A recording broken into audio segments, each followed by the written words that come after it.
വന്നിട്ടുണ്ട്. അപ്പൊ ഇത് രണ്ടും മാത്രമേ ഇപ്പൊ ആധികാരികമായിട്ടുള്ളൂ. അപ്പൊ ഇതില് നിങ്ങൾ ഇത് വായിച്ച് മനസ്സിലാക്കാനുള്ള ഒരു തൊഴിലാളിയുടെ ഒരു സമയക്കുറവും മറ്റും പരിഗണിച്ചുകൊണ്ട് ഞാനിത് വായിച്ച് മനസ്സിലാക്കുന്നു. നിങ്ങൾക്ക് ആ കാര്യങ്ങൾ ഇപ്പോൾ എന്താണ് സ്ഥിതി എന്നുള്ളത് പറയുന്നു. ഇത്രയേ ഉള്ളൂ ഈ ക്ലാസ് കൊണ്ട് നമ്മൾ ഉദ്ദേശിക്കുന്നുള്ളൂ. നിങ്ങളുടെ സംശയങ്ങളും മറ്റും നിങ്ങൾക്ക് ചോദിക്കാവുന്നതാണ്. അപ്പോൾ ഇതൊരു പുതിയ ഓപ്ഷനാണ്. പിന്നെ എന്താണ് ഇതിന്റെ ഒരു മറ്റിൽ നിന്ന് അല്ലെങ്കിൽ NPS ഇതിനുള്ള ഒരു വ്യത്യാസം എന്ന് പറഞ്ഞു കഴിഞ്ഞാൽ അത് DR ആണ്. DR എന്ന് പറഞ്ഞാൽ ഡിയർനെസ് റിലീഫ്, വേറെ ഒന്നുമല്ല, നമുക്ക് കിട്ടുന്ന DA, അത്രയേ ഉള്ളൂ. ഈ DA ആണ് ഇതിനെ വ്യത്യസ്തമാക്കുന്നത്. ഇപ്പൊ DA എന്ന് പറഞ്ഞാൽ എന്താണ്? DA എന്തിനാണ് ആക്ച്വലി കൊടുക്കുന്നത്? DA ചരിത്രത്തിലേക്ക് പോയാൽ അതിന് തൊഴിലാളി സംഘടനകളുടെ SRM ഉൾപ്പെടുന്ന ARF ഉൾപ്പെടുന്ന സംഘടനകളുടെ പ്രധാനമായിട്ട് ARF ലീഡ് ചെയ്ത വലിയൊരു സമരമൊക്കെ അതിന്റെ പിന്നിലേക്കുണ്ട്. അപ്പൊ DR എന്ന് പറഞ്ഞു കഴിഞ്ഞാൽ ഇപ്പൊ അത് വളരെ സിമ്പിളായിട്ട് മനസ്സിലാക്കാൻ നമ്മുടെ തീരെ കുഞ്ഞില് നമ്മുടെ ചെറുപ്പത്തില് നമുക്കൊരു 1000 രൂപ കിട്ടിയാൽ, എൻ്റെ ഒരു ചെറുപ്പം എന്ന് വെച്ചാൽ 40 കൊല്ലം മുമ്പ് അല്ലെങ്കിൽ 35 കൊല്ലം മുമ്പ് ഒരു 1000 രൂപ കിട്ടിയാൽ എൻ്റെ ഫാദറിനൊക്കെ ഒരു 1000 രൂപയായിരുന്നു അന്നത്തെ ശമ്പളമൊക്കെ. ഒരു കുടുംബം ഈസി ആയിട്ട് നടത്തിക്കൊണ്ട് പോകാൻ പറ്റുന്ന ഒരു അവസ്ഥയായിരുന്നു. അപ്പൊ ഇന്ന് 1000 രൂപ കിട്ടിയാൽ എന്ത് നിങ്ങൾക്ക് ചെയ്യാം? ഒരു ദിവസം പോലും ശരിക്കും മുന്നോട്ട് പോകാൻ പറ്റില്ലാത്ത അവസ്ഥയാണ്. അപ്പൊ ഈ പണപ്പെരുപ്പം അല്ലെ പണത്തിന്റെ വാല്യൂല് വരുന്ന വ്യത്യാസം, ഇതാണ് ഇവിടുത്തെ വിഷയം. അപ്പൊ അത് കോപ്പപ്പ് ചെയ്യാൻ വേണ്ടി കൊടുക്കുന്ന സംഭവമാണ് DA. അത് അതായത് നമുക്ക് ജനുവരിയിലും ജൂലൈയിലും നമുക്ക് പ്രഖ്യാപിക്കും അല്ലെ. അപ്പൊ അതിനോടനുബന്ധിച്ച് അപ്പൊ നമുക്ക് കൂടുതൽ പൈസ കിട്ടും. അപ്പൊ പണപ്പെരുപ്പം നമ്മളെ ബാധിക്കാത്തൊരവസ്ഥ. അപ്പൊ ഇതാണ് UPS പ്രത്യേകത. ഇത് എങ്ങനെയാണ് UPS പ്രത്യേകത എന്ന് പറഞ്ഞാൽ, ഇപ്പൊ NPS നമുക്ക് ആദ്യം ഒരു പെൻഷൻ നമുക്ക് സ്റ്റാർട്ട് ചെയ്ത് കഴിഞ്ഞാൽ ഇൻഫ്ലേഷൻ 3% കൂട്ടും എന്നൊക്കെ അതിൻ്റെ അകത്തൊരു തിയറി ഉണ്ടെങ്കിൽ പ്രാക്ടിക്കലി അങ്ങനെ കാണുന്നില്ല. പ്രാക്ടിക്കലി നമ്മൾ ആ NPS ഓരോ വർഷവും 3% കൂട്ടണമെന്നൊക്കെ തിയറിറ്റിക്കലായിട്ടുണ്ടെങ്കിൽ പോലും പ്രാക്ടിക്കലി എന്താണ്, NPS സ്റ്റാർട്ട് ചെയ്ത NPS അവസാനം വരെ NPS അതേ തുകയാണ്. ഇപ്പൊ ഒരു 10,000 രൂപ NPS കിട്ടിയാൽ പോലും ഒരു 10 വർഷം കഴിഞ്ഞ് അതിനൊരു വാല്യൂ ഇല്ല. അപ്പോൾ UPS അങ്ങനെയല്ല. നമുക്കിപ്പോൾ ഒരു ബേസിക് ഉണ്ട്, ആ ബേസിക് കഴിഞ്ഞ് അതനുസരിച്ച് നമുക്ക് മറ്റേ DAക്ക് അനുബന്ധമായിട്ടൊരു DA കിട്ടും. അപ്പൊ അതിന് വേറെ ചില റെസ്ട്രിക്ഷൻസ് ഉണ്ട്. അപ്പൊ അതിലേക്ക് നമുക്ക് പോവാം. അപ്പൊ അത് ഓപ്റ്റ് ചെയ്യണോ വേണ്ടയോ എന്നുള്ളതാണ് ഇതിന്റെ വിഷയം. അതിന്റെ ടൈം ലിമിറ്റ് നമ്മുടെ ജൂൺ 30 അപ്പൊ നമുക്ക് ആ വിഷയത്തിലേക്ക് കിടക്കാം. സ്ക്രീൻ വന്നിട്ടേ. അപ്പോ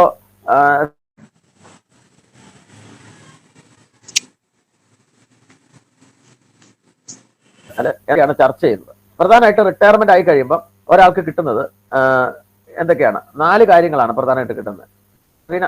ശ്രീനാഥ് കിട്ടിയിട്ടില്ല. അത് പ്രധാനമായിട്ട് കിട്ടുന്ന 4 കാര്യങ്ങളെന്ന് പറഞ്ഞാൽ 1 leave salary, 2 gratuity, 3 lump sum, 4 pension. ഈ 3 കാര്യങ്ങളാണ് നമുക്ക് റിട്ടയർമെന്റിൽ കിട്ടുന്നത്. ലംസം എന്ന് പറഞ്ഞാൽ നമുക്ക് റിട്ടയർ ആകുമ്പോൾ കിട്ടുന്ന ഒരു വലിയ തുകയാണ്. ഒരു സെക്കൻഡ്, സ്ക്രീൻ ഒന്ന് ഷെയർ ചെയ്യണം. സ്ക്രീനെ കിട്ടുന്നില്ല കേട്ടോ, സ്ക്രീൻ കിട്ടുന്നില്ല. സാർ ഒരു മിനിറ്റ്, സ്ക്രീനെ ഒന്ന് സംസാരിക്കോ? സ്ക്രീൻ കിട്ടുന്നില്ല.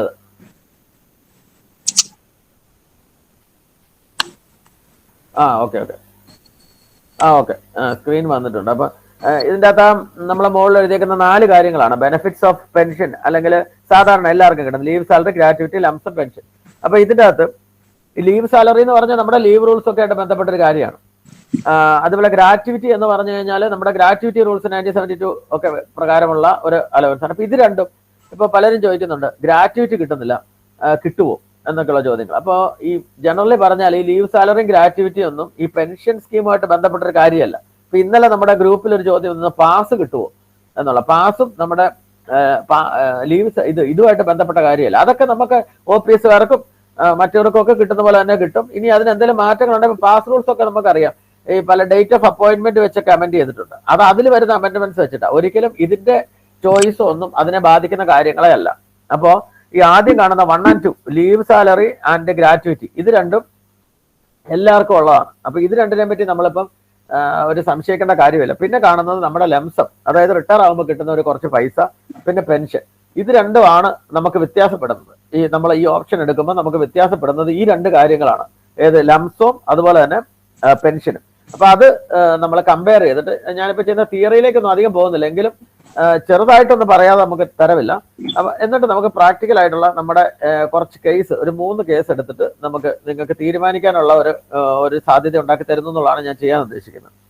അപ്പൊ ആദ്യം തന്നെ UPS എങ്ങനെയാണ് നമ്മൾ പെൻഷൻ കാൽക്കുലേറ്റ് ചെയ്യുന്നത്? ഒരു ഫോർമുല മാത്രമേ ഉള്ളൂ. ഇതൊന്നും നിങ്ങൾ നോക്കാതെ നമുക്ക് പിന്നെ മുന്നോട്ട് പോകാൻ പറ്റില്ല. അതുകൊണ്ടാണ് ഇത് കഴിഞ്ഞാൽ നമ്മൾ അങ്ങനെ ഫോർമുല സംഭവം ഒന്നും എടുക്കുന്നില്ല. അപ്പൊ ഇത് ഓർക്കണം, UPSൽ എങ്ങനെയാണ് പെൻഷൻ കാൽക്കുലേറ്റ് ചെയ്യുന്നത് ആ ഒരു ഫോർമുല അത് മാത്രം നോക്കിയാൽ മതി. അതായത് അഡ്മിസിബിൾ പേ ഔട്ട് എന്ന് പറയുന്ന വേറൊന്നുമല്ല, UPSൽ നമ്മൾ റിട്ടയർ ആയി കിട്ടുന്ന പെൻഷന്റെ ബേസിക്കിന് മാത്രം കൂട്ടിയാൽ മതി. ബേസിക്കും DAയും കൂടെയാണ് നമുക്ക് പെൻഷൻ കിട്ടുക. അപ്പം അഡ്മിസിബിൾ പേ ഔട്ട് എന്ന് പറയുന്നത് നമ്മുടെ പെൻഷന്റെ ബേസിക് അത് കാണുന്ന എങ്ങനെയാണ് P/2 × Q/300 × IC/BC × 1 - FW%. ഇത് എന്താന്ന് പറയുമ്പോൾ ഇതിന്റെ ആ കോംപ്ലിക്കേഷൻ പോകും. അപ്പോൾ ഈ ഫോർമുല മാത്രം നോട്ട് ചെയ്യുക. ഇത് നമ്മൾ UPSൽ കൃത്യമായിട്ട് നമ്മുടെ പെൻഷൻ കാൽക്കുലേറ്റ് ചെയ്യാനുള്ള ഫോർമുലയാണ്. P എന്ന് പറയുന്നത് നമുക്ക് അവസാനം കിട്ടുന്ന അവസാനത്തെ 12 മാസത്തെ ബേസിക്കിന്റെ ആവറേജ് ആണ്. ലാസ്റ്റ് ബേസിക് അല്ല കേട്ടോ, ലാസ്റ്റ് ബേസിക് എന്നൊരു ഇച്ചിരിയും കൂടെ കുറവ് വരും. ആ ലാസ്റ്റ് 12 മാസം കിട്ടുന്ന ബേസിക്കിന്റെ ആവറേജ് P, അതിന്റെ പകുതി. അതാണ്, അത്രേ ഉള്ളൂ. അതിന്റെ പകുതി എന്ന് പറഞ്ഞാൽ നമ്മുടെ ഇപ്പം അത് മറ്റ് പെൻഷൻ സ്കീമിൽ കിട്ടുന്ന പോലെ നമ്മുടെ അവസാനത്തെ ബേസിക്കിന്റെ പകുതി നമുക്ക് പെൻഷൻ കിട്ടുന്നുള്ളതാണ്. പിന്നെ അതിനെ കുറെ ഫാക്ടർ കൊണ്ട് ഗുണിക്കണം. പരമാവധി വരുന്നത് P/2 ആണ് കേട്ടോ. ഇനി മറ്റ് ഫാക്ടറികളെല്ലാം ഒന്നി താഴെയുള്ള സംഭവങ്ങളാണ്. അപ്പൊ ഇതിന് കുറയുള്ളൂ. അപ്പൊ എന്തോരാ കുറയുന്നുള്ളത് നോക്കാം. അപ്പൊ ഇതും DAയും കൂടെ നമുക്ക് കിട്ടുന്നത്. ഇനി Q/300 എന്ന് പറഞ്ഞാൽ P/2 നമുക്ക് ഫിക്സ് ആക്കി വെച്ചു. ഇനി Q/300 എന്ന് പറഞ്ഞു കഴിഞ്ഞാൽ Q എന്ന് പറഞ്ഞാൽ നമുക്ക് എത്ര മാസം സർവീസ് ഉണ്ടെന്നുള്ളതാണ്. 300 എന്ന് പറഞ്ഞാൽ 25 × 12 ആണ്. 25 × 12 എന്ന് പറഞ്ഞാൽ 25 വർഷം സർവീസ് ഉണ്ടെങ്കിൽ എത്ര മാസം വരും? 300. നമുക്ക് എത്ര മാസം ഉണ്ട്? അത് മുകളിൽ. അപ്പം 25 വർഷം സർവീസ് ഉണ്ട്, ഇത് 1 ആവും. അതിൽ കൂടുതലാണെങ്കിൽ ഇത് 1 ആയിട്ട് എടുക്കുള്ളൂ Q/300. അതായത് 25 വർഷം സർവീസ് ഉള്ള ഒരാളെ സംബന്ധിച്ച് അയാൾക്ക് ഫുൾ പെൻഷൻ കിട്ടും, അത്രേ ഉള്ളൂ. അതായത് അയാളുടെ ആവറേജ് 12 മാസം ആവറേജ് ബേസിന്റെ പകുതി അയാളുടെ ബേസിക് ആയിട്ട് കിട്ടും പെൻഷന്റെ. അപ്പൊ 25 കുറഞ്ഞു കഴിഞ്ഞാൽ അതിനനുസരിച്ച് കുറയുന്നുള്ളതാണ്. പ്രത്യേകം പറയട്ടെ, 10 വർഷത്തിൽ താഴെയാണ് പെൻഷൻ കിട്ടില്ല. 10 വർഷത്തിൽ മേലെ സർവീസ് ഉള്ളവർക്ക് മാത്രമാണ് ഇത് ബാധകം. 10 വർഷത്തിൽ താഴെ ഒരു പെൻഷനും കിട്ടത്തില്ല. അപ്പോൾ 25 വർഷം സർവീസ് ഉണ്ടെങ്കിൽ നമുക്ക് P/2 ആയി, അതായത് ലാസ്റ്റ് ബേസിക്കിന്റെ പകുതിയായി നമ്മുടെ പെൻഷന്റെ ബേസിക്. ഇനിയും നമ്മൾ ഇതിൽ നിന്ന് കുറയ്ക്കുന്നത് IC/BC എന്ന് പറയുന്നത്. IC എന്ന് പറഞ്ഞാൽ ഇൻഡിവിജ്വൽ കോർപ്പസ്. ഇൻഡിവിജ്വൽ കോർപ്പസ് എന്ന് പറഞ്ഞാൽ ഇത്രയേ ഉള്ളൂ. നമ്മളിപ്പോ അറിയാം, നമ്മൾ ഇടുന്നത് എങ്ങനെയാ? NPSൽ നമ്മൾ ഇടുന്നത് നമ്മൾ 10% ഇടും, സർക്കാർ 10% ഇടും, അല്ലെ? നമ്മൾ 10 ഇടും, സർക്കാർ 10 ഇടും. ഇതാണ് IC എന്ന് പറയുന്നത്. ഈ 10+10 ആണ് നമ്മൾ IC ആയിട്ട് കൂട്ടുന്നത്, ഇൻഡിവിജ്വൽ കോർപ്പസ്, നമ്മുടെ പണം എന്ന് പറയുന്നത്. അത് കഴിഞ്ഞിട്ട് BC എന്ന് പറയുന്ന സാധനമുണ്ട്, അത് ബെഞ്ച് മാർക്ക് കോർപ്പസ്. അതായത് നമ്മൾ കൃത്യമായിട്ട് ഈ 10+10 ഇട്ട് കഴിഞ്ഞാൽ എത്ര വരണം, അതായത് ആബ്സെന്റ് ആവരുത്, ഇടയ്ക്ക് പിൻവലിക്കുന്ന പൈസയൊന്നും കൂട്ടാതെ, അങ്ങനെ നമ്മൾ കൃത്യമായിട്ട് ഇട്ടാൽ എത്ര വരണം, അതാണ് BC. IC എന്ന് പറഞ്ഞാൽ നമ്മൾ സാധാരണഗതിയിൽ ഇടുന്ന സ്ക്രീനെ വീണ്ടും അത് പോയി ആ സ്ക്രീൻ ഇടണം, സ്ക്രീൻ മാറ്റരുത്. അപ്പൊ IC/BC എന്ന് പറഞ്ഞാല് IC എന്ന് പറഞ്ഞാൽ നമ്മൾ ഇടുന്ന പൈസ, BC എന്ന് പറഞ്ഞാൽ നമ്മൾ ആക്ച്വലി ഇടേണ്ട പൈസ. ഇപ്പൊ ഇത് ഇവിടെ പ്രശ്നം വരുന്ന എപ്പോഴാന്ന് ചോദിച്ചാൽ, നമ്മളിപ്പോ കുറെ പൈസ പിൻവലിക്കുമെന്ന് വെച്ചു, നമുക്ക് പിൻവലിക്കാം. അപ്പൊ വിഡ്രോവൽ എന്ന് പറഞ്ഞ സംഭവം ഉണ്ട്. അത് എത്രയാന്ന് ചോദിച്ചാൽ നമ്മൾ 25 നമ്മൾ ഇടുന്ന പൈസയുടെ 25% വെച്ച് വരെ NPS പിൻവലിക്കാം. അത് തന്നെയാണ് UPSലും.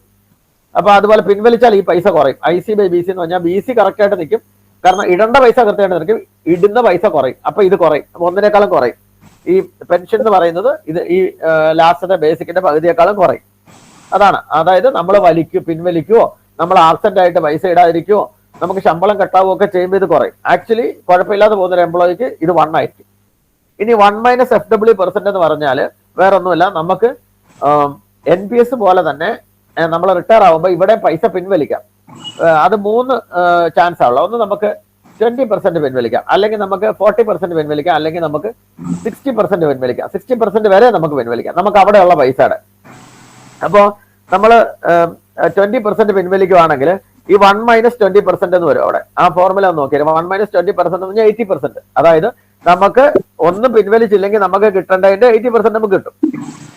ഇനി നമ്മൾ 60% പിൻവലിക്കുവാണെങ്കിൽ ഒന്നും പിൻവലിക്കാതിരിക്കുവാണെങ്കിൽ നമുക്ക് കിട്ടുന്ന പെൻഷന്റെ 40% കിട്ടുള്ളൂ. അത്രേ ഉള്ളൂ. എത്ര പിൻവലിച്ച് അത് കഴിച്ചുള്ളതേ കിട്ടത്തുള്ളൂ. അതാണ് 1 - FW%. ഇപ്പൊ 60% പിൻവലിക്കുവാണെങ്കിൽ നമുക്ക് ടോട്ടൽ അവിടെയുള്ള എമൗണ്ടിന്റെ 60% പിൻവലിക്കുവാണെങ്കിൽ നമുക്ക് കിട്ടേണ്ട ബേസിക്കിന്റെ 40%, പെൻഷന്റെ ബേസിക്കിന്റെ അല്ല പെൻഷന്റെ 40% നമുക്ക് കിട്ടുള്ളൂ. അത്രേ ഉള്ളൂ. അതിന്റെ വേറെ പ്രത്യേകിച്ച് കാര്യമൊന്നുമില്ല. അതാണ് ഈ ഫോർമുല. ഈ ഫോർമുല ഒന്ന് മനസ്സിൽ കിട്ടിക്കഴിഞ്ഞാൽ നമുക്ക് ബാക്കി കാര്യങ്ങൾ വളരെ എളുപ്പമായിരിക്കും. ഇനി ഇത് കൂടാതെ ഒരു ടേമുണ്ട്, പൂൾ കോർപ്പസ് എന്ന് പറഞ്ഞൊരു ടേമുണ്ട്. അതായത് നമ്മൾ 10 ഇടുന്നു, സർക്കാർ 10 ഇടുന്നു. അതുകൂടാതെ UPSന് സർക്കാർ ഒരു 8.5 കൂടെ ഇടുന്നു. NPSന് നമ്മൾ 10 ഇടുന്നു, സർക്കാർ 14 ഇടുക ചെയ്യുന്നത്. അതുമല്ലാതെ UPSന് വരുമ്പോൾ നമ്മൾ 10 ഇടുന്നു, സർക്കാർ 10 ഇടുന്നു. അതുകൂടാതെ സർക്കാർ ഒരു 8.5 കൂടെ ഇടുന്നു. ഇപ്പൊ NPS ആണെങ്കിലും ഇൻഡിവിജ്വൽ കോർപ്പസ് വരുമ്പോൾ 10+10 ആണ്, അത് അങ്ങനെ വരുന്നു. അതല്ല ഞാൻ പറഞ്ഞ പൊതുവെ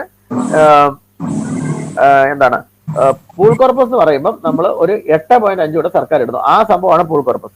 അപ്പൊ നമ്മൾ റിട്ടയർ ആകുമ്പോൾ എന്ത് സംഭവിക്കും എന്ന് ചോദിച്ചാല്, പിന്നെ സ്ക്രീൻ രണ്ടാമത്തെ സ്ലൈഡ് ഇട്ടേക്കെ. അപ്പൊ നമ്മൾ റിട്ടയർ ആകുമ്പോൾ എന്ത് ചെയ്യുന്ന വെച്ചാല്, നമ്മുടെ സ്ക്രീനെ രണ്ടാമത്തെ സ്ലൈഡേ, നമ്മൾ റിട്ടയർ ആകുമ്പോൾ നമ്മുടെ അതന്നെ ഇൻഡിവിജ്വൽ കോർപ്പസിൽ നിന്ന്, അതായത് നമ്മുടെ ഇൻഡിവിജ്വൽ കോർപ്പസിൽ നിന്നുള്ള പൈസ മുഴുവൻ, അതായത് നമുക്ക് ഇൻഡിവിജ്വൽ കോർപ്പസ് നമുക്ക് കുറച്ച് കാര്യങ്ങൾ ചെയ്യാം. എന്താന്ന് ചോദിച്ചാല്, ഇൻഡിവിജ്വൽ കോർപ്പസിൽ നമുക്ക് വേണമെങ്കിൽ നമുക്ക് വലിക്കാം, പിൻവലിക്കാം. നമ്മൾ ടെമ്പററി ആയിട്ട് പിൻവലിക്കുന്ന പൈസയുണ്ട്. അതുപോലെ നമുക്ക് ഫൈനൽ വിഡ്രോവൽ കഴിയുമ്പോൾ നമുക്ക് 60% പിൻവലിക്കുന്ന പോലെ പിൻവലിക്കാം. ഇനി നമുക്ക് ഫുൾ പെൻഷൻ വേണമെന്ന് വെച്ചു. അങ്ങനെ വരുമ്പം നമുക്ക് വേണമെങ്കിൽ, ഒന്നും കേൾക്കുന്നില്ല എന്നൊരു മെസ്സേജ് വരുന്നുണ്ട്. സൗണ്ട് കേൾക്കത്തില്ലേ? ശ്രീനെ ഒന്ന് പറയണേ, സൗണ്ട് കേൾക്കാൻ പറ്റുമെന്ന് പറയോ? കേൾക്കുന്നുണ്ട്. ഓക്കെ. അങ്ങനെ മെസ്സേജ് കണ്ടോണ്ട് ചോദിച്ചതാ. ഓക്കെ, മെസ്സേജ് ഇട്ടോ, കുഴപ്പമില്ല. അപ്പൊ ശ്രീനെ സ്ക്രീൻ ഇട്ടോ, കുഴപ്പമില്ല. അപ്പൊ നമ്മൾ റിട്ടയർ ആകുമ്പം നമ്മൾക്ക് ഒന്നെങ്കിൽ നമ്മൾ പിൻവലിച്ച പൈസ, നമുക്ക് ഫുൾ പെൻഷൻ വേണമെന്നുണ്ടെങ്കിൽ നമ്മൾ ഈ പിൻവലിച്ച പൈസയുടെ ആ ബാലൻസ് നമുക്ക് അങ്ങോട്ട് പൈസ അടയ്ക്കാം. അപ്പൊ നമുക്ക് ഫുൾ പെൻഷനിലേക്ക് വരാം. അങ്ങനെ അടയ്ക്കണമെങ്കിൽ അടയ്ക്കാം. നമ്മൾ വലിക്കേണ്ടത് പിൻവലിക്കുവാണെങ്കിൽ നമുക്ക് 60% വരെ പിൻവലിക്കാം. ഇങ്ങനെയെല്ലാം കഴിഞ്ഞിട്ട് ബാക്കിയുള്ള ഇൻഡിവിജ്വൽ കോർപ്പസ് എന്ന് പറയുന്നത് നമ്മുടെ ഈ പൂൾ കോർപ്പസിലേക്ക് മാറ്റും. അവിടെ നിന്നാണ് നമുക്ക് പെൻഷൻ തരുന്നത്. ഇതതിന്റെ സിസ്റ്റം ഓർത്താൽ മതി, വേറെ ഒന്നുമില്ല അതിനകത്ത്. പിന്നെ നമ്മൾ മരിച്ചാൽ, UPS നമ്മൾ മരിച്ചു കഴിഞ്ഞാൽ, ഇപ്പൊ NPS നമ്മൾ മരിച്ചു കഴിഞ്ഞാൽ എന്താ സംഭവിക്കുക? NPS നമ്മൾ മരിച്ചു കഴിഞ്ഞാൽ നമ്മുടെ നോമിനി ആരാണോ അയാൾക്ക് ബാക്കിയുള്ള പൈസ കൊടുക്കുക. പൈസയുടെ മാർക്കറ്റ് വാല്യൂ കൊടുക്കുക. അവിടെ വെച്ച കച്ചവടം കഴിക്കും. അയാൾക്ക് വേണേൽ അത് ഇട്ടിട്ട് വീണ്ടും പെൻഷൻ വാങ്ങുകയൊക്കെ ചെയ്യാം. പക്ഷെ അവിടെ വെച്ച് ആ സംഭവം ക്ലോസ് ചെയ്യുക ചെയ്യുന്നത്. പക്ഷെ ഇവിടെ അങ്ങനെയല്ല. ഇവിടെ നമ്മൾ മരിച്ചു കഴിഞ്ഞാൽ നമ്മൾ റിട്ടയർ ആകുന്ന സമയത്തുള്ള നമ്മുടെ ലീഗലി വെഡഡ് സ്പൗസ്, അതായത് ഭാര്യ ഭർത്താവോ റിട്ടയർ ആകുന്ന സമയത്തുള്ള ആൾക്കാണ് നമ്മൾ ലാസ്റ്റ് മാസം മരിക്കുന്നതിന് തൊട്ട് മുമ്പ് മേടിച്ചിരുന്ന പെൻഷന്റെ 60% കിട്ടും. അത്രയേ ഉള്ളൂ. അതാണ് ഫാമിലി പെൻഷൻ എന്ന് പറയുന്നത്. പക്ഷെ അവരും മരിച്ചു കഴിഞ്ഞാൽ പിന്നെ ആ പൈസ നമുക്ക് കിട്ടൂല. അങ്ങനെ കിട്ടുന്നതിനെ പറ്റി ഇതുവരെ ഒരു ഇത് വന്നിട്ടില്ല. അതാണ് ഇപ്പൊ അവരാദ്യം മരിച്ചാൽ നമ്മൾ മരിച്ചു കഴിഞ്ഞ് തീർന്നു, അത്രേ ഉള്ളൂ. അപ്പൊ അതാണ് ഫാമിലി പെൻഷൻ. അത് പ്രത്യേകം ഓർക്കുക. നമ്മൾ റിട്ടയർ ആകുന്ന സമയത്തുള്ള നമ്മുടെ സ്പൗസിന് മാത്രമേ ഉള്ളൂ. റിട്ടയർ ആയി കഴിഞ്ഞ് കല്യാണം കഴിച്ചിട്ട് കാര്യമില്ല. പിന്നെ അടുത്തത് പാർഷ്യലി വിഡ്രോൺ ആയിട്ട് നമുക്കൊരു 25, അറിയാലോ, NPS പോലെ തന്നെ സെയിം. നിങ്ങൾക്ക് നിങ്ങൾ ഇടുന്ന പൈസയുടെ 25% വരെ നിങ്ങൾക്ക് പിൻവലിക്കാം. അത് 3 വർഷം സർവീസ് കഴിഞ്ഞിട്ടേ പറ്റുള്ളൂ. അതുപോലെ തന്നെ 3 പ്രാവശ്യമൊക്കെ പിൻവലിക്കാൻ പറ്റുള്ളൂ. അതുള്ളൂ. അത് ഇവിടെ അതുപോലെ തന്നെയാണ് പാർഷ്യൽ വിഡ്രോവലൊക്കെ. പിന്നെ ഇപ്പൊ നമ്മൾ പെൻഷനെ പറ്റി പറഞ്ഞു. ഇനി ലംസം എന്താ? നമുക്ക് NPS റിട്ടയർ ആയി കഴിഞ്ഞാൽ 60% നമുക്ക് കിട്ടും. ഇവിടെ നമുക്ക് വേണമെങ്കിൽ 60+ അല്ലെ 40 to 20, 60 ഇതൊക്കെ പിൻവലിക്കാം. ആ ലംസം നമുക്ക് കിട്ടും. അത് കൂടാതെ ഇതൊന്നുമായിട്ട് ബന്ധപ്പെടാത്തൊരു ലംസം ഉണ്ട്. അതാണ് എഴുതിയേക്കുന്നത്. അതായത് നമ്മുടെ അവസാനത്തെ ബേസിക് എടുക്കുക, അവസാനത്തെ ബേസിക്കും DA കൂടെ കൂട്ടുക, അതിനെ 10 കൊണ്ട് ഹരിക്കുക.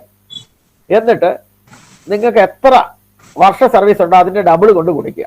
അതായത് എത്ര 6 മാസം സർവീസ് ഉണ്ടെന്നുള്ളത് കുടിക്കുക. എല്ലെന്ന് പറഞ്ഞാൽ എത്ര 6 മാസം സർവീസ് ഉണ്ടെന്ന്. അല്ല, വേറെ രീതി നമുക്ക് കാണാം. കൃത്യം പെൻഷനും DA കൂടെ, ബേസിക്കും DA കൂടെ കൂട്ടുക.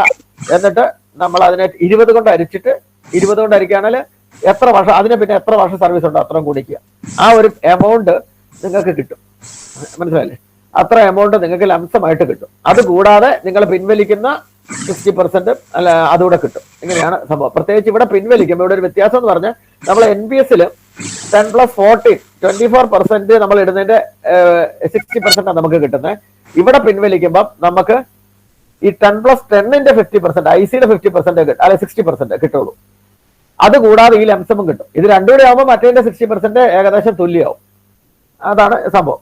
അപ്പൊ ഇത്രയേ ഉള്ളൂ ഇതിന്റെ അകത്തെ തിയറി എന്ന് പറയുന്നത്. ഇതിന് ഡൗട്ട് ഉണ്ടെങ്കിൽ നമുക്ക് ഈ പ്രാക്ടിക്കൽ കേസസ് ഡിസ്കസ് ചെയ്യുമ്പോഴേക്കും നമുക്ക് ബാക്കി നോക്കാം. അപ്പൊ ഞാൻ ഇനി ചെയ്യാൻ പോകുന്നത് ജസ്റ്റ് ഇത്തരം കാര്യങ്ങൾ നിങ്ങളുടെ മനസ്സിലേക്ക് വെക്കുക.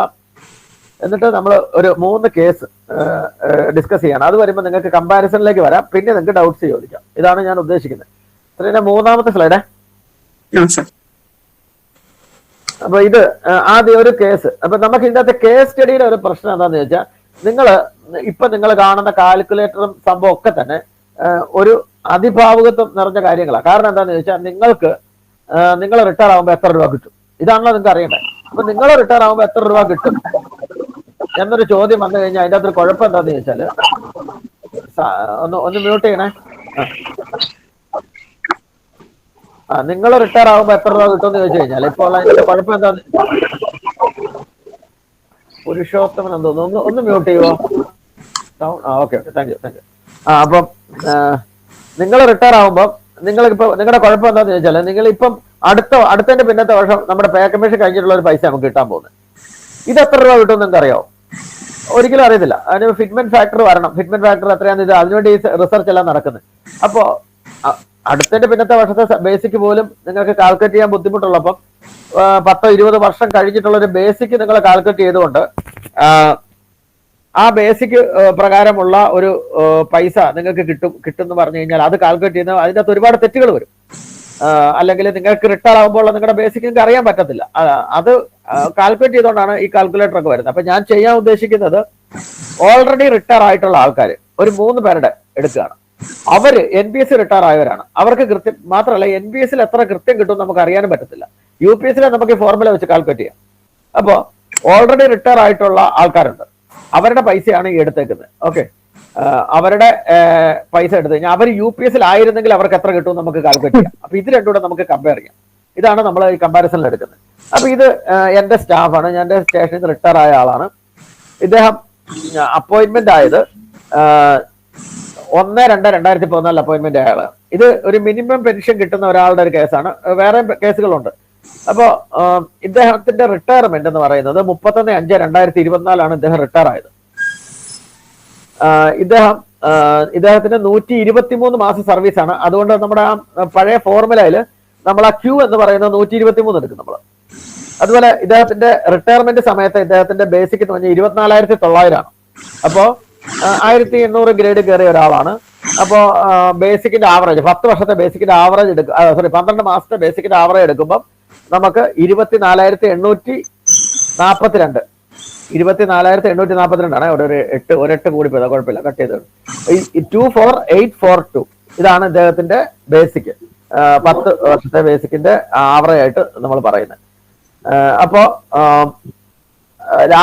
12 മാസത്തെ. അപ്പൊ പി എന്ന് പറയുന്നത് 24,842 ആണ് കേട്ടോ, 24,842. അപ്പൊ ഇത് വെച്ചിട്ട് നമ്മൾ ചെയ്യുവാണ് ബാക്കി കാര്യങ്ങൾ. അപ്പൊ ഇദ്ദേഹത്തിന്റെ ആദ്യം നമ്മൾ ചെയ്യുന്നത് എന്താണെന്ന് ചോദിച്ചാൽ, ഇദ്ദേഹം NPS ഇദ്ദേഹത്തിന് കിട്ടിയ കാശ് എത്രയാണ്. ഇപ്പൊ NPS തന്നെ നിങ്ങൾക്കറിയാം, NPS തന്നെ 2 രീതിയിൽ റിട്ടയർ ചെയ്യാം. ഒന്ന്, പൈസ മുഴുവൻ അവിടെ ഇട്ടിട്ട് നമുക്ക് ഈ പൈസ ഒന്നും പിൻവലിക്കാതെ നമുക്ക് റിട്ടയർ ചെയ്യാം. അങ്ങനെ ആരും ചെയ്യാറില്ല. അപ്പൊ അങ്ങനെ ചെയ്തു കഴിഞ്ഞാൽ ഇദ്ദേഹത്തിന് കിട്ടുന്നത്, ഇദ്ദേഹത്തിന് ടോട്ടൽ അവിടെയുള്ള പൈസ നമ്മൾ IC കാൽക്കുലേറ്റ് ചെയ്യാൻ നമ്മൾ അയാളുടെ ടോട്ടൽ പൈസ പറഞ്ഞാൽ 10 ലക്ഷം രൂപയാണ്. അതാ കോളം, ഞാൻ ആ കോളം കേസ് 1 ആണ് എടുക്കുന്നത്, NPS. അതായത് NPS നിങ്ങൾ പൈസ ഒന്നും വിഡ്രോ ചെയ്യാതെ, അതായത് 60% വാങ്ങാതെ ചെയ്യുവാണ് ഇദ്ദേഹത്തിന് എന്ത് കിട്ടും? 10 lakhs ആണ് ഇദ്ദേഹത്തിന് അവിടെ ഉള്ളത്. ഇദ്ദേഹത്തിലെ NPS പേ ഔട്ട് അങ്ങനെയാണെങ്കിൽ 5,743 രൂപ കിട്ടും. ഓക്കെ, ഇനി NPS തന്നെ ഇദ്ദേഹം റിട്ടയർ ആയത് 60% വലിച്ചിട്ടാണ്. 60% ഇദ്ദേഹം പൈസ കൈ വാങ്ങി, അങ്ങനെ വാങ്ങിയിട്ടാണ് ഇദ്ദേഹം റിട്ടയർ ആയത് ആക്ച്വലി.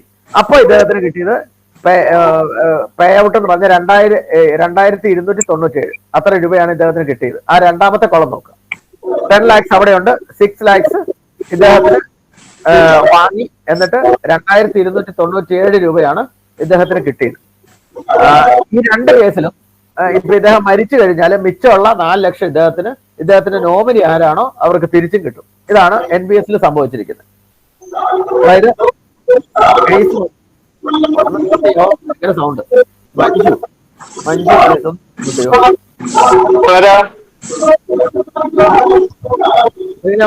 മഞ്ജു ഇപ്പൊ പുതിയ ജോയിൻ ചെയ്താ. ഓക്കെ,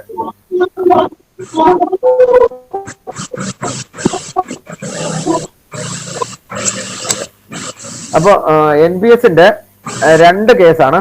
അപ്പൊ ഇദ്ദേഹം ഫുൾ പൈസ അവിടെ ഇട്ടിട്ടാണെങ്കിൽ 5,743 കിട്ടും. 60% വലിക്കുകയാണ്. ഈ പൈസ കൈ കിട്ടും, 6 ലക്ഷം രൂപ കൈ കിട്ടി. പക്ഷെ 2,297 ഉള്ളൂ പെൻഷൻ. ഈ 2 കേസിലും ബാക്കിയുള്ള പൈസ മുഴുവൻ മരിക്കുമ്പോൾ നോമിനിക്ക് കിട്ടും.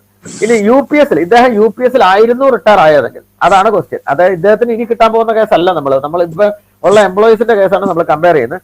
ഇദ്ദേഹം UPS ആയിരുന്നു എങ്കിൽ ആ മൂന്നാമത്തെ കോളം എടുക്കുക. അതായത് വിഡ്രോവൽ ഒന്നും ചെയ്യാതെ ഇദ്ദേഹം UPS റിട്ടയർ ചെയ്യുവാണെങ്കിൽ ഇദ്ദേഹത്തിന്റെ ടോട്ടൽ പൈസ 10 lakhs ആണ്. ഇദ്ദേഹത്തിന്റെ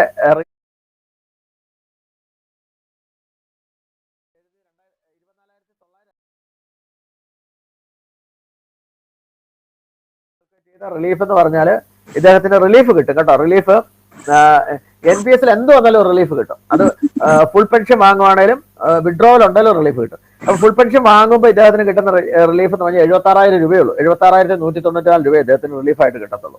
അപ്പോൾ ഇദ്ദേഹത്തിന്റെ പെൻഷന്റെ ബേസിക് എന്ന് പറഞ്ഞാൽ 5,093 വരും. പക്ഷെ അതല്ല, നമുക്കറിയാം മിനിമം പെൻഷൻ ഒരു സാധനമുണ്ട്. അതായത് അതിൽ 10,000 രൂപ അവിടെ വരും ബേസിക്. അതായത് ഞാൻ ആദ്യത്തെ സ്ലൈഡ് ഒന്ന് ഇടുവോ? ആദ്യത്തെ മാത്രം. അതായത് നമ്മൾ നേരത്തെ എടുത്ത ഒരു കാൽക്കുലേഷൻ ഉണ്ട്, അതിനകത്ത് കണ്ടോ ആ P/2 × Q/300 നമ്മളൊരു ബ്രാക്കറ്റിൽ ഇട്ടിട്ടുണ്ട്. ആ സാധനം എന്ന് പറഞ്ഞാൽ അത് അഷ്വേർഡ് പെൻഷനാണ്. P/2 × Q/300 10,000 താഴെയാണ്, അത് 10,000 ആക്കി കൊടുക്കും. 10,000 മിനിമം പെൻഷൻ എന്ന് പറഞ്ഞാൽ നിങ്ങൾ എത്ര പിൻവലിച്ചാലും നിങ്ങൾ ഫൈനലി എത്ര വിഡ്രോ ചെയ്താലും നിങ്ങൾക്ക് 10,000 കിട്ടുമെന്നല്ല അതിന്റെ അർത്ഥം. നിങ്ങൾക്ക് നിങ്ങളുടെ സർവീസ് 10 വർഷത്തിൽ കൂടുതൽ ഉണ്ടെങ്കിൽ നിങ്ങൾക്ക് എത്ര സർവീസ് ഉണ്ട്, എത്ര കുറവാണ് പിന്നെ സർവീസ് എങ്കിലും നിങ്ങളുടെ ബേസിക് എത്ര കുറവാണെങ്കിലും നിങ്ങൾക്ക് 10,000 രൂപ കിട്ടുമെന്ന് അതിന്റെ അർത്ഥം. അതായത് ബ്രാക്കറ്റിൽ ഇട്ടിരിക്കുന്ന ടേംസ് എത്ര കുറവാണെങ്കിലും നിങ്ങൾക്ക് 10,000 രൂപ കിട്ടും. അതായത് ഇവിടെ ഇദ്ദേഹം മിനിമം പെൻഷന്റെ ആളാണ്. ഇദ്ദേഹത്തിന്റെ പെൻഷൻ നമ്മൾ കാൽക്കുലേറ്റ് ചെയ്യുമ്പോൾ 5,093 രൂപയെ കിട്ടുന്നുള്ളൂ. പക്ഷെ അതുകൊണ്ട് തന്നെ ഇദ്ദേഹത്തിന് 10,000 രൂപ മിനിമം പെൻഷൻ കിട്ടും. അതാണ്. പിന്നെ മൂന്നാമത്തെ സ്ലൈഡിലേക്ക് തിരിച്ചു പോരെ. അപ്പോ അതാണ് ഈ 10,000 രൂപ എന്ന് പറയുന്നത്. അപ്പൊ 10,000 രൂപ അദ്ദേഹത്തിന് കിട്ടും. ഇദ്ദേഹത്തിന്റെ പെൻഷൻ സ്റ്റാർട്ട് ചെയ്യുവാണെങ്കിൽ 1/7/24, ഇദ്ദേഹം 31/5/24 റിട്ടയർ ആയതാണ്. 1/7/24 ഇദ്ദേഹത്തിന് 15,300 രൂപ കിട്ടും. അതാണ് ഇദ്ദേഹത്തിന്റെ പെൻഷൻ. മറ്റേതായിട്ട് കമ്പയർ ചെയ്യേണ്ടത് അതാണ്. ഇപ്പം 5,743 NPS കിട്ടുന്ന സ്ഥാനത്ത് ഇവിടെ ഇദ്ദേഹത്തിന് കിട്ടുന്ന 15,300 രൂപയാണ്. ഇനി 1/1/2000 ഈ ജനുവരി ആകുമ്പോൾ അദ്ദേഹത്തിന് വീണ്ടും കൂടും. മറ്റേ 5,743 തന്നെ ഇദ്ദേഹത്തിന്റെ മരണം വരെ പോവുകയാണ് ചെയ്യുന്നത്. ഇനി ഇടയ്ക്ക് കൂടുവാണെങ്കിലും വലിയ വ്യത്യാസങ്ങളൊന്നും വരുന്നില്ല. പക്ഷെ ഇവിടെ അങ്ങനെയല്ല. ഇവിടെ കൃത്യമായി DA ഇൻക്രീസ് അനുസരിച്ച് കൂടുന്നുണ്ട്. അവിടെ 5,743 കിട്ടുന്ന സമയത്ത് ഇദ്ദേഹത്തിന് 1/7/24 15,300, 1/1/25 ആകുമ്പോൾ 15,500, ഇനിയും DA അനുസരിച്ച് 10,000ന്റെ DA വെച്ച് അത് കൂടിക്കൊണ്ടിരിക്കും. അപ്പൊ നിങ്ങൾ കമ്പയർ ചെയ്യേണ്ടത് 5,743 ഈ 15,300 15,500 ആയിട്ടാണ് കമ്പയർ ചെയ്യേണ്ടത്. അപ്പൊ 5,743 ആണ് ഇദ്ദേഹം മേടിച്ചു പോകുന്നതെങ്കിൽ ഇദ്ദേഹത്തിന് റിട്ടയർ മരിച്ചു പോകുമ്പോൾ ഇദ്ദേഹത്തിന്റെ ഭാര്യയ്ക്ക് ഭാര്യയല്ല നോമിനി ആരാണോ ആ നോമിനിക്ക് ബാക്കി 4 ലക്ഷം രൂപയും അതിന്റെ NAV വാല്യൂ, അതായത് 4 ലക്ഷം അതിന്റെ അപ്പുറത്തെ വാല്യൂ കിട്ടും. അതേസമയം 15,000 മേടിച്ച് ജീവിക്കണം എന്നാണ് ഇദ്ദേഹത്തിന് ആഗ്രഹം. അതായത് ജീവിക്കാൻ വേണ്ടിയുള്ളതാണ് പെൻഷൻ. നമ്മൾ അറിയാലോ, നമുക്ക് ഇൻഷുറൻസ് ഉണ്ട്, പെൻഷനും ഉണ്ട്. ഇൻഷുറൻസ് എടുക്കുവാണെങ്കിൽ മരിച്ച ലാഭം, പെൻഷൻ എടുക്കുവാണെങ്കിൽ ജീവിച്ച ലാഭം. ഇതാണ് ഇതിന്റെ കച്ചവടം. അപ്പോൾ പെൻഷൻ എടുത്താണ് ഇദ്ദേഹം, അതായത് ജീവിക്കുന്ന സമയത്ത് നല്ല പൈസ കിട്ടി ജീവിക്കണമെന്നാണ് ഇദ്ദേഹത്തിന് ആഗ്രഹമെങ്കിൽ ഇദ്ദേഹത്തിന് 15,300 15,500 ഇനിയും DA അനുസരിച്ച് കൂടി മേടിക്കാം. ഇതാണ് ഇദ്ദേഹത്തിന്റെ വ്യത്യാസം. ഇനി നമ്മൾ വിഡ്രോവൽ എടുത്തു ഇദ്ദേഹത്തിന് അത് സെയിം ആണ് കേട്ടോ. കാരണം നിങ്ങൾക്ക് പെൻഷൻ കിട്ടണമെന്നാണെങ്കിൽ നിങ്ങൾ വിഡ്രോ ചെയ്യാതിരിക്കുക. ഇനി പെൻഷൻ വേണ്ട, പൈസ വേണമെന്നാണ് വിഡ്രോ ചെയ്യുക. അത് NPS-ലും UPS-ലും ഉണ്ട്. അതിന്റെ വ്യത്യാസം ഇത്രയേ ഉള്ളൂ. മരിച്ചു കഴിയുമ്പോൾ ഉള്ള പൈസ മാത്രമേ വ്യത്യാസപ്പെടുന്നുള്ളൂ. ഇതാണ് ഇതിന്റെ വ്യത്യാസം. ഇനി NPS-ൽ നോക്ക്, ഇദ്ദേഹം വിഡ്രോ ചെയ്യുമ്പോൾ 6 ലക്ഷം കൈ കിട്ടി. ഓക്കെ, 6 ലക്ഷം കൈ കിട്ടി. ഇദ്ദേഹത്തിന് വെറും 2,297 രൂപയുള്ളൂ. ഇത് മരിക്കുന്നതോടെ വരെ 2,297 കൊണ്ട് നമുക്ക് എന്ത് ചെയ്യാമെന്ന് ആലോചിച്ചാൽ മതി. പക്ഷെ UPS എടുത്തിട്ട് വിഡ്രോ ചെയ്യുവാണെങ്കിൽ ഇദ്ദേഹത്തിന് ഈ 76,000 രൂപ ലംസം കിട്ടും. അത് ഇതുമായിട്ടൊന്നും ബാധിക്കുന്ന കാര്യമല്ല. അത് കൂടാതെ തന്നെ 60% വിഡ്രോ ചെയ്യുമ്പം 5 ലക്ഷം കിട്ടും. 5 ലക്ഷം കിട്ടുന്നതിന്റെ കാര്യം ഈ ടോട്ടല് 10+10 മാത്രമേ വിഡ്രോ ചെയ്യാൻ പറ്റുള്ളൂ. മറ്റത്തിൽ 24 വിഡ്രോ ചെയ്യാൻ പറ്റും. നമ്മൾ ഇടുന്ന പൈസ 10+10 ഇടുന്ന ആ പൈസ കൂട്ടി വെച്ചുള്ള വിഡ്രോ പറ്റുള്ളൂ. എന്താണെങ്കിലും ടോട്ടൽ ഇദ്ദേഹത്തിന് 5.6 ലക്ഷം കിട്ടും. മറ്റൊടത്ത് 6 ലക്ഷം കിട്ടും. ഏറെക്കുറെ ഒരുപോലെയാണ് വിഡ്രോ ചെയ്യുമ്പോൾ കിട്ടുന്ന പൈസ. ചിലപ്പോൾ ചിലയിടങ്ങളിൽ UPS-ൽ കൂടുതലും വരുന്നുണ്ട്. അപ്പൊ അത് ഒരുപോലെ അങ്ങ് കൂട്ടിക്കും. അപ്പോൾ ഇദ്ദേഹത്തിന് വിഡ്രോ ചെയ്യുമ്പോൾ 6 ലക്ഷം രൂപയുടെ അടുത്ത് കിട്ടും. അദ്ദേഹത്തിന് മറ്റതുപോലെ മിനിമം പെൻഷന്റെ 10,000 രൂപയുടെ 40% കിട്ടുള്ളൂ. അതാണ് 1 - FW% എന്ന് പറയുന്നത്. 10,000 രൂപയാണ് അദ്ദേഹത്തിന് അവിടെ പെൻഷൻ കിട്ടുന്നത്.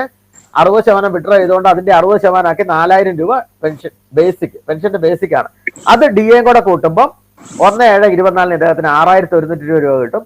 1/1/25 ഈ ജനുവരി തൊട്ട് ഇദ്ദേഹത്തിന് 6200 രൂപ കിട്ടും. അപ്പൊ ഈ കേസ് 2 കേസ് 4 ഈ കേസ് രണ്ട് കേസ് 2 തമ്മിൽ കമ്പയർ ചെയ്യാം. രണ്ട് സ്ഥലത്തും ഏകദേശം 6 ലക്ഷം രൂപയുടെ അടുത്ത് കിട്ടും. NPS ആണെങ്കിൽ എന്ത് സംഭവിക്കും? 2297 രൂപയെ കിട്ടത്തുള്ളൂ മാസം. UPS ആണെങ്കിൽ 6200 രൂപ കിട്ടും. അത് ഇനി കൂടിക്കൂടി കിട്ടും. ഈ UPSന് കൂടിക്കൂടി കിട്ടും. അങ്ങനെ കിട്ടും. മരിച്ചു കഴിയുമ്പം UPSന് ഭാര്യ ഭർത്താവൊക്കെ ജീവിച്ചിരിപ്പുണ്ട്, അവർക്ക് മാത്രം ലാസ്റ്റ് മേടിക്കുന്നതിന്റെ 60% കിട്ടും. അവർ മരിച്ചാൽ പിന്നെ ഒന്നുമില്ല. NPS ആവുമ്പം മരിച്ചു കഴിഞ്ഞാൽ ബാക്കിയുള്ള 4 ലക്ഷം രൂപയും കൈ കിട്ടും. ഇതാണ് ഇതിന്റെ വ്യത്യാസം. അപ്പൊ ജനറലി ഈ കേസിലൊക്കെ നമ്മൾ പറഞ്ഞാൽ നിങ്ങൾക്ക് ഒറ്റ ചോദ്യമുള്ളൂ, നിങ്ങൾ മരിച്ചു കഴിഞ്ഞ പൈസ വേണം എന്നുള്ളതാണ്. ഈ ടോട്ടൽ എമൗണ്ട് ആണ് നിങ്ങൾ കൂട്ടുന്നതെങ്കിൽ ഇത്രയേ ഉള്ളൂ. ടോട്ടൽ എമൗണ്ട് ആണ് നിങ്ങൾ കൂട്ടുന്നതെങ്കിൽ ഒരു 15 വർഷം നിങ്ങൾ ജീവിച്ചിരിക്കുകയാണെങ്കിൽ ഈ ഡിഫറൻസ് മുഴുവൻ ഒരു 10 വർഷം മേലെ തൊട്ട് ഏറെക്കുറെ ഡിഫറൻസ് നിങ്ങൾക്ക് കോപ്പപ്പ് ആവും. ഒരു 75 വയസ്സ് കഴിഞ്ഞ് നിങ്ങൾ ജീവിച്ചിരിക്കുന്ന മുഴുവൻ നിങ്ങൾക്ക് ലാഭമാണ്. ഈ പൈസ കിട്ടിയില്ലെങ്കിലും പിന്നെ പ്രശ്നമില്ല. അപ്പൊ 75 ഇപ്പൊ ഇത് ഞാൻ പറഞ്ഞ കാര്യം UPSന് വേണ്ടി അഡ്വക്കേറ്റ് ചെയ്യണമെന്ന് വെച്ചാൽ സിമ്പിൾ അല്ല. കാരണം എന്താണെന്ന് വെച്ചാൽ നിങ്ങൾ എന്തെങ്കിലും മരണാസന്നമായ ഒരു രോഗമുള്ള ആളാണ്, നിങ്ങൾ ഒരു 2 വർഷത്തിനുള്ളിൽ മരിക്കും, അല്ല ഡോക്ടർ ഒരു കാലാവധി പറഞ്ഞിരിക്കും 5 വർഷത്തിനുള്ളിൽ മരിക്കും. 65 വയസ്സിനുള്ളിൽ മരിക്കുന്നുണ്ടെങ്കിൽ NPS തുടരുന്നതാണ് ലാഭം. കാരണം മരിച്ചു കഴിഞ്ഞ് കുറച്ച് പൈസ വീട്ടുകാർക്ക് കിട്ടും. അതാണ്, അത്രയേ ഉള്ളൂ. അത് നിങ്ങളുടെ ഇഷ്ടം. അതാ പറഞ്ഞാൽ എനിക്ക് ഇതിന്റെ തീരുമാനം എടുക്കാൻ പറ്റില്ല. ഇതൊക്കെ ജനറലി പറയുന്നത് നിങ്ങൾ മരിച്ചു കഴിഞ്ഞാൽ ഫാമിലി പെൻഷൻ കിട്ടും. ഫാമിലി ചിലപ്പോൾ അതിൻ്റെ വേറെ ഫാമിലി പെൻഷൻ നിങ്ങൾ കാൽക്കുലേറ്റ് ചെയ്യുമ്പോൾ ഓർക്കണം, നിങ്ങളുടെ വൈഫ് അല്ലെ ഹസ്ബൻഡ് അന്നേരം ജീവിച്ചിരിക്കണം നിങ്ങൾ മരിച്ചു കഴിഞ്ഞ്. അതും നിങ്ങളുടെ എങ്ങനെയുള്ള വൈഫ് അല്ലെ ഹസ്ബൻഡ് ആയിരിക്കണം. നിങ്ങൾ ലിവിങ് ടുഗദർ ആണെ കിട്ടില്ല, മക്കൾക്കാർക്ക് കൊടുക്കാൻ പറ്റില്ല. നിങ്ങൾ മരിച്ചു കഴിഞ്ഞ് റിട്ടയർ ആയി കഴിഞ്ഞ് കല്യാണം കഴിച്ചതാണെങ്കിൽ പറ്റില്ല. നിങ്ങൾ റിട്ടയർ ആകുന്ന സമയത്തുള്ള നിയമപരമായിട്ടുള്ള നിങ്ങളുടെ ഹസ്ബൻഡ് അല്ലെങ്കിൽ വൈഫ് അവർക്ക് മാത്രമേ കിട്ടുള്ളൂ. അതാണ് വ്യത്യാസം. എന്തായാലും ജീവിച്ചിരിക്കുമ്പോൾ കിട്ടാൻ എപ്പോഴും NPS ഉം അല്ലാത്തതിന് UPS തന്നെയാണ് നല്ലതെന്നുള്ള ഇവിടെ നമുക്ക് നോക്കാം. ഒരു 2 കേസ് കൂടെ ഉണ്ട്. പെട്ടെന്ന് നമുക്ക് അതിലേക്ക് പോവാം. 4ാമത്തെ സ്ലൈഡ് ഒന്ന് ഇടുവോ? 4ാമത്തെ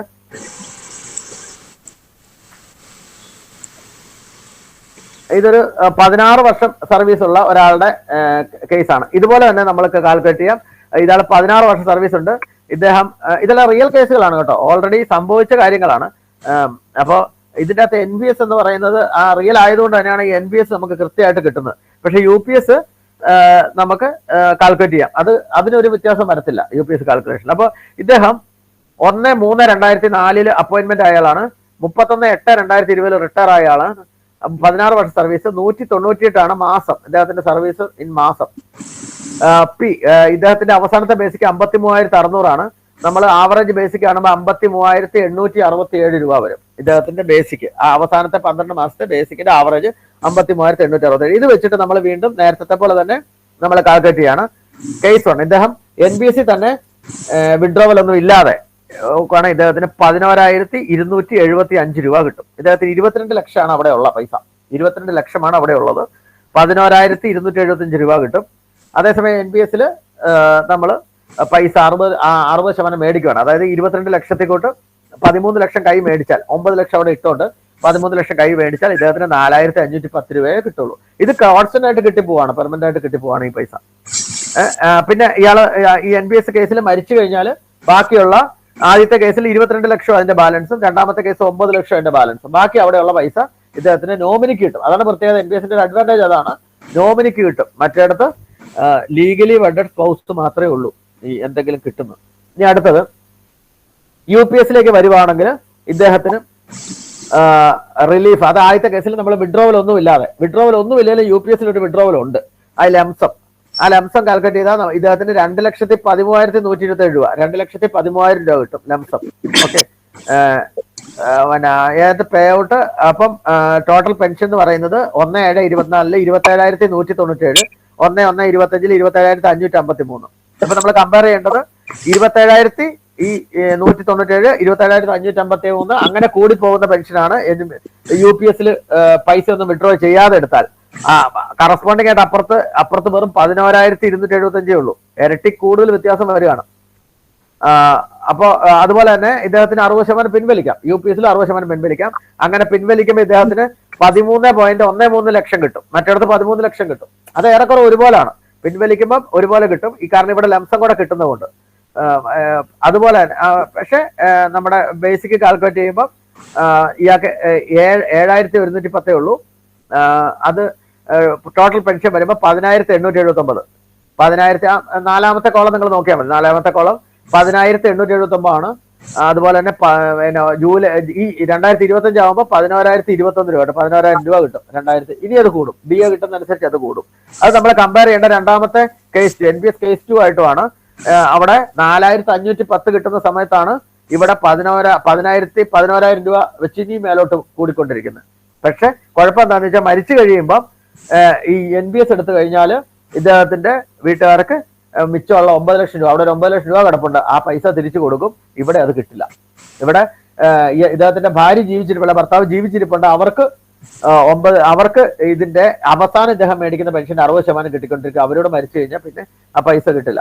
അപ്പൊ ജനറലി പറഞ്ഞാല് ഒരു 70 വയസ്സ് മേലെ ജീവിച്ചിരിക്കാൻ പറ്റുമെങ്കിൽ UPS ഇത് നോക്കുക. ഇത് 10 വർഷം ഇദ്ദേഹം പെൻഷൻ മേടിക്കുവാണെങ്കിലത്തെ അവസ്ഥ മൂന്നാമത്തെ കോളം നാലാമത്തെ കോളത്തിൽ അവസാനം എഴുതിയിട്ടുണ്ട്. ഇപ്പൊ അവിടെ കിടക്കുന്ന ഈ മൂന്നാമത്തെ കോളത്തിൽ നിങ്ങൾ നോക്കുക, അവിടെ 22 ലക്ഷമാണ് അവിടെ കിടക്കുന്നത്. 10 വർഷം ഇദ്ദേഹം ഇങ്ങനെ പെൻഷൻ മേടിച്ചാൽ തന്നെ ഇദ്ദേഹത്തിന് 33 ലക്ഷം രൂപ കിട്ടുന്നുണ്ട്. അതുപോലെ നാലാമത്തെ കോളം നോക്കുക, അവിടെ 9 ലക്ഷം ഇട്ടിട്ടാണ് നമ്മൾ വിഡ്രോ എല്ലാം 9 ലക്ഷം ഇട്ടിട്ടാണ്. അപ്പൊ ഇദ്ദേഹം 10 വർഷം ഇങ്ങനെ പെൻഷൻ മേടിച്ചാൽ തന്നെ ഇദ്ദേഹത്തിന് 13.2 ലക്ഷം കിട്ടുന്നുണ്ട്. ചുരുക്കം പറഞ്ഞാൽ 75 വയസ്സ് വരെ മേടിച്ചു കഴിഞ്ഞാൽ ഇത് ലാഭമാണ് കച്ചവടം എന്നുള്ളതാണ് നമുക്ക് കിട്ടുന്നത്. മരിച്ചു കഴിഞ്ഞാൽ നഷ്ടമാണ്. പിന്നെ ഒരു കേസ് കൂടെ നോക്കിയിട്ട് നമുക്ക് ബാക്കി ഡൗട്ട്സിലേക്കൊക്കെ കിടക്കാം. അടുത്ത 5-ാമത്തെ സ്ലൈഡ് ഒന്ന് ഇടുവോ? 5-ാമത്തെ. പിന്നെ ഇത് അവസാനത്തെ കേസാണ്. ഇത് ഏറ്റവും പരമാവധി നമുക്ക് ഒരു പെൻഷൻ പരമാവധി സർവീസ് ഉള്ള ഒരാളെ നമുക്ക് കിട്ടിയിരിക്കുന്നതാണ്. ഇദ്ദേഹത്തിന് 20 വർഷം സർവീസ് ഉണ്ട്. കാരണം 2004 കയറിയിട്ട് നമുക്ക് 20 വർഷത്തേക്കുള്ള സർവീസ് ഉള്ള ഒരാളെ നമുക്ക് കിട്ടത്തില്ല NPS. അപ്പോൾ അദ്ദേഹത്തിന് കൃത്യമായ NPS പെൻഷൻ കിട്ടും എന്നുള്ളതാണ് ഇതിന്റെ അഡ്വാൻറ്റേജ്. ഇദ്ദേഹത്തിന് 20 വർഷം സർവീസ് ഉണ്ട്. ഇദ്ദേഹം 1/2/2014 അപ്പോയിന്റ്മെന്റ് ആയ ആളാണ്. 2004 അപ്പോയിന്റ്, 2014 അത് 2004 1/2/2004 അപ്പോയിന്റ്മെന്റ് ആളാണ്. ഇദ്ദേഹം 31/5/2024 ഇദ്ദേഹം റിട്ടയർ ആയത്. അപ്പോ ക്ഷമിക്കണം ഒരു സെക്കൻഡ്, സ്ലൈഡ് മാറിപ്പോയി. ഓക്കെ, അല്ല സ്ലൈഡ് സ്ക്രീനെ കറക്റ്റ് ആണ്. ഞാൻ എടുത്ത സ്ലൈഡ്, ഞാൻ നോക്കുന്ന സ്ലൈഡ്. ഓക്കെ, 20 വർഷം സർവീസ് ഉള്ള ആളാണ്. ഇദ്ദേഹത്തിന്റെ അപ്പോയിന്റ്മെന്റ് 14/12/2004 കേട്ടോ. 14/12/2004. റിട്ടയർമെന്റ് 31/12/2024. 20 വർഷം സർവീസ്. ഇദ്ദേഹത്തിന് Q എന്ന് പറയുമ്പോൾ 240 വരും. അത് 20 വർഷം സർവീസ്. Q × 20/12. അതുപോലെ P എന്ന് പറയുന്നത് ഇദ്ദേഹത്തിന് 39,400. അത് ലാസ്റ്റത്തെ 12 മാസത്തിന്റെ ബേസിക്കിന്റെ ആവറേജ് 39,400. അപ്പൊ ഇദ്ദേഹത്തിന്റെ കേസും കൂടെ നമുക്ക് നോക്കാം. ആദ്യത്തെ കോളം നോക്കുക. ഇദ്ദേഹം NPS റിട്ടയർ ആയി. ഇദ്ദേഹം NPS വിഡ്രോവൽ ഒന്നും മേടിച്ചില്ലെങ്കിൽ ഇദ്ദേഹത്തിന് 13,750 രൂപ. 25 ലക്ഷമാണ് ഇദ്ദേഹത്തിന് അവിടെയുള്ള. 25 ലക്ഷം അവിടെ ഇട്ട് പൈസ ഒന്നും മേടിക്കാതിരിക്കുകയാണ് 13,750 രൂപ ഇദ്ദേഹത്തിന് കിട്ടും മാസം. അത് കോൺസ്റ്റന്റ് ആയിരിക്കും, അങ്ങനെ കിട്ടിക്കൊണ്ടിരിക്കും. ഇനി ഇദ്ദേഹം 60% മേടിക്കുവാണെങ്കിൽ ഇദ്ദേഹത്തിന് 25 ലക്ഷം രൂപ കൈ കിട്ടും. അങ്ങനെയാണ് ഇദ്ദേഹം റിട്ടയർ ആയിരിക്കുന്നത്. 25 ലക്ഷം രൂപ കൈ കിട്ടും റിലീഫായിട്ട്. 15 ലക്ഷം രൂപ 25 ലക്ഷം അവിടെ ഉണ്ട്. 15 ലക്ഷം രൂപ കൈ കിട്ടും. 15 ലക്ഷം കൈ കിട്ടി 10 ലക്ഷം അവിടെ ഇട്ടുകൊണ്ട് ഇദ്ദേഹത്തിന് 5,500 രൂപ വെച്ച് പെൻഷൻ മേടിക്കാം. 5,500 രൂപ. അതാണ് ഇദ്ദേഹം ചെയ്യുന്നത്. മരിച്ചു കഴിയുമ്പം ഈ പൈസ മുഴുവൻ ബാക്കിയുള്ള അവിടെ കിടക്കുന്ന ആദ്യത്തെ കേസിൽ 25 ലക്ഷം അവിടെ ഉണ്ട്, അതിന്റെ മാർക്കറ്റ് വാല്യൂ. അല്ലെങ്കിൽ രണ്ടാമത്തെ കേസിൽ 10 ലക്ഷം അവിടെ ഉണ്ട്, അതിന്റെ മാർക്കറ്റ് വാല്യൂ ഇദ്ദേഹത്തിന്റെ വൈഫിന് അല്ലെങ്കിൽ നോമിനിക്ക് കിട്ടും. അതാണ് NPS. UPS ആണെങ്കിലും ഇദ്ദേഹം കേസ് 1 എന്ന് പറയുന്നത് മൂന്നാമത്തെ കോളം നോക്കുക. അവിടെ റിലീഫ് 2.1 ലക്ഷം കിട്ടും. 4.1 ലക്ഷം കിട്ടും. പക്ഷെ ആലോചിച്ച് നോക്കി, NPS ആ സ്ഥാനത്ത് ഒന്നും നമുക്ക് കിട്ടില്ല കേട്ടോ. NPS അവിടെ ഒന്നും കിട്ടില്ല. കാരണം ഫുൾ അവിടെ ഇട്ടാണ് നമ്മൾ മേടിക്കുന്നത്. ഇവിടെ 2.41 ലക്ഷം കിട്ടും. പിന്നെ അദ്ദേഹത്തിന് മാസാമാസം 24,408 രൂപ കിട്ടും. അദ്ദേഹത്തിന് 15,760 അദ്ദേഹത്തിന്റെ ബേസിക്. 24,428 രൂപ അതാണ് ഈ 2025 കിട്ടുന്ന. DA അനുസരിച്ച് ഇത് കൂടിക്കൊണ്ടിരിക്കും. അതാണ് ഇദ്ദേഹം പൈസ മേടിക്കുക, അല്ല UPS കേസ് 1 പൈസ മേടിക്കാതിരിക്കുവാണെങ്കിൽ. ഇനി UPS തന്നെ നമ്മൾ പൈസ മേടിക്കുവാണെങ്കിൽ ഇദ്ദേഹത്തിന് റിലീഫായിട്ട് 14.91 ലക്ഷം കിട്ടും. അതായത് രണ്ടാമത്തെ കോളമായിട്ട് തന്നെ കമ്പയർ ചെയ്താൽ മതി. അവിടെ 15 ലക്ഷം കിട്ടുമ്പോൾ ഇവിടെ 14.91 ലക്ഷം കിട്ടും. അതായത് വെറും 9,000 രൂപ, വെറും ചെറിയ വ്യത്യാസമുള്ളൂ. ഏകദേശം 15 ലക്ഷവും നമുക്ക് കൂട്ടാം. പക്ഷെ പെൻഷനായിട്ട് 6,304 ഇദ്ദേഹത്തിന്റെ ബേസിക്. അത് വെച്ച് ഈ വർഷം 9,771 രൂപ വെച്ച് കിട്ടും. DA അനുസരിച്ച് കൂടിക്കൊണ്ടിരിക്കും. 6,304 ബേസിക് വെച്ച് DA അനുസരിച്ച് കൂടിക്കൊണ്ടിരിക്കും. അപ്പൊ ഇവിടെ രണ്ട് കേസിലും ഈ ആദ്യത്തെ കേസും മൂന്നാമത്തെ കോളം, ആദ്യത്തെ കോളം മൂന്നാമത്തെ കോളം കമ്പയർ ചെയ്യുക. ആദ്യത്തെ കേസ് നമ്മൾ ഫുൾ പെൻഷൻ മേടിക്കുന്ന കേസിൽ NPS ആണ് 13,750 കിട്ടും. ഇവിടെയാണെങ്കിൽ നമുക്ക് 24,428 കിട്ടും. ഇനി വിഡ്രോവൽ എടുക്കുന്ന കേസിൽ വിഡ്രോവൽ ഏകദേശം 15 ലക്ഷം വിഡ്രോ ചെയ്യാം. ആദ്യത്തെ കേസിൽ NPS ആണ് 5,500 കിട്ടും. ഇവിടെ വരുമ്പോൾ 9,771. അത് കൂടിക്കൊണ്ടിരിക്കും കേട്ടോ. 5,500 കോൺസ്റ്റന്റ് ആയിരിക്കും. ഈ 9,771 ഇവിടുന്ന് കൂടിക്കൊണ്ടിരിക്കും. പിന്നെ UPS നമ്മൾ മരിച്ചു കഴിഞ്ഞു കഴിഞ്ഞാൽ ഇദ്ദേഹത്തിന്റെ ലീഗലി വെഡഡ് സ്പൗസ് വൈഫ് ഉണ്ടെങ്കിൽ അവർക്ക് അവസാനം മേടിക്കുന്ന പെൻഷന്റെ 60% കിട്ടിക്കൊണ്ടിരിക്കും. അവര് മരിച്ചു കഴിഞ്ഞാൽ പിന്നെ ഒന്നും കിട്ടില്ല. അതാണ് UPSന്റെ വ്യത്യാസം. ഇനി ഇദ്ദേഹം തന്നെ 10 വർഷം ഇങ്ങനെ പെൻഷൻ മേടിക്കണം. 70 വയസ്സ് വരെ പെൻഷൻ മേടിക്കാണ് ഇദ്ദേഹം. UPS ഫസ്റ്റ് കേസ്, അതായത് വിഡ്രോ ചെയ്യാത്ത കേസിൽ 29.31 ലക്ഷം ഇദ്ദേഹം വാങ്ങും. പെൻഷനായിട്ട് തന്നെ കൈ വാങ്ങുന്നത്. അവിടെ കിടക്കുന്നത് ഒരു കമ്പാരിസന് വേണ്ടി റഫായിട്ട് പറയുന്നേ ഉള്ളൂ.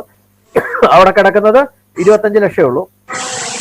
പിന്നെ NPSന്റെ ഒരു ഡിഫറൻസ്, NPSൽ കുറച്ച് പെൻഷൻ നമുക്ക് കിട്ടുന്നുള്ളൂ. ഡിഫറൻസ് എല്ലാം കൂടെ കാൽക്കുലേറ്റ് ചെയ്യാം. എങ്ങനെ വന്നാലും ഒരു 75 വയസ്സ് വരെ ആയി കഴിയുമ്പോൾ പിന്നെ നമുക്ക് മറ്റതില്ലാതെ തന്നെ നമുക്ക് മാനേജ് ചെയ്യാം, അല്ലെങ്കിൽ നഷ്ടമില്ലെന്ന് പറയാം. ഇനി സെക്കൻഡ് കേസിൽ 10 വർഷം സർവീസ് ചെയ്താൽ 11.72 ലക്ഷം കിട്ടും. അവിടെ കിടക്കുന്നത് നമുക്കൊരു 10 ലക്ഷം അവിടെ കിടക്കുന്നുള്ളൂ സെക്കൻഡ് കേസിൽ. അപ്പൊ ഈ ആദ്യത്തെ കോളം മൂന്നാമത്തെ കോളം കമ്പയർ ചെയ്യാം, രണ്ടാമത്തെ കോളം നാലാമത്തെ കോളം കമ്പയർ ചെയ്യാം. ഇതിന്റെ അകത്ത് ഇൻ ഷോർട്ട് ഇതിന്റെ അകത്ത് ഒരു കാര്യം പറയാനുള്ളൂ. നിങ്ങൾ NPS എടുക്കണോ UPS എടുക്കണോ എന്ന് ചോദിച്ചാൽ നിങ്ങൾക്ക് മരിക്കണോ ജീവിക്കണോ എന്ന് ചോദിക്കുന്നതിന്റെ തുല്യമാണത് ഏകദേശം. കാരണം എന്താന്ന് ചോദിച്ചാൽ ഇപ്പൊ പെൻഷൻ ഞാൻ പറഞ്ഞ പോലെ പെൻഷൻ എന്ന് പറഞ്ഞപ്പോഴും ജീവിക്കാനുള്ള തുകയാണ് പെൻഷൻ എന്ന് പറയുന്നത്. അപ്പൊ ജീവിക്കുമ്പോൾ പെൻഷൻ എപ്പോഴും ലാഭമാണ്.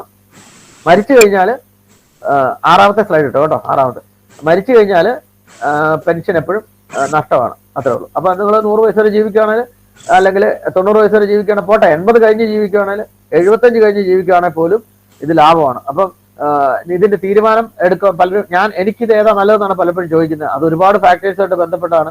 നിങ്ങൾ പെട്ടെന്ന് മരിക്കുക എന്നുള്ളതാണ് പ്രധാന ചോദ്യം. അതുകൂടാതെ നിങ്ങൾക്ക് ഫാമിലി പെൻഷൻ കിട്ടുമോ എന്നുള്ളൊരു ചോദ്യമുണ്ട്.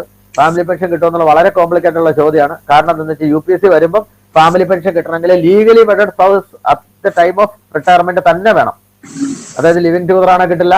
നിങ്ങൾ ഇനി ഓക്കെ നമുക്കിപ്പോൾ ഒരു വൈഫ് ഉണ്ട്, അല്ലെങ്കിൽ ഭർത്താവ് ഉണ്ട്, ഒന്ന് ഡൈവോഴ്സ് ചെയ്തിട്ട് നമ്മള് റിട്ടയർമെന്റ് ആയി കഴിഞ്ഞു ഒന്ന് കല്യാണം കഴിക്കാന്ന് വെച്ചാൽ കിട്ടില്ല. റിട്ടയർമെന്റ് ആകുന്നതിന് തൊട്ട് മുമ്പ് കല്യാണം കഴിക്കണം, അങ്ങനെയാണെങ്കിൽ പോലും. അപ്പൊ ഇങ്ങനെ കുറെ കോംപ്ലിക്കേറ്റഡ് ഉള്ള കാര്യങ്ങളുണ്ട്. ലിവിങ് ടുഗദർ കിട്ടില്ല, മക്കൾക്ക് കൊടുക്കാൻ പറ്റില്ല, ഇങ്ങനെ. അപ്പൊ അങ്ങനെ അതെല്ലാം നിങ്ങൾ ആ ഫാക്ടേഴ്സ് എല്ലാം ഇതിനെ ബാധിക്കും. ഫാമിലി പെൻഷന്റെ കാര്യത്തിൽ ഫാമിലി പെൻഷൻ എന്ന് പറഞ്ഞാൽ നിങ്ങളുടെ പാർട്ട്ണർ ഇപ്പൊ ഇത് പ്രശ്നം എന്ന് വെച്ചാൽ റിട്ടയർമെന്റ് ആയി കഴിഞ്ഞ് കല്യാണം കഴിച്ചാൽ സംഭവിക്കുമെന്ന് പറഞ്ഞാൽ വളരെ യങ് ആയിട്ടുള്ള ഒരാളെ പെൻഷന് വേണ്ടി കല്യാണം കഴിച്ചു കഴിഞ്ഞാൽ അയാൾ മരിക്കുന്നവരെ പെൻഷൻ കിട്ടും, കമ്പനിക്ക് നഷ്ടമാണ്.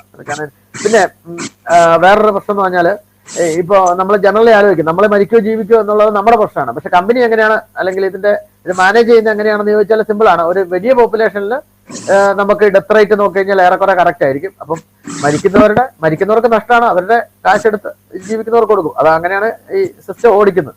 ഇതാണ് ഇതിന്റെ അവസ്ഥ എന്ന് പറയുന്നത്. അവസാനമായിട്ട് ഇതിന്റെ നെഗറ്റീവ് സൈഡും കൂടെ ഒന്ന് പറഞ്ഞുകൊണ്ട് നിർത്തുകയാണ്. അത് നമുക്ക് ഡൗട്ട്സിലേക്ക് കിടക്കാം. നെഗറ്റീവ് സൈഡ് ഒന്ന്, നിങ്ങൾ ആബ്സെന്റ് ആവുകയാണെങ്കിൽ ഇതിൻ്റെ അകത്തൊരു പ്രശ്നം അതാണ്, ഒരു വലിയ പ്രശ്നമാണ്. നമ്മളത് കറക്റ്റ് ചെയ്യണമെന്നൊക്കെ പറഞ്ഞ് ARFന്റെ പേരിൽ അത് കൊടുത്തിട്ടുണ്ട്. നമ്മളാണ് സജസ്റ്റ് ചെയ്ത്. അതായത് UPSൽ ഓപ്റ്റ് ചെയ്ത ഒരാൾ, UPSനെ പറ്റിയാണ് നമ്മളീ പറയുന്നത്. UPSലേക്ക് ഓപ്റ്റ് ചെയ്ത ഒരാൾ ആബ്സെന്റ് ആവുകയാണെങ്കിൽ അയാളുടെ അതുവരെയുള്ള സർവീസ് കംപ്ലീറ്റ്ലി പെൻഷനബിൾ അല്ലാതായി മാറുമെന്നാണ് പറഞ്ഞിരിക്കുന്നത്. അതാ നമ്മുടെ മാർച്ചിൽ ഇറങ്ങിയ സർക്കുലർ ഐറ്റം 13 കണ്ടാണ് പറയുന്നത്, കൃത്യമായിട്ട് പറയുന്നുണ്ട്. അപ്പോൾ അവസാന സമയത്തൊക്കെ പോയി അവസാന സമയം എന്ന് പറഞ്ഞാൽ 10 വർഷം വേണം, ക്വാളിഫൈങ് സർവീസ് വേണം. അതല്ലെങ്കിൽ നമ്മളുടെ ഓപ്ഷൻ തന്നെ ഇൻവാലിഡ് ആവുമെന്നാണ് പറഞ്ഞിരിക്കുന്നത്. പക്ഷെ അതിന് മുമ്പാണ് ഒരു ആബ്സെന്റ് ആവുകയാണെങ്കിൽ നമ്മുടെ അതുവരെയുള്ള സർവീസ് പോകും. അപ്പൊ പെൻഷൻ വളരെ കുറയാൻ സാധ്യതയുണ്ട്. ആബ്സെന്റ് എന്ന് പറയുന്നത് അതിന് വേറൊരു കാര്യമുണ്ട് കേട്ടോ. പണ്ടൊക്കെ ആബ്സെന്റ് ആകുമ്പോൾ നമ്മൾ ആബ്സെന്റ് ആവുകയാണെങ്കിൽ ആവത്തില്ല, ആബ്സെന്റ് ആയി പണിഷ് ചെയ്യപ്പെടണം. അതാണ് ആബ്സെന്റ് ആയി പണിഷ് ചെയ്യപ്പെടണം. അതായത് കണ്ടോൺ ചെയ്യപ്പെടാതെ പണിഷ് ചെയ്യപ്പെടണം. അതായത് പലപ്പോഴും വേണം പണിഷ്മെന്റ് വരുമ്പോൾ പോലും ഇവർക്ക് കണ്ടോൺ ചെയ്യാം. ഇത് ഈ പെൻഷനെ ബാധിക്കില്ല എന്ന് പറഞ്ഞ് വേണം എഴുതാം. അങ്ങനെ എഴുതിയാലും കുഴപ്പമില്ല. അതല്ലാതെ പക്ഷെ ഇപ്പൊ ഓൾറെഡി NPSകാർക്ക് കിട്ടിയതൊക്കെ അങ്ങനെയല്ല. NPSൽ ഇരുന്ന് ആബ്സെന്റ് ആയവർക്കൊക്കെ അത്രയും സർവീസ് പോകാൻ സാധ്യതയുണ്ട്. അതിന്റെ ക്ലാരിഫിക്കേഷൻ ഒക്കെ ഇനി വരുമായിരിക്കും എന്ന് പ്രതീക്ഷിക്കുന്നു കേട്ടോ. എന്നാ പോലും അപ്പൊ അല്ലാത്തവരെ സംബന്ധിച്ച് ഇത് അങ്ങനെ ഒരു ബുദ്ധിമുട്ടുള്ള ഒരു കാര്യമാണ്. നമ്മൾ ഈ ആബ്സെന്റ് ആയി കഴിഞ്ഞാൽ അതിന്റെ ക്ലാരിഫിക്കേഷൻ നമ്മൾ കൊടുത്തിട്ടുണ്ട്. അപ്പൊ അതൊരു റിസ്ക് ഫാക്ടറാണ്. ഇനി VRS എടുക്കുന്നത് അങ്ങനെ ദോഷമാണെന്ന് നമുക്ക് പറയാൻ പറ്റില്ല. കാരണം NPSൽ VRS എടുക്കുകയാണെങ്കിൽ നിങ്ങൾക്ക് എന്ത് കിട്ടും നിങ്ങൾ ആലോചിക്കാം. NPSൽ VRS എടുക്കാൻ 20 വർഷം സർവീസ് മതി NPSൽ. പക്ഷെ VRS എടുത്തു കഴിഞ്ഞാൽ നിങ്ങൾക്ക് ഈ പറയുന്ന 60 കിട്ടത്തില്ല കയ്യിൽ. നിങ്ങൾക്ക് പരമാവധി 20% തരുള്ളൂ നിങ്ങൾക്ക് അവിടെയുള്ള പൈസയുടെ. ബാക്കി 80% കൊണ്ട് നിങ്ങൾക്ക് പെൻഷൻ സ്റ്റാർട്ട് ചെയ്യും. പക്ഷെ ഇവിടെ VRS എടുക്കുവാണെങ്കിൽ, ഇവിടെ പക്ഷെ 25 വർഷം സർവീസ് വേണം. VRS എടുക്കുവാണെങ്കിൽ നിങ്ങൾക്ക് ഈ 20% അല്ല, നിങ്ങൾക്ക് വേണം 60% വിഡ്രോ ചെയ്യാം, ഫുള്ളായിട്ട് വിഡ്രോ ചെയ്യാൻ പറ്റും. പക്ഷെ ഒരു പ്രശ്നം, പെൻഷൻ കിട്ടിയല്ല. പെൻഷൻ അന്നേരം കിട്ടിയല്ല. പെൻഷൻ നിങ്ങൾക്ക് 60 വയസ്സാകുമ്പോൾ, അല്ലെ നിങ്ങൾ എപ്പോഴാണോ ശരിക്കും റിട്ടയർ ആവേണ്ട ആ പ്രായത്തിലേ പെൻഷൻ സ്റ്റാർട്ട് ചെയ്യുള്ളൂ എന്നുള്ളതാണ് ഇവിടുത്തെ വിഷയം. പക്ഷെ വിഡ്രോവൽ എടുക്കുവാണെങ്കിൽ ഫുള്ള് വിഡ്രോവൽ 60% പൈസ നിങ്ങൾക്ക് വിഡ്രോ ചെയ്യാൻ പറ്റും. ഇതാണ് ഇതിൻ്റെ അകത്ത് വിഡ്രോയിൽ എടുക്കുവാനുള്ള ഒരു കാര്യം. പിന്നെ വേറെ ഒരു പ്രശ്നം, അത് VRSന്റെ. പിന്നെ ഫാമിലി പെൻഷൻ. ഫാമിലി പെൻഷൻ എന്ന് പറഞ്ഞാൽ നിങ്ങളുടെ സ്പൗസ്, ഞാൻ ഓൾറെഡി പറഞ്ഞു കഴിഞ്ഞു, സ്പൗസിന് മാത്രമേ ഉള്ളൂ. മറ്റിടത്ത് നോമിനിക്കുണ്ട്, NPS നോമിനി ഉണ്ട്. ആ കാര്യത്തിൽ NPS കുറച്ചുകൂടെ അഡ്വാൻറ്റേജ് ആണ്. പിന്നെ വേറൊരു പ്രശ്നം, ഇവിടുത്തെ നെഗറ്റീവ്സ് എന്ന് പറഞ്ഞാൽ, നമ്മൾ ഇപ്പോൾ VRSന്റെ കാര്യം പറഞ്ഞു, VRS എടുത്തു, നമ്മൾ ഫുൾ 60% പൈസയും വാങ്ങി, നമുക്ക് പെൻഷൻ സ്റ്റാർട്ട് ചെയ്യാൻ നമ്മൾ വെയിറ്റ് ചെയ്യുക. 55 വയസ്സിൽ ഞാൻ VRS എടുത്തു, പെൻഷൻ സ്റ്റാർട്ട് ചെയ്യാൻ ഞാൻ വെയിറ്റ് ചെയ്യാം. ഇതിനോടിടയ്ക്ക് ഞാൻ മരിച്ചു എന്ത് സംഭവിക്കും എന്നുള്ളൊരു ചോദ്യം വരുന്നുണ്ട്. മരിച്ചുപോയി എനിക്ക് ഫാമിലി പെൻഷൻ കിട്ടും, വൈഫുണ്ട്. പക്ഷെ അതുപോലെ തന്നെ ഞാൻ സർവീസ് ചെയ്തിരുന്ന് മരിച്ചാൽ ഫാമിലി പെൻഷൻ കിട്ടും? ഈ രണ്ട് ചോദ്യങ്ങൾക്ക് ഇതുവരെ ഉത്തരമായിട്ടില്ല. കാരണം ഫാമിലി പെൻഷൻ ഡിഫൈൻ ചെയ്തിരിക്കുന്നത് നമ്മൾ ഈ മരിക്കുന്നതിന് തൊട്ട് മുമ്പ് വാങ്ങിയ പെൻഷന്റെ 60% എന്നാണ്. മരിക്കുന്നതിന് തൊട്ട് മുമ്പ് സർവീസ് ഇരിക്കുകയോ പെൻഷൻ വാങ്ങാതിരിക്കുകയോ ചെയ്യുന്ന ഒരാൾ മരിച്ചാൽ എന്ത് ചെയ്യുന്നുള്ളത്, അത് തീർച്ചയായിട്ടും നമുക്കത്, എനിക്ക് തോന്നുന്നത് നമുക്ക് അഡ്വാൻറ്റേജസ് ആയിട്ട് വരും. അത് ക്ലാരിഫിക്കേഷൻ വരാൻ സാധ്യതയുണ്ട്. പക്ഷെ നിലവിൽ അതിനെപ്പറ്റി ഒരു ഡെഫിനേഷൻ ഇല്ല. ഇതുവരെ കൃത്യമായി പെൻഷൻ കൊടുക്കണമെന്നുള്ളൊരു ഓർഡർ ഇല്ല എന്നുള്ളൊരു നെഗറ്റീവ് പോയിന്റ് ആണ് ഇങ്ങനത്തെ ഒരു സാഹചര്യത്തിൽ. അതുപോലെ പേ കമ്മീഷൻ വരുമ്പോൾ സാധാരണ ഇപ്പൊ ഒക്കെ ഓൾഡ് പെൻഷൻ സ്കീം നമുക്കൊരു ഫിറ്റ്മെന്റ് ഫാക്ടർ വരും, അല്ലെ? നമുക്ക് പേ കമ്മീഷൻ വന്നു കഴിയുമ്പോൾ നമുക്കൊരു ഫിറ്റ്മെന്റ് ഫാക്ടർ വരും. അത് വെച്ച് നമ്മുടെ ബേസിക്കിനെ ഗുണിച്ചിട്ട് ഒരു പുതിയ ബേസിക് ഫിക്സ് ചെയ്തിട്ട് അതിന് പിന്നെ 0 എന്ന് പറഞ്ഞ് തുടങ്ങുവാണ് DA. ഇവിടെ അങ്ങനെ ഒരു ഫിറ്റ്മെന്റ് ഫാക്ടർ ഉള്ളതായിട്ട് പറയുന്നില്ല, അത് ഉണ്ടാവാൻ സാധ്യത കുറവാണ്. കാരണം അങ്ങനെ ഫിറ്റ്മെന്റ് ഫാക്ടർ വന്ന് നമ്മുടെ ബേസിക് കൂടിയിട്ട് അതിന്റെ DA അല്ല കിട്ടുന്നത്, നമ്മുടെ ആദ്യം തുടങ്ങുന്ന DA തന്നെ കിട്ടുന്ന പോലെയാണ് ഇപ്പോഴത്തെ ഓർഡർ വന്നിരിക്കുന്നത്. അതിന്റെ എന്തെങ്കിലും മാറ്റം ഉണ്ടാവുമെന്ന് പ്രതീക്ഷിക്കാം. എന്താണെങ്കിലും മാറ്റങ്ങൾ എപ്പോഴും പോസിറ്റീവായിട്ട് UPSനെ വരുള്ളൂ, NPSനെ അല്ല ഇനി വരാൻ പോകുന്നത്. പക്ഷെ അങ്ങനെ വരുവാണെങ്കിൽ അത് തീർത്തും നല്ലൊരു കാര്യമായിരിക്കും. പക്ഷെ നിലവിൽ ഈ ഫിറ്റ്മെന്റ് ഫാക്ടറിന്റെ, അതായത് പക്ഷെ NPSുമായിട്ട് കമ്പയർ ചെയ്യണം കേട്ടോ. NPSൽ ഒന്നും കിട്ടത്തില്ല, ഫിറ്റ്മെന്റ് ഫാക്ടറിലെ DAയിൽ ഒരു സാധനമില്ല. നമ്മൾ ആദ്യം മേടിക്കുന്ന പൈസ മാത്രം കിട്ടുക. ഇവിടെ എന്ന് പറഞ്ഞാൽ നമ്മൾ ആദ്യം മേടിക്കുന്ന ബേസിക്കലി കയറി നമ്മളൊരു 70% ഒക്കെ ആയി കഴിയുമ്പം സർവീസിലുള്ളവർക്ക് ഒരു പേ കമ്മീഷൻ വന്നു നോക്കുക. അവർക്ക് പിന്നെയും ബേസിക് കൂട്ടിയിട്ട് അവർക്ക് 0ൽ നിന്ന് DA തുടങ്ങുന്നത്. നമുക്ക് ആ 70ൽ നിന്ന് പിന്നെ കണ്ടിന്യൂ ചെയ്യാം. അപ്പൊ നമുക്ക് ഒരു 200-300 ഒക്കെ DA ആവാം. കുറവായിരിക്കും, കാരണം ചെറിയ ബേസിക്കിന്റെ ആയിരിക്കും. ഇതൊരു നെഗറ്റീവ് ഫാക്ടറാണ് ഇതിന്റെ. OPSമായിട്ടൊക്കെ കമ്പയർ ചെയ്യുമ്പോൾ, NPSമായിട്ട് കമ്പയർ ചെയ്യുമ്പോൾ ഇത് കമ്പാരിസൺ പോലില്ല. NPSന് DA എന്ന് പറഞ്ഞ സംഭവമേ ഇല്ല. പിന്നെ ഈ പൈസ മരിക്കുമ്പോഴേക്കുള്ള പൈസ എന്തെങ്കിലും കിട്ടാൻ വകുപ്പുണ്ടോ, അതൊന്നും ഇപ്പൊ നിലവിലൊന്നുമില്ല. അതിനൊക്കെ റെപ്രസെന്റ് ചെയ്ത് പോയിട്ടേ ഉള്ളൂ.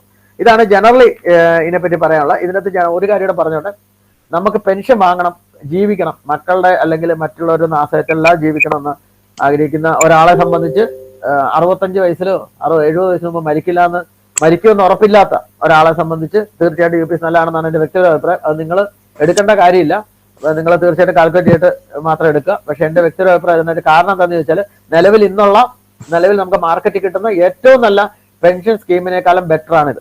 ഏറ്റവും നല്ല, എന്റെ അറിവിൽ ഞാൻ പല പെൻഷൻ സ്കീം നോക്കിയിട്ടുണ്ട്. ഏറ്റവും നല്ല പെൻഷൻ സ്കീമിനേക്കാളും എല്ലാ പെൻഷൻ സ്കീമും, ഇപ്പോൾ ഒരു ഉദാഹരണത്തിന് ഒരു കാര്യം പറയാം, ഏറ്റവും നല്ലൊരു പെൻഷൻ സ്കീമായിട്ട് ഞാൻ കണ്ടൊരു കാര്യം, അതിപ്പോൾ ക്യാൻസലായി, കമ്പനിക്ക് നഷ്ടമാണെന്ന് ക്യാൻസലായ ഒരു കേസാണ്. അതായത് നമ്മൾ ഒരു സിംഗിൾ പ്രീമിയം മരിക്കുമ്പോൾ, മരിക്കുമ്പോൾ റിട്ടയർ ആകുമ്പോൾ ഒരു സിംഗിൾ പ്രീമിയം ഇടുക, നമുക്ക് പെൻഷൻ കിട്ടും.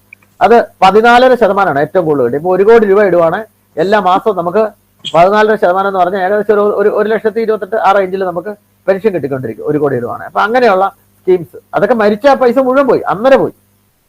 അതാണ് ഏറ്റവും നല്ല പെൻഷൻ സ്കീം എന്നൊക്കെ കണ്ടിട്ടുള്ളത്. അതിനേക്കാളും ലാഭകരമാണ് ഇത്. കാൽക്കുലേറ്റ് നോക്കുമ്പോൾ അതിനേക്കാൾ ലാഭകരമാണ്. പക്ഷെ ഈ പൈസ അവസാനം മരിച്ചു കഴിഞ്ഞ് പൈസ ആഗ്രഹിക്കുന്ന ആൾക്കാരെ സംബന്ധിച്ച് തീർച്ചയായിട്ടും NPS തന്നെയായിരിക്കും നല്ലതെന്ന് എനിക്ക് തോന്നുന്നു. ഒരു കാര്യം കൂടെ പറഞ്ഞിട്ട് നിർത്താം. അതായത് റിട്ടയർ ആയ ആൾക്കാരുണ്ട്, അതായത് April 1 മുമ്പ് റിട്ടയർ ആയ ആൾക്കാരുണ്ട്.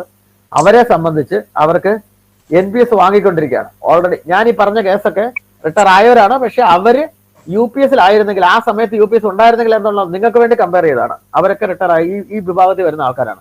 അവർക്ക് ചെയ്യാൻ പറ്റുന്ന, അവർക്ക് ഇനി ഓപ്ഷൻ കൊടുക്കാം. ഓപ്ഷൻ കൊടുത്തു കഴിഞ്ഞാൽ അവർക്ക് NPSൽ എന്ത് കിട്ടുന്നോ അതെല്ലാം അവർക്ക് കിട്ടിക്കൊണ്ടിരിക്കും. പ്ലസ് അഡീഷൻ ആണ് അവർക്ക് വരാൻ പോകുന്നത്. അത് പ്രത്യേകം അവർക്ക് അഡീഷൻ ആണ് വരാൻ പോകുന്നത്. അവർക്ക് ഇതുപോലെ തന്നെ നമ്മൾ കാൽക്കുലേറ്റ് ചെയ്ത പോലെ ഇവിടുത്തെ പെൻഷൻ കണ്ടുപിടിക്കും, അതിന്റെ DA കൂട്ടും, അതിൽ നിന്ന് അവർക്ക് ഒരു ആന്യൂറ്റി ഫാക്ടർ എന്ന് പറഞ്ഞൊരു ഫാക്ടർ കുറയ്ക്കും. അതായത് ഏകദേശം അവരിപ്പം വാങ്ങിക്കുന്ന പെൻഷൻ, അതായത് UPSന്റെ പെൻഷൻ കാൽക്കുലേറ്റ് ചെയ്യും, എന്നിട്ട് അവരിപ്പം വാങ്ങിക്കുന്ന പെൻഷൻ ഏകദേശം അതിന്റെ അനുബന്ധമായിട്ട് ഫാക്ടർ കുറച്ചിട്ട് അവർക്ക് പെൻഷൻ കൊടുത്തോണ്ടിരിക്കും. ആ പെൻഷൻ അവർക്ക് അഡീഷണൽ ആയിട്ട് കിട്ടും, ആ ടോപ്പപ്പ്, ബാലൻസ് ടോപ്പപ്പ് കിട്ടും. അതുപോലെ തന്നെ പിന്നെ അവർ മരിക്കുമ്പോൾ NPS കിട്ടുന്ന എല്ലാ ബെനിഫിറ്റ്സ് അവർക്ക് കിട്ടും എന്നാണ് ഇതിന്റെ എഴുതിയിരിക്കുന്നത്. NPS അതായത് അവർക്ക് ആ പൈസ തിരിച്ചു കിട്ടും. അപ്പൊ അവരെ സംബന്ധിച്ചിടത്തോളം, അതായത് ഓൾറെഡി റിട്ടയർ ആയിട്ടുള്ള ആൾക്കാരെ സംബന്ധിച്ചിടത്തോളം അവർ മാത്രമല്ല, അവർക്ക് ഈ അവർ കൊടുക്കുന്ന ആ തീയതി വെച്ചിട്ട് ഈ അന്നത്തെ തീയതി വെച്ചുള്ള ഇൻട്രസ്റ്റ് പോലും കിട്ടും, ലംസം കിട്ടും. അവരെ സംബന്ധിച്ച് അവർക്ക് ബാലൻസ് ആയിട്ടുള്ള അഡീഷണൽ ആയിട്ട് കൊടുക്കുക ചെയ്യുന്നത്. NPSന്റെ എല്ലാവർക്കും കിട്ടിക്കൊണ്ടിരിക്കുക. അവർക്ക് എന്താണെങ്കിലും അധികം ആലോചിക്കാതെ തന്നെ UPSലേക്ക് മാറാം. അല്ലാത്തവർ ആലോചിച്ച് മാത്രം ഈ തീരുമാനത്തിലേക്ക് എടുക്കുക എന്നുള്ളതാണ് എനിക്ക് പറയാനുള്ളത്. റിട്ടയർഡ് ആയിട്ടുള്ള ആരെങ്കിലും ഉണ്ടെങ്കിൽ പ്രത്യേകം ചോദിച്ചാൽ ഞാൻ പറയാം. അല്ലാത്തവരുടെ കാര്യം ഇങ്ങനെയാണ്. അപ്പൊ എനിക്ക് ഇത്ര പറയാനുള്ളൂ. ഇനി നിങ്ങളുടെ ഡൗട്ട്സ് എന്തെങ്കിലും ഉണ്ടെങ്കിൽ നിങ്ങൾ ഇടുക, അതിന്റെ ആൻസർ പറയാം.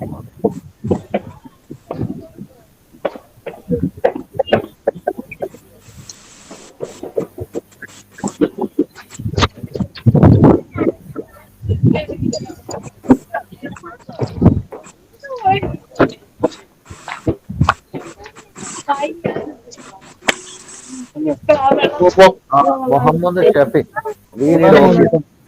അങ്ങനെയുള്ളതിന് എനിക്ക് കമന്റ്സ് ഇല്ല. വീനീട് ഓഫീസെ പറ്റി ബന്ധപ്പെട്ട ഒരു ക്ലാസ് അല്ല. തീർച്ചയായിട്ടും ഓഫീസ് തന്നെയാണ് നല്ലത്. അതിന് നിങ്ങളോട് പൂർണ്ണമായിട്ട് യോജിക്കുന്നു. ഒരു കാര്യമാണ് പറയട്ടെ, OPS കിട്ടുന്നതിനുള്ള നമ്മുടെ സമരങ്ങൾക്ക് എതിരായിട്ടല്ല ഇത് ചെയ്യുന്നതെന്ന് പ്രത്യേകം പറയുന്നു. എല്ലാത്തിനും അതിനല്ല, ഇത് നമ്മൾ ഇപ്പൊ വരുന്ന ഒരു സാഹചര്യം കവർ ചെയ്യാൻ വേണ്ടി മാത്രമല്ല. വേറെ ആരെങ്കിലും ഡൗട്ട് ചോദിക്കുന്നുണ്ടെന്ന് കൈവക്കാവോ? കൈവക്കി കഴിഞ്ഞാൽ ശ്രീനെ ഒന്ന് പേര് വിളിച്ചിട്ടോ. ഡൗട്ട് ചോദിക്കാനുള്ളവരൊന്ന് കൈവക്കാവോ? ഹാൻഡ് റൈസ് ചെയ്യുവോ? മെസ്സേജ് വേറെ ഒന്നുമില്ല. ഉണ്ടല്ലോ. Is investment in UPS Sabari, is investment in UPS by government same as? അല്ല, അത് ഞാൻ പറയാൻ വിട്ടുപോയ കേസാണ്. ഇൻവെസ്റ്റ്മെന്റ് ഇൻ UPSഉം ഇൻവെസ്റ്റ്മെന്റ് ഇൻ NPS സെയിം അല്ല.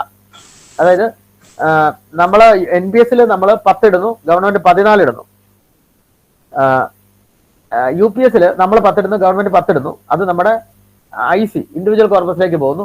ഗവൺമെന്റ് ഒരു 8.5 കൂടി ഇടുന്നു. അത് വേറെ ഒരു പൂൾ കോർപ്പസ് എന്ന് പറയുന്ന വേറെ ഒരു ഫണ്ടിലേക്കാണ് പോകുന്നത്. അത് എന്തിനാണ് പൂൾ കോർപ്പസ് ഇടുന്നത് വെച്ചാൽ ഇത് സ്റ്റേബിൾ ആക്കാൻ വേണ്ടിയാണ്. അതായത് ഈ പെൻഷൻ എന്തെങ്കിലും ഒരു സാമ്പത്തിക പ്രശ്നം ഉണ്ടാകാതെ തന്നെ സ്റ്റേബിൾ ആക്കാൻ വേണ്ടിയാണ് ആ പൂൾ കോർപ്പസ് ഇടുന്നത്. അതായത് കൂടുതൽ ചെലവ് ഗവൺമെന്റ് ഉണ്ടെന്ന് അവർക്ക് തന്നെ അറിയാവുന്നതുകൊണ്ടാണ്. അതായത് total investment in government, investment by government UPSൽ 18.5, NPSൽ 14ആണ്. UPSലാണ് കൂടുതൽ. UPS കൂടുതലിന്റെ കാരണം തീർച്ചയായിട്ടും എംപ്ലോയിക്ക് benefit, in general benefit UPS ആയതുകൊണ്ടാണ്. പക്ഷെ അതും പറയാം, ഓരോരുത്തർക്കും മാറി മാറിയായിരിക്കും. ടോട്ടൽ ഗവൺമെന്റ് ചെലവ് UPS കൂടുതലായതുകൊണ്ടാണ് അങ്ങനെ ചെയ്യുന്നത്. പക്ഷെ നേരത്തെ മരിച്ചു പോയി കഴിഞ്ഞാൽ നഷ്ടമാണ്. അത് ശരി, അത് നിങ്ങൾ കാൽക്കുലേറ്റ് ചെയ്യുക. എന്നാലും ടോട്ടൽ ഞാൻ പറഞ്ഞു, ഒരു മരണം മറ്റൊക്കെ സ്റ്റേബിൾ ആയിരിക്കും. അത് ഇത്ര പേര് ആര് മരിക്കും എന്നുള്ളതാണ് പ്രശ്നം. വലിയൊരു population total number of death ഒക്കെ ഏറെക്കുറെ ഇതായിരിക്കും. അതുകൊണ്ട് കമ്പനിക്ക് ഓടിച്ചു പോകാൻ പറ്റും. അതാണ് സാർ. OPS, NPS, UPS ഞാൻ പറഞ്ഞു OPS ആണ് നല്ലതെന്നുള്ളത് ഞാൻ സമ്മതിച്ചു. അത് മാറ്റി വെക്കൂ. UPS ആണോ NPS ആണോ എന്നുള്ളതാണ് ഇത്. അതെന്റെ ക്ലാസ്സിൽ ഇത്ര നേരം ഞാൻ പറഞ്ഞത് അതാണ്. എനിക്കത് പറയാൻ കഴിയില്ല എന്നുള്ളതാണ്. നിങ്ങൾ തീരുമാനിക്കുക. ജീവിച്ചിരിക്കണം, ഒരു 75 വയസ്സ് കഴിഞ്ഞ് ജീവിച്ചിരിക്കുന്നു, അല്ലെങ്കിൽ ജീവിച്ചിരിക്കണം, പെൻഷൻ മേടിച്ച് നല്ല ശമ്പളം മേടിച്ച് നല്ല പെൻഷൻ മേടിച്ച് ജീവിച്ചിരിക്കണം, ആരെ ആശ്രയിക്കാൻ ജീവിക്കുക എന്നുള്ളവരാണെങ്കിൽ UPS ആണ് നല്ലത്. ഒരു 70 വയസ്സിന് മുമ്പ് മരിക്കാൻ സാധ്യതയുണ്ട്, മരിച്ച മക്കൾക്ക് പൈസ കിട്ടണം എന്നൊക്കെയുള്ള ആഗ്രഹമാണ് NPS ആണ് നല്ലത്. നിങ്ങൾ തീരുമാനിക്കണം. പെൻഷൻ ഫണ്ട് ഈ റിസ്ക് ആണ് കേട്ടോ. പെൻഷൻ ഫണ്ട് എന്ന് പറഞ്ഞാൽ ഈ റിസ്ക് എടുക്കുക എന്നുള്ളത് തന്നെയാണ് പെൻഷൻ ഫണ്ട്. ഇപ്പൊ ഓഫീസിലൊക്കെ ഒരുപാട് പൈസയായിട്ടൊക്കെ പോയ ആൾക്കാരുണ്ട്, നമുക്കറിയാം. അവരുടെയൊക്കെ പൈസ ഇപ്പൊ എന്ത് ചെയ്യുന്നു ആലോചിച്ച് നോക്കിയാൽ അറിയാം. എല്ലാവരുടെയും ഒന്നുമല്ല, അങ്ങനെ കൺട്രോൾ ചെയ്ത് ജീവിക്കുന്നുണ്ട്. അല്ല, ഇപ്പൊ പലരും ഇപ്പൊ കുട്ടികളൊന്നും അത്ര ഇത് സ്റ്റേബിൾ അല്ലെങ്കിൽ അവരത് കൊണ്ടുപോയിട്ടുണ്ടാവും. ഇവരുടെ അവസ്ഥ പിന്നും കഷ്ടപ്പാടാണ്. അപ്പൊ അങ്ങനെയുള്ള ഒരുപാട് കാര്യങ്ങളുണ്ട്. ഇൻഷുറൻസ് ഇപ്പൊ നമ്മുടെ ഓഫീസിൽ തന്നെ നമ്മുടെ ഒരു നമുക്കൊരു കമ്മ്യൂട്ടേഷൻ എന്ന് പറഞ്ഞ പരിപാടി ഉണ്ട് പെൻഷന്. ആ കമ്മ്യൂട്ടേഷൻ നമ്മൾക്ക് എടുത്തു കഴിഞ്ഞാൽ 15 വർഷത്തെ കമ്മ്യൂട്ടേഷൻ എടുക്കുന്നത്. പക്ഷെ നമുക്ക് 8.5 വർഷത്തെ പൈസയെ കിട്ടുള്ളൂ. 15 വർഷത്തേക്ക് നമുക്ക് ആ പൈസ തിരിച്ചടച്ചുകൊണ്ടിരിക്കണം. അതിനിടയ്ക്ക് നമ്മൾ മരിച്ചാൽ നമുക്ക് അടയ്ക്കണ്ട. അപ്പൊ മരിച്ച ലാഭമാണ് അത് ഇൻഷുറൻസിന്റെ ഒരു രീതിയാണ്, മരിച്ച ലാഭം എന്നുള്ളത്. അങ്ങനെയുള്ള സ്കീമുണ്ട്. നിങ്ങൾ ഇതിനോട് കറസ്പോണ്ടിങ് ആയിട്ട് ഒരു ഇൻഷുറൻസ് എടുത്തിട്ടാലും നിങ്ങൾ മരിച്ചാൽ നിങ്ങൾക്ക് ആ പൈസ കിട്ടും. ഈ UPS തന്നെ ഓപ്റ്റ് ചെയ്തിട്ട് ഇൻഷുറൻസ് സൈഡ് ബൈ സൈഡ് എടുത്താൽ, ആക്സിഡന്റ് ഇൻഷുറൻസോ ഫുൾ ഇൻഷുറൻസ് ഒക്കെ എടുത്താൽ നിങ്ങൾ മരിച്ചാൽ, ഇപ്പൊ ആക്സിഡന്റ് മരിക്കുകയാണെങ്കിൽ ആക്സിഡന്റ് ഇൻഷുറൻസ് ആണ് പൈസ കിട്ടും. അപ്പൊ നിങ്ങൾക്ക് ഇവിടെ മെയിൻറ്റെയിൻ ചെയ്യാൻ പറ്റും. അങ്ങനെയൊക്കെ. എന്നാലും നിങ്ങൾക്ക് പെൻഷൻ കിട്ടണോ വേണ്ടതെന്നുള്ളതാണ് നിങ്ങൾ തീരുമാനിക്കേണ്ടത്. സാർ,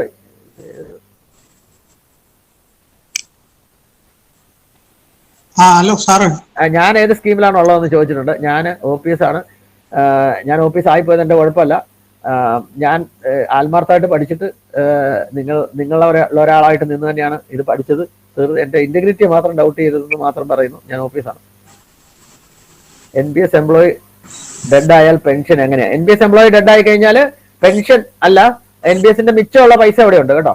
NPS എംപ്ലോയി ഡെഡ് ആയാൽ പെൻഷൻ എങ്ങനെയാ? NPS എംപ്ലോയി ഡെഡ് ആയി കഴിഞ്ഞാൽ പെൻഷൻ അല്ല, ബാക്കിയുള്ള പൈസ നോമിനിക്ക് കൊടുക്കും. നോമിനിക്ക് വേണേൽ അത് ഇൻവെസ്റ്റ് ചെയ്ത് പെൻഷനായിട്ട് വാങ്ങിക്കാന്നൊരു ഓപ്ഷൻ ഉണ്ട്. പൈസ മുഴുവൻ തിരിച്ചു കിട്ടും. സർവീസിലിരിക്കുമ്പോൾ സർവീസിലിരിക്കുമ്പോൾ ഡെഡ് ആയാലും പെൻഷൻ ഉണ്ട്. NPSന്റെ റൂൾസ് അനുസരിച്ചുള്ള പെൻഷൻ. അത് എങ്ങനെ ഡെഡ് ആവുന്നു, സർവീസ് ജോലിയിൽ മരിക്കുന്നോ എന്നുള്ളതൊക്കെ NPSന്റെ റൂൾസ് ആണ്. അതിലേക്ക് നമ്മൾ അധികം പോകണോ? അത് പെൻഷനുണ്ട് അതിൻ്റെ അകത്ത്. സർവീസിലിരിക്കുമ്പം ഫാമിലി പെൻഷനും ഒക്കെ ഉണ്ട്. അതിന് ഞാൻ അത്ര തറവല്ല അതിനെ പറ്റി കേട്ടോ. അത് NPS ഞാൻ അത്ര നോക്കിയിട്ടില്ല. നമ്മൾ ഇത് കമ്പയർ ചെയ്യാനുള്ള NPS മാത്രമേ നോക്കിയിട്ടുള്ളൂ. എനിക്ക് ഡൗട്ട് ഉണ്ട്. ഞാൻ ആധികാരികമായിട്ട് പറയാൻ വയ്യ. വേറെ ആരെങ്കിലും കൈവക്കിയാലൊന്ന് ആർക്കെങ്കിലും ചോദിക്കണമെങ്കിൽ ഓറല് ചോദിക്കാം. സാറേ, ഒരു കാര്യം ചോദിക്കുന്നത്, 11 വർഷം സർവീസ് ചെയ്തിട്ട് 2020 റിട്ടയർ ആയതാണ്. ഇപ്പം ഞാൻ NPS റിട്ടയർ ആയതാണ്. ഇപ്പൊ ഞാൻ UPS ജോയിൻ ചെയ്യുകയാണെങ്കിൽ അതിന്റെ കണ്ടീഷൻസ് ഒക്കെ ഒന്ന് പറയാമോ? അവസാനം ഞാൻ പറഞ്ഞു നിർത്തിയതാണ് ആ കേസ്. അതായത് ഇത്രയേ ഉള്ളൂ. എല്ലാം കിട്ടും. ഒരു മിനിറ്റ്, നമ്മുടെ 60% നമ്മൾ തിരിച്ചു കിട്ടിയായിരുന്നല്ലോ, അതിനെപ്പറ്റി അത് തിരിച്ചു കൊടുക്കേണ്ട അങ്ങനെ വല്ല ആവശ്യങ്ങളുണ്ടോ? പറയാം. ഒന്ന് മ്യൂട്ട് ചെയ്യാം. സൗണ്ട് വരുന്നുണ്ട്. ഒന്ന് മ്യൂട്ട് ചെയ്യാം. ഇത്രേ ഉള്ളൂ. വളരെ സിമ്പിൾ ആണ്. നിങ്ങൾക്ക് NPS കിട്ടുന്ന എല്ലാ സാധനങ്ങളും കിട്ടിക്കൊണ്ടിരിക്കും. 60% തിരിച്ചു കൊടുക്കണ്ട. 60% തിരിച്ചു കൊടുക്കണ്ട. NPSൽ കിട്ടുന്ന എല്ലാം കിട്ടും. ഓക്കെ. രണ്ടാമത്തെ കാര്യം, നിങ്ങളുടെ ബേസിക് UPS വെച്ച് കാൽക്കുലേറ്റ് ചെയ്യും. അപ്പോൾ കാൽക്കുലേറ്റ് ചെയ്യുമ്പോൾ നമ്മൾ ആ സെക്കൻഡ് കേസിൽ 60% പിൻവലിച്ച കേസുണ്ട്. ആ കേസ് അനുസരിച്ച് കാൽക്കുലേറ്റ് ചെയ്യത്തുള്ളൂ. UPS അനുസരിച്ച് നിങ്ങളുടെ ബേസിക് പെൻഷൻ കാൽക്കുലേറ്റ് ചെയ്യും. ചോദിക്കണമെങ്കിൽ അൺമ്യൂട്ട് ചെയ്ത് ചെയ്തോട്ടോ. കേൾക്കാൻ മേല, ചോദിക്കുന്നത് കേൾക്കാൻ മേല, ചോദിക്കണം അൺമ്യൂട്ട് ചെയ്യണം. അപ്പോൾ നിങ്ങളുടെ പെൻഷൻ കാൽക്കുലേറ്റ് ചെയ്യും. ആദ്യമായിട്ട് പെൻഷൻ കാൽക്കുലേറ്റ് ചെയ്തിട്ട് അതിന്റെ 40% എടുക്കും. എന്നിട്ട് അതിൽ നിന്ന് നിങ്ങൾക്ക് ഇപ്പൊ കിട്ടുന്ന ഏകദേശം അത് കുറയ്ക്കും. അതായത് ബാലൻസ് നിങ്ങൾക്ക് എന്തെങ്കിലും കിട്ടാനുണ്ടോ ആ പൈസ നിങ്ങൾക്ക് അങ്ങോട്ട് തരും. മാത്രമല്ല ലെംസോ നിങ്ങൾക്ക് തരും, അതിന്റെ ഇൻട്രസ്റ്റും തരും. അത് എക്സ്ട്രാ കിട്ടുന്ന. നിങ്ങൾക്ക് ധൈര്യമായിട്ട് UPSലേക്ക് പോവാം. കാരണം ഒന്നും നഷ്ടപ്പെടാനില്ല. NPS നിങ്ങൾക്ക് കിട്ടുന്ന എല്ലാം കിട്ടും. ഒന്നും തിരിച്ചു കൊടുക്കണ്ട. എക്സ്ട്രാ നിങ്ങൾക്ക് കുറച്ച് പൈസ ആ ബാലൻസ് കിട്ടിക്കൊണ്ട് വരും. അതാണ് കാര്യം. ഒന്ന് അൺമ്യൂട്ട് ചെയ്യാവോ ജോർജ്? ഒന്ന് അൺമ്യൂട്ട് ചെയ്യുവോ? കേൾക്കാൻ മേല. ഞാൻ ചോദിക്കുന്നത്, നമുക്ക് UPSന് NPSൽ ഇപ്പം കിട്ടുന്നത് ആ പൈസ കിട്ടിക്കൊണ്ടിരിക്കുവോ? അത് അതുപോലെ കിട്ടും. ഒന്നും അടയ്ക്കുവോ വേണ്ട. മ്യൂട്ട് ചെയ്യണ്ട. തീർത്തിട്ട് ചോദിച്ചോ. അൺമ്യൂട്ട് ചെയ്തോ. പറഞ്ഞു. ഇപ്പം നമുക്ക് NPSൽ ഇപ്പം കിട്ടുന്ന പൈസ അത് കണ്ടിന്യൂ നമുക്ക് കിട്ടിക്കൊണ്ടിരിക്കും അല്ലേ? കിട്ടും. ബാലൻസ് പൈസയും കിട്ടും. ബാലൻസ് ഒരു ചെറിയ എമൗണ്ടും കിട്ടും. നിങ്ങളെ സംബന്ധിച്ച് UPS മേൽകീഴ് നോക്കാതെ കൊടുക്കാവുന്ന ഒരു ഓപ്ഷനാണ്.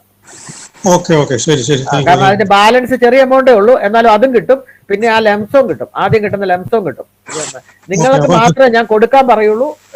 മാത്രമല്ല അവസാനം കിട്ടേണ്ട പൈസയും കിട്ടും. നിങ്ങളോട് മാത്രമേ ഞാൻ കൊടുക്കാൻ പറയുള്ളൂ.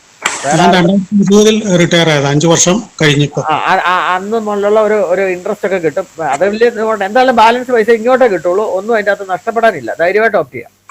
അപ്പൊ നമ്മുടെ ആ 40% ഉള്ളത് പിന്നീട് അത് നമുക്ക് കിട്ടത്തില്ലായിരിക്കും അല്ലേ? അതും കിട്ടും. NPS കിട്ടേണ്ട എല്ലാം കിട്ടും. അത് കൂടാതെ ഒരു ടോപ്പ് അപ്പ് എന്ന് പറഞ്ഞൊരു ചെറിയ എമൗണ്ടും കിട്ടും മാസം. അത് പേടിക്കണ്ട. അപ്പൊ അത് നമ്മുടെ UPSന്റെ എനിക്ക് എന്നാ പെൻഷൻ കിട്ടുമായിരിക്കും? 11 വർഷം സർവീസ് ഉണ്ടായിരുന്നു. അത് അവസാനത്തെ ബേസിക് വെച്ച് നമ്മൾ കാൽക്കുലേറ്റ് ചെയ്യണം. ബേസിക്കിന്റെ അവസാനത്തെ ബേസ് അത് മിനിമം പെൻഷനേ വരുള്ളൂ. 10,000 രൂപ നമുക്ക് 10,000 വരത്തില്ല. 10,000 പിന്നെ 60% വലിച്ചുകൊണ്ട് 4,000 ബേസിക്ക് വരും. 4,000 ബേസിക്കും 4,000 പ്ലസ് DA നോക്കണം. എനിക്ക് 38,000 ഉണ്ടായിരുന്നു. അല്ലല്ല, അത് മിനിമേ വരുള്ളൂ. കുറച്ചല്ലേ, സർവീസ് കുറവല്ലേ. അപ്പൊ ക്യൂ എന്നുള്ളത് കുറവായിരിക്കും. 10,000 കൂട്ടിയാൽ മതി. 10,000ന്റെ 4,000 വരുള്ളൂ ബേസിക്ക്. 4,000 പ്ലസ് DA വരുമ്പോൾ 6,200 രൂപ ഇപ്പൊ ബേസിക്ക് വരും. 6,200 രൂപയിൽ നിന്ന് നിങ്ങൾക്ക് കിട്ടുന്ന പൈസ കുറച്ച് കഴിഞ്ഞാൽ കിട്ടുന്ന പൈസ ഏകദേശം, കറക്റ്റ് അല്ല, ഏകദേശം അത്രയും പൈസ വെച്ച് എക്സ്ട്രാ കൈ കിട്ടിക്കൊണ്ടിരിക്കും. എത്രയായിരിക്കും കിട്ടുന്ന ബേസിക്? ബേസിക് 4000 പ്ലസ് DA 6200 വരും. Okay okay. അതിൽ നിന്ന് നിങ്ങൾക്ക് ഇപ്പൊ കിട്ടുന്ന പൈസ കുറയും. ഇപ്പൊ കിട്ടുന്ന പൈസയല്ല, അതിനോട് അനുബന്ധമായിട്ട് ഒരു ഫാക്ടർ വെച്ച് അവർ കുറയ്ക്കും. ഏകദേശം 6200 മൈനസ് ഇപ്പൊ കിട്ടുന്ന പൈസ വെച്ച് ആ ബാലൻസ് പൈസ കിട്ടിക്കൊണ്ടിരിക്കും. ഇപ്പൊ കിട്ടുന്ന തീരെ ചെറിയ എമൗണ്ടേ ഉള്ളൂ. 1434 രൂപ പാല് മേടിക്കാനുള്ള കാശേ ഉള്ളൂ. അതെ അതെ, അത് കുറയും. പക്ഷെ ഈ സർവീസ് 10 വർഷം തികച്ചുണ്ടായിരുന്നല്ലോ അല്ലെ? 10 വർഷം കഴിഞ്ഞില്ലായിരുന്നു? 11 വർഷം 3 മാസം ഉണ്ടായിരുന്നു. അപ്പൊ അത് വെച്ച് നോക്കി. പിന്നെ ഇടയ്ക്ക് നമ്മള് NBC വല്ല വലിച്ചിട്ടുണ്ടോ അതനുസരിച്ച് കുറയും കേട്ടോ. NBC അതനുസരിച്ച്. പഴയ സർവീസ് ആർമിയിലായിരുന്നു, അതിന്റെ വിഷയമൊന്നുമില്ലല്ലോ ഇവിടെ. ഇല്ല. എന്താണേലും ഓപ്റ്റ് ചെയ്യാം. അത് എക്സ്ട്രാ പൈസ വരുള്ളൂ. ധൈര്യമായിട്ട് ഓപ്റ്റ് ചെയ്യാം. പിന്നെ അയ്യോ, എനിക്ക് മെസ്സേജ് അല്ലാതെ മംഗ്ലീഷ് ആയതുകൊണ്ട് വായിക്കാൻ മേല. അവരൊക്കെ ഒന്ന് ചോദിക്കാവോ എന്നോട്? രാജീവ്, ആനന്ദ്. പറഞ്ഞു. NPS 100% റിട്ടേൺ കിട്ടുമോ ഈ റിട്ടയർ ആവുമ്പോ തന്നെ? NPS റിട്ടയർ ആവുമ്പോൾ 100% കിട്ടിയല്ല, ഞാൻ പറഞ്ഞല്ലോ. NPS 40 തന്നെയാ? 40 അല്ല, 60. NPS 2 ഓപ്ഷനാണ്. ഒന്ന് നമുക്ക് ഒന്നും എടുക്കാതിരിക്കാം, 0% റിട്ടയർ കഴിഞ്ഞാലും പരമാവധി പെൻഷൻ കിട്ടും. അല്ലെങ്കിൽ ഇപ്പൊ കിട്ടുന്ന എല്ലാവരും സ്വീകരിക്കുന്ന 60%, അവിടെ ഉള്ളതിന്റെ 60% നമ്മൾ എടുക്കും. മനസ്സിലായില്ലേ? 60% എടുത്തു കഴിഞ്ഞാൽ 60% നമുക്ക് കൈ കിട്ടും. ബാക്കി 40% പെൻഷൻ കിട്ടിക്കൊണ്ടിരിക്കും. NPS അല്ലേ ചോദിക്കുന്നേ? ഹലോ നിഷ, UPS അല്ല, NPS പറ്റിയല്ലേ ചോദിക്കുന്നേ? അതെ. NPS നമുക്ക് 60% ആണ് നമ്മളിപ്പോ എടുക്കുന്നത്. 60% നമ്മൾ റിട്ടയർ ആകുമ്പോൾ അവിടെ നമ്മൾ 10+14 24% വെച്ച് അവിടെ ഉള്ള ആ ടോട്ടൽ നമ്മൾ ഇടുന്ന ടോട്ടൽ തുകയുടെ, ഗവൺമെന്റ് 14 നമ്മൾ 10 വെച്ച് ഇടുന്ന ടോട്ടൽ തുകയുടെ 60% നമുക്ക് എടുക്കണമെങ്കിൽ 60% നമ്മൾ എടുത്തു കഴിഞ്ഞാൽ 60% നമുക്ക് അപ്പൊ പൈസ കൈ കിട്ടും. ബാക്കി 40% ആണ് നമുക്ക് പെൻഷൻ കിട്ടുന്നത്. ഏകദേശം അവിടെ കിടക്കുന്ന ശ്രദ്ധിക്കണേ, അവിടെ കിടക്കുന്ന 1 ലക്ഷം രൂപയ്ക്ക് ഏകദേശം ഒരു 500 മുതൽ 550 രൂപ വരെ കാൽക്കുലേറ്റ് ചെയ്താണ് ഒരു മാസം കണക്കിന് നമുക്ക് കിട്ടുന്നത്. ഉദാഹരണത്തിന് അവിടെ ഒരു 10 ലക്ഷം രൂപ ഉണ്ടെങ്കിൽ എടുത്തു കഴിഞ്ഞിട്ട് മിച്ചം അവിടെ ഒരു 10 ലക്ഷം കൊണ്ട് NPS എന്ന് പറഞ്ഞാൽ ഏകദേശം ഒരു 5000-5500 രൂപയൊക്കെയാണ് ഏകദേശം കിട്ടുന്നത്, നമുക്ക് കിട്ടുന്നത് കേട്ടോ. അപ്പൊ അത് കിട്ടും. പിന്നെ ബാക്കി 40% അവിടെ കാണുമല്ലോ. ആ 40% നമ്മൾ മരിച്ചു കഴിയുമ്പോൾ നമ്മുടെ നോമിനിക്ക് കിട്ടും. ഇതാണ് NPS.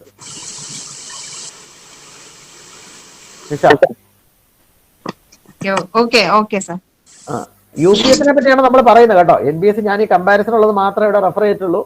UPS പറ്റിയാണ് നമ്മൾ പറയുന്നത്. UPS വരുമ്പോൾ നമുക്ക് നമ്മുടെ ബേസിക് വെച്ച് കാൽക്കുലേറ്റ് ചെയ്തിട്ടാണ് നമുക്ക് കിട്ടുന്നത്. ഞാനിപ്പോ പറഞ്ഞു. പറഞ്ഞു സാർ, നമ്മുടെ ഈ ഫുൾ കോർപ്പസ് എന്ന് പറഞ്ഞില്ലേ 8.5%, അത് നമ്മുടെ അക്കൗണ്ടിൽ തന്നെ ഷെയർ മാർക്കറ്റ് ഇൻവെസ്റ്റ് ചെയ്യണോ ചെയ്യുന്നത്, അതുപോലെ അത് പുറത്താണോ ചെയ്യുന്നത്? പുറത്ത് ഫുൾ കോർപ്പസ് പ്രത്യേക ഫണ്ട് വല്ലതും ആണോ? ഫുൾ കോർപ്പസ് എന്ന് പറയുന്നത് അത് അവർ കൃത്യമായിട്ട് എവിടാണെന്നുള്ളത് കൃത്യം എനിക്ക് വ്യക്തമല്ല. പക്ഷെ അത് ഈ NPS പോലെ തന്നെ ഷെയർ മാർക്കറ്റ് അല്ലെ അങ്ങനെയുള്ള ഫണ്ട് തന്നെയാണത്. അത് കുറച്ചുകൂടെ സ്റ്റേബിൾ ആണെന്നാണ് ഞാനത് വായിച്ചിട്ട് മനസ്സിലാക്കുന്നത്. കുറച്ചുകൂടെ, അതായത് വ്യത്യാസം ഉണ്ടാകുന്നതേ, ഇപ്പൊ 14% സർക്കാർ നമുക്ക് വേണ്ടി NPS സ്റ്റോക്ക് മാർക്കറ്റ് ഇടുമ്പോഴത്തേക്കും UPS നമുക്ക് 10% വരുന്നുള്ളൂ. അപ്പോൾ ഒരു 4% ഡിഫറൻസ് ഉണ്ടാവുന്നുണ്ട്. അപ്പോ ഒരു ഇൻഫ്ലേഷൻ വെച്ച് കണക്ട് ചെയ്യുമ്പോഴത്തേക്കും ആകെപ്പാട് ഈ സെൻട്രൽ ഗവൺമെന്റ് സ്കീമിന് കിട്ടുന്ന 9% ആണ് റിട്ടേൺ കിട്ടുന്നത് NPS അതിപ്പോ UPS ആയാലും അത് തന്നെ ആയിരിക്കും. അപ്പൊ ഇൻഫ്ലേഷൻ ഉള്ളവർ കഴിയുമ്പോഴത്തേക്കും പിന്നെ തുച്ഛമായ എമൗണ്ടേ നമുക്ക് അതിനകത്ത് വരുന്നുള്ളൂ. അപ്പൊ അവിടെ ഈ 4% കൂടെ കുറയുമ്പോഴത്തേക്കും അത് നമ്മുടെ പെൻഷനെ ബാധിക്കത്തില്ലേ? പെൻഷനല്ല, എമൗണ്ടിനെ, 4%. ഇല്ല, നിങ്ങൾ ആ ഫോർമുല ഒന്ന് നോക്കി. ഞാൻ പറഞ്ഞത് ആ പെൻഷന് UPS പെൻഷൻ വരുന്നത് അങ്ങനെയല്ല. UPS പ്രധാനമായിട്ട് നമ്മുടെ ബേസിക്കുമായിട്ട് ബന്ധപ്പെട്ട പെൻഷൻ അല്ല, കോർപ്പസ് എമൗണ്ട് കിട്ടുന്നില്ലേ? ഇല്ല, ഫുൾ കോർപ്പസ് ഗവൺമെന്റ് ഫൈനൽ എമൗണ്ടോ ലംസ് എമൗണ്ട് ബാധിക്കത്തില്ല. ലംസ് എമൗണ്ട് എന്ന് പറയുന്നത് നമ്മളാ ഈ ഫുൾ കോർപ്പസുമായിട്ട് ബന്ധപ്പെട്ട ഒരു കാര്യമേ അല്ല. മനസ്സിലല്ലേ? ഈ ലെംസ് എമൗണ്ട് എന്ന് പറയുന്നത് നമ്മൾ ഇടുന്ന 10 പ്ലസ് അവരിടുന്ന 10, ആ 10+10 നിന്ന് മാത്രമേ ലെംസ് എമൗണ്ട് UPS എടുക്കാൻ പറ്റുള്ളൂ. പക്ഷെ NPS ആവുമ്പോൾ 10+14 നിന്ന് എടുക്കാൻ പറ്റും. ഇതാണ് വ്യത്യാസം. മനസ്സിലായോ? അതായത് നമ്മൾ 60% പിൻവലിക്കുകയാണെങ്കിൽ നമ്മൾ NPS ആവുമ്പം 10 ലക്ഷം രൂപയുടെ ഉണ്ടെന്ന് വെച്ചു. NPS ആവുമ്പം നമ്മൾ 60% എന്ന് പറഞ്ഞു കഴിഞ്ഞാൽ അത് 6 lakhs അപ്രോക്സിമേറ്റ് വരും. UPS വരുമ്പോൾ അതിൻ്റെ അകത്ത് ആ 24 അതിൻ്റെ അകത്ത് 10+10 വരുള്ളൂ. ഏകദേശം 5 ലക്ഷം വരത്തുള്ളൂ. 5-6 തമ്മിലുള്ള വ്യത്യാസമുണ്ട്. മനസ്സിലായി? പിൻവലിക്കുമ്പോൾ ബാധിക്കപ്പെടും. അതാ ഞാൻ ആ കണക്കിനകത്ത് മുഴുവൻ എഴുതിയിട്ടുണ്ടല്ലോ. ആ ഒരുപോലെയാണെന്ന് പറയുന്നത് എന്തുകൊണ്ടാണ്? നമുക്കൊരു ലംസം കിട്ടുന്നുണ്ട്. UPSൽ ഇതൊന്നും അല്ലാതെ ഒരു ലംസം തരുന്നുണ്ട്.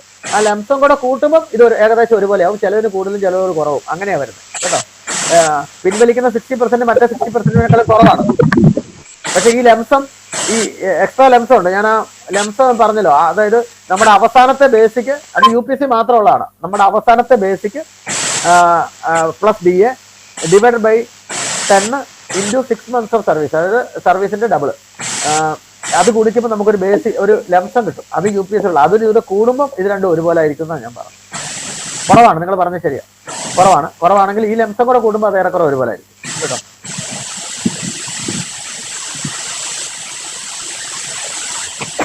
ഹലോ, പറഞ്ഞു മുഹമ്മദ്. സാറേ നമസ്കാരം. നമസ്കാരം, പറഞ്ഞു. സാറേ, നമ്മുടെ ഈ ഇപ്പൊ ഇടുന്ന നമുക്ക് 4000 രൂപയ്ക്ക് നമുക്ക് മാസം NPSൽ പിടിക്കുന്നുണ്ട്. ഒരു 5,000 രൂപ സർക്കാർ വിടുന്നുണ്ട്. അപ്പൊ ഈ പൈസ നമുക്ക് മ്യൂച്വൽ ഫണ്ടിലേക്കാണോ സാറേ പോകുന്നത്, അതോ എങ്ങനെ? അത് ഏതാ, NPSലാണോ UPSലാണോ? NPS ആണ് നിലവിൽ. നമ്മൾ അതിന്റെ അകത്ത് ആ കമ്പനിയൊക്കെ ടയർ 1 ടയർ 2 എന്ന് പറഞ്ഞ അതിന്റെ അകത്ത് തന്നെ ഉണ്ടല്ലോ. അത് കൃത്യമായി ഏത് കമ്പനിയാണെന്നുള്ള എനിക്കറിയില്ല. അതിന്റെ അകത്ത് നമ്മളൊന്നും ചെയ്തില്ലെങ്കിൽ ബൈ ഡിഫോൾട്ട് സെറ്റപ്പ് ആകുമ്പോൾ SBI LIC അങ്ങനെ കുറെ സംഭവത്തിലേക്കൊക്കെയാണ് പോകുന്നത്. നമുക്ക് വേണേ അത് മാറ്റി കൂടുതൽ റിട്ടേൺ കിട്ടുന്ന സ്ഥലങ്ങളിലേക്ക് ഇടാം. ICICIയുടെ ഒക്കെ ബോണ്ടൊക്കെ നമുക്ക് ഇടാം. ടയർ 2ലേക്ക് നമുക്ക് മാറ്റാം. നമ്മുടെ അക്കൗണ്ടിൽ ലോഗിൻ ചെയ്തിട്ട് നമുക്കത് മാറ്റിയിടാം. ഈ ടയർ 1 എമൗണ്ട് നമുക്ക് മുഹമ്മദ് ഷെഫി കട്ടായി പോയി, നിങ്ങളുടെ വോയിസ് കട്ടായി പോയി. ഇപ്പൊ കേൾക്കാം, പറഞ്ഞു. സാറേ, നമുക്ക് ഈ ടയർ 1 എമൗണ്ടും നമുക്ക് ഇതുപോലെ SBI LIC അല്ലാതെ നമുക്ക് കൂടുതൽ ബെനിഫിറ്റ് ഉള്ള കൂടുതൽ അതാ പറഞ്ഞത്, അത് നമുക്ക് മാറ്റാം. അപ്പൊ അത് ടയർ 2 പേര് വരുന്നേ ഉള്ളൂ. അതിന്റെ അകത്ത് NPS പേര് വരുന്നേ ഉള്ളൂ. അപ്പൊ ടയർ 2ലേക്ക് നമുക്ക് മാറ്റിയിടാം. അപ്പൊ അതിന്റെ കുഴപ്പം എന്താ വെച്ചാൽ ഇന്ത്യ പാകിസ്ഥാൻ യുദ്ധം വന്നു കഴിഞ്ഞാൽ എന്ത് ചെയ്യും? ഇത് കുറയും. ടയർ 2 പെട്ടെന്ന് താഴും. കൂടുമ്പോൾ ടയർ 2 പെട്ടെന്ന് കൂടും. മറ്റത് അത് UPSൽ അതുപോലെ ടയർ 2 ടയർ 1 എന്നൊന്നും പറയുന്നില്ലെങ്കിലും ഇതേ ഓപ്ഷൻസ് എല്ലാം UPSൽ ഉണ്ടെന്നാണ് അവർ പറയുന്നത്. പക്ഷെ കമ്പാരിറ്റീവ്ലി ഇത് NPSനേക്കാൾ സ്റ്റേബിൾ ആയിരിക്കും.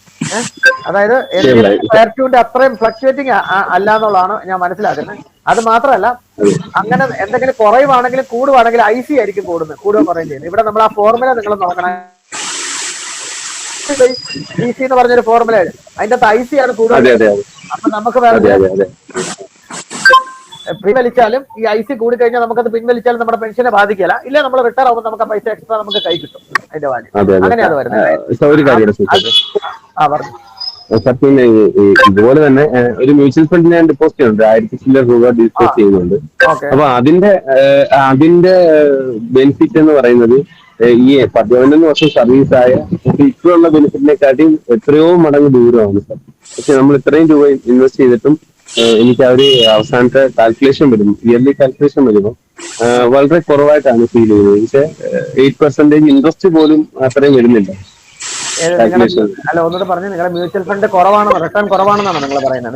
മ്യൂച്വൽ ഫണ്ട്, എന്റെ പേഴ്സണൽ മ്യൂച്വൽ ഫണ്ടിന് റിട്ടേൺ ഒരുപാടുണ്ട്. റിട്ടേൺ 12% റിട്ടേൺ ഉണ്ട്. പക്ഷേ ഈ NPSനകത്ത് നമ്മുടെ കയ്യിൽ പൈസ അതിന്റെ കാര്യം കുറെ കാലമായിട്ട് നമ്മുടെ മാർക്കറ്റിംഗ് ഗ്രോയിങ് ആയിരുന്നു. ഇപ്പൊ ഈ യുദ്ധം പോലെയൊക്കെ വന്നപ്പോഴാണ് ചെറുതായിട്ട് താന്നേ. അപ്പൊ നമ്മളത് മാറ്റി മറ്റേതിലേക്ക് ഇടുവാണെങ്കിൽ അത് തീർച്ചയായിട്ടും അതിന് വളർച്ച ഉണ്ടായേനെ. അതാ ഫണ്ടുകളുടെ വ്യത്യാസമാണ് മുഹമ്മദ്. അത് കാര്യമില്ല, അതിൻ്റെ അകത്ത് നമ്മൾ അങ്ങനെ നമുക്ക് പറയാൻ പറ്റില്ല. നമ്മളത് മാറ്റി ICICI ഫണ്ട് അങ്ങനെയൊക്കെ ഇടുവാണ്. പക്ഷെ അന്നേരം അതിന്റെ തകർച്ച മാർക്കറ്റ് തകരുവാണെങ്കിൽ തകർന്നും പോകും. മനസ്സിലായില്ലേ? അതെ. സാർ, നമുക്ക് ഈ NPSഉം UPSഉം ഒന്നും വേണ്ട, ഈ നമ്മൾ ഇടുന്ന പൈസ കൊണ്ടൊന്ന് പോസ്റ്റൽ ഡിപ്പാർട്ട്മെന്റ് ഇടാൻ പറ്റും. അങ്ങനെ ഓപ്ഷൻ വല്ലതും ഉണ്ടോ? ഒന്നും വേണ്ടെന്ന് ഇല്ല, അങ്ങനെ ഓപ്ഷൻ ഇല്ല. നമുക്ക് പറ്റുള്ളൂ. പരമാവധി 60% കയ്യിലെടുക്കാന്നുള്ളതാണ് നമ്മുടെ ഓപ്ഷൻ. അതെ, കിട്ടുന്നത് വാങ്ങിക്കാം. അതെ, അങ്ങനെയുള്ളവർ 60% വാങ്ങിക്കുക, അതാണ്.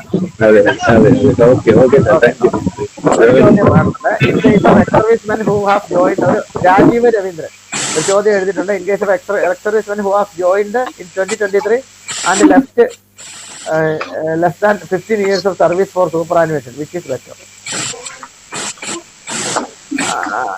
അതെന്താണ് ലെഫ്റ്റ് എന്ന് പറയുന്നത്? എനിക്ക് മനസ്സിലായില്ല. പെൻഷനായിട്ട് പോയതാണോ അതോ നമ്മള് തന്നെ ക്വിറ്റ് ചെയ്താണോ? എന്താണെന്ന് മനസ്സിലായില്ല. രാജീവ് രവീന്ദ്രൻ ഉണ്ടോ? ഒന്ന് ചോദിക്കാവോ ചോദ്യം?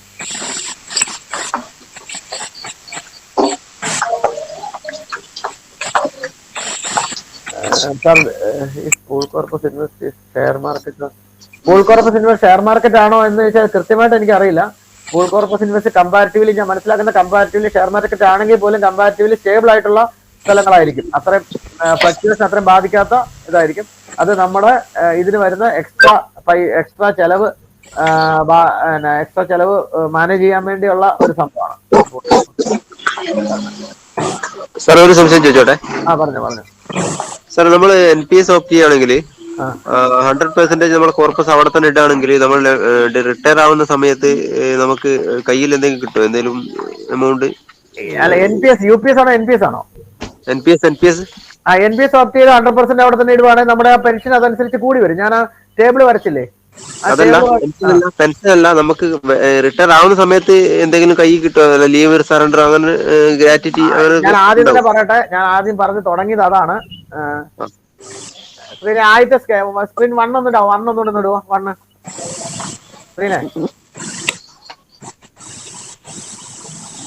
ആ സ്ക്രീനിലൊന്ന് വായിക്കാം.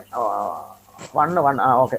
അതിൻ്റെ അകത്ത് പ്രധാനമായിട്ട് നമ്മൾ 4 ബെനിഫിറ്റ്സാണ് ഉള്ളത്. Leave salary, gratuity, lump sum, pension. ഇതിൻ്റെ അകത്ത് ലംസം പെൻഷൻ മാത്രമേ ഈ NPS UPS ബാധിക്കുന്നുള്ളൂ.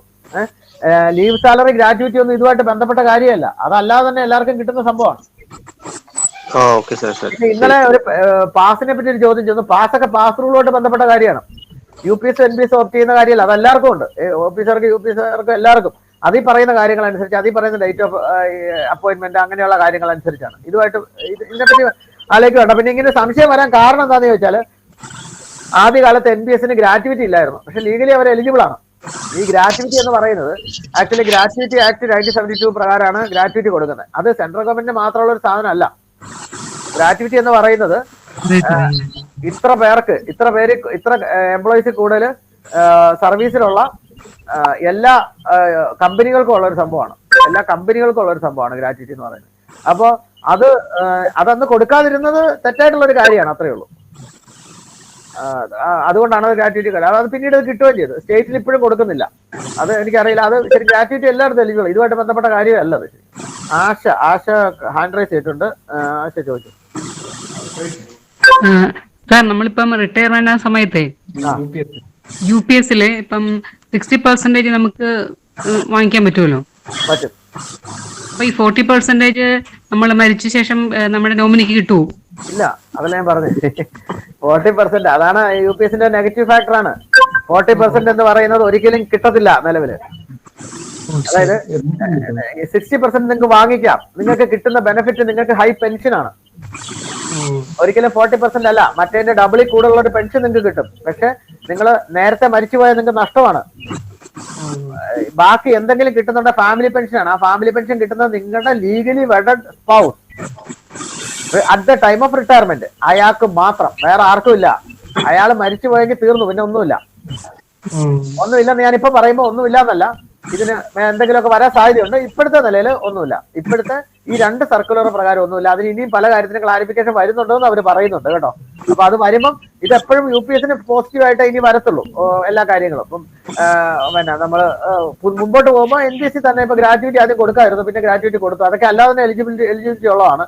അങ്ങനെ പല കാര്യങ്ങളും NPS തുടങ്ങിക്കഴിഞ്ഞ് പിന്നീട് കൂടുതൽ ബെനിഫിറ്റ്സ് കിട്ടുന്നുണ്ട്. എന്ന് പറയുന്ന പോലെ ബെനിഫിറ്റ്സ് കിട്ടും. പക്ഷെ നമുക്ക് ഉറപ്പുള്ളത് ഇപ്പൊ ഈ പറയുന്ന ഈ സർക്കുലറിൽ കൂടെ പറയുന്ന കാര്യമുള്ളൂ. അതിന്റെ അകത്ത് ബാക്കി പൈസ കിട്ടത്തില്ല. നമുക്ക് ഡബിളിൽ കൂടുതൽ പെൻഷൻ കിട്ടും, DA കിട്ടും, എല്ലാം കിട്ടും. DA കിട്ടും, കൂടുതൽ പെൻഷൻ കിട്ടും. മരിച്ചു കഴിഞ്ഞാൽ റിട്ടയർമെന്റ് സമയത്ത് നമ്മുടെ ആരാണോ അയാൾക്ക് മാത്രം കിട്ടും. അയാൾ ജീവിച്ചിരിപ്പില്ല എന്നുണ്ടെങ്കിൽ അയാൾക്ക് കിട്ടുന്നത് 60% ആണ്. അയാൾ മരിച്ചാലും പിന്നെ ഒന്നും കിട്ടിയാല, അയാൾ ജീവിച്ചിരിപ്പില്ലെങ്കിൽ പിന്നെ ഒന്നും കിട്ടിയാല. കിട്ടുന്ന പൈസയാണ് അതിന്റെ അകത്ത് ഉള്ളത്. 60% വലിച്ചില്ലെങ്കിൽ നിങ്ങൾക്ക് പെൻഷൻ അതിനനുസരിച്ച് കൂടുതൽ കിട്ടും. പക്ഷെ അതും പിന്നെ ആ ബാലൻസ് അമൗണ്ട് കിട്ടത്തില്ല. മനസ്സിലായില്ലേ? അതാണ് സംഭവം. അടുത്ത രതീഷ് ഹാൻഡ് റൈസ് ചെയ്തിട്ടുണ്ട്. രതീഷ് ഒന്ന് നമസ്കാരം. ഒന്ന് ഹാൻഡ് റൈസ് ഇടാവോ? ഞാൻ വിളിച്ചോളാവേ. പറഞ്ഞു. നമസ്കാരം. പറഞ്ഞു. ഞാൻ എക്സ് സർവീസ്മാനാണ് കേട്ടോ. ഞാൻ അന്നേരം എനിക്ക് ടോട്ടൽ 17 വർഷമാണ് സർവീസ് ഇനി ഉള്ളതെന്ന് പറഞ്ഞാൽ 2 വർഷം കഴിഞ്ഞു. 15 വർഷം ഇനി ഉണ്ട്. 25 വർഷം കംപ്ലീറ്റ് ആയവർക്ക് ഫുൾ പെൻഷന് അല്ലെങ്കിൽ ഇത്ര കുറവ് വരും എന്ന് സാറ് പറഞ്ഞായിരുന്നു. അന്നേരം ഈ നല്ല രീതിയിൽ കുറവ് വരുമോ, അതോ ഇത്ര ഒരു ഇല്ല ഇല്ല കുറച്ച് ഇല്ല difference വരും. അല്ലല്ല ഇപ്പൊ സെന്തിൽ ഇപ്പൊ സർവീസിലുള്ളതെന്നല്ലേ പറഞ്ഞേ? 2 വർഷമായിട്ടുള്ള സർവീസ്, ഇനി 15 വർഷത്തെ സർവീസ് ഉണ്ട്. ശരി, അപ്പൊ നിങ്ങൾ ഞാൻ ഇട്ട ഫോർമുല ഒന്ന് നോക്കുക. അതിന്റെ അകത്തെ ഒന്നാമത്തെ സ്ലൈഡ്, പിന്നെ ഒന്നാമത്തെ സ്ലൈഡ് എന്നിട്ട് ഒന്നാമത്തെ സ്ലൈഡ്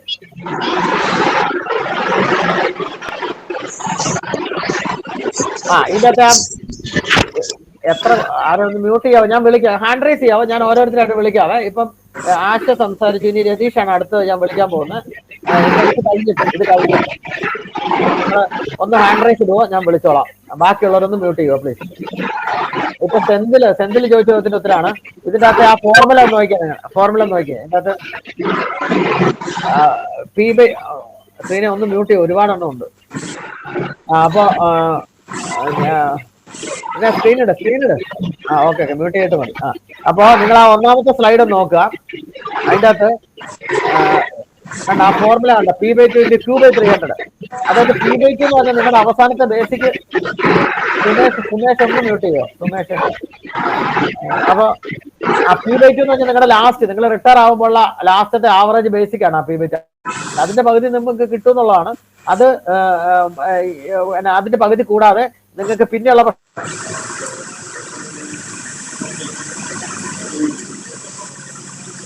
താമസ സർവീസ് അത് 10 വർഷം എത്ര ഉണ്ടാവും?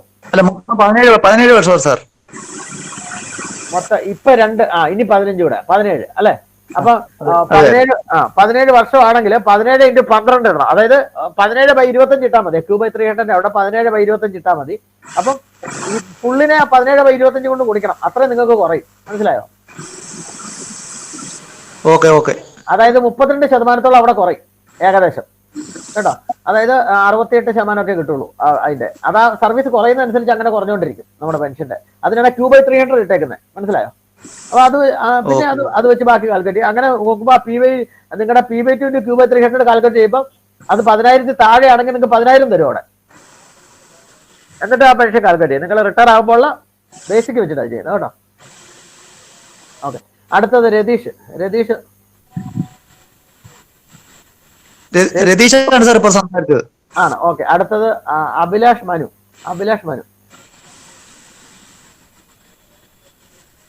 അഭിലാഷ് മനു ഇല്ലെങ്കിൽ ദിവ്യ ലതീഷ്. ഹലോ സാറേ, അഭിലാഷ് സംസാരിക്കും, പറഞ്ഞു. സാറേ, ഈ ഇതിലേക്ക് UPS-ലേക്ക് ചേരാനുള്ള ലാസ്റ്റ് ഡേറ്റ് ജൂൺ 30 പറഞ്ഞേ? അതെ. അത് ഒരിക്കൽ നമ്മൾ അതിന് മുന്നേ UPS-ലേക്ക് കൊടുത്തു കഴിഞ്ഞാൽ തിരിച്ച് NPS-ലേക്ക് പോകാൻ പറ്റുമോ? ഇല്ല, കൊടുത്ത അത് അവസാനം എഴുതിയിട്ടുണ്ട്.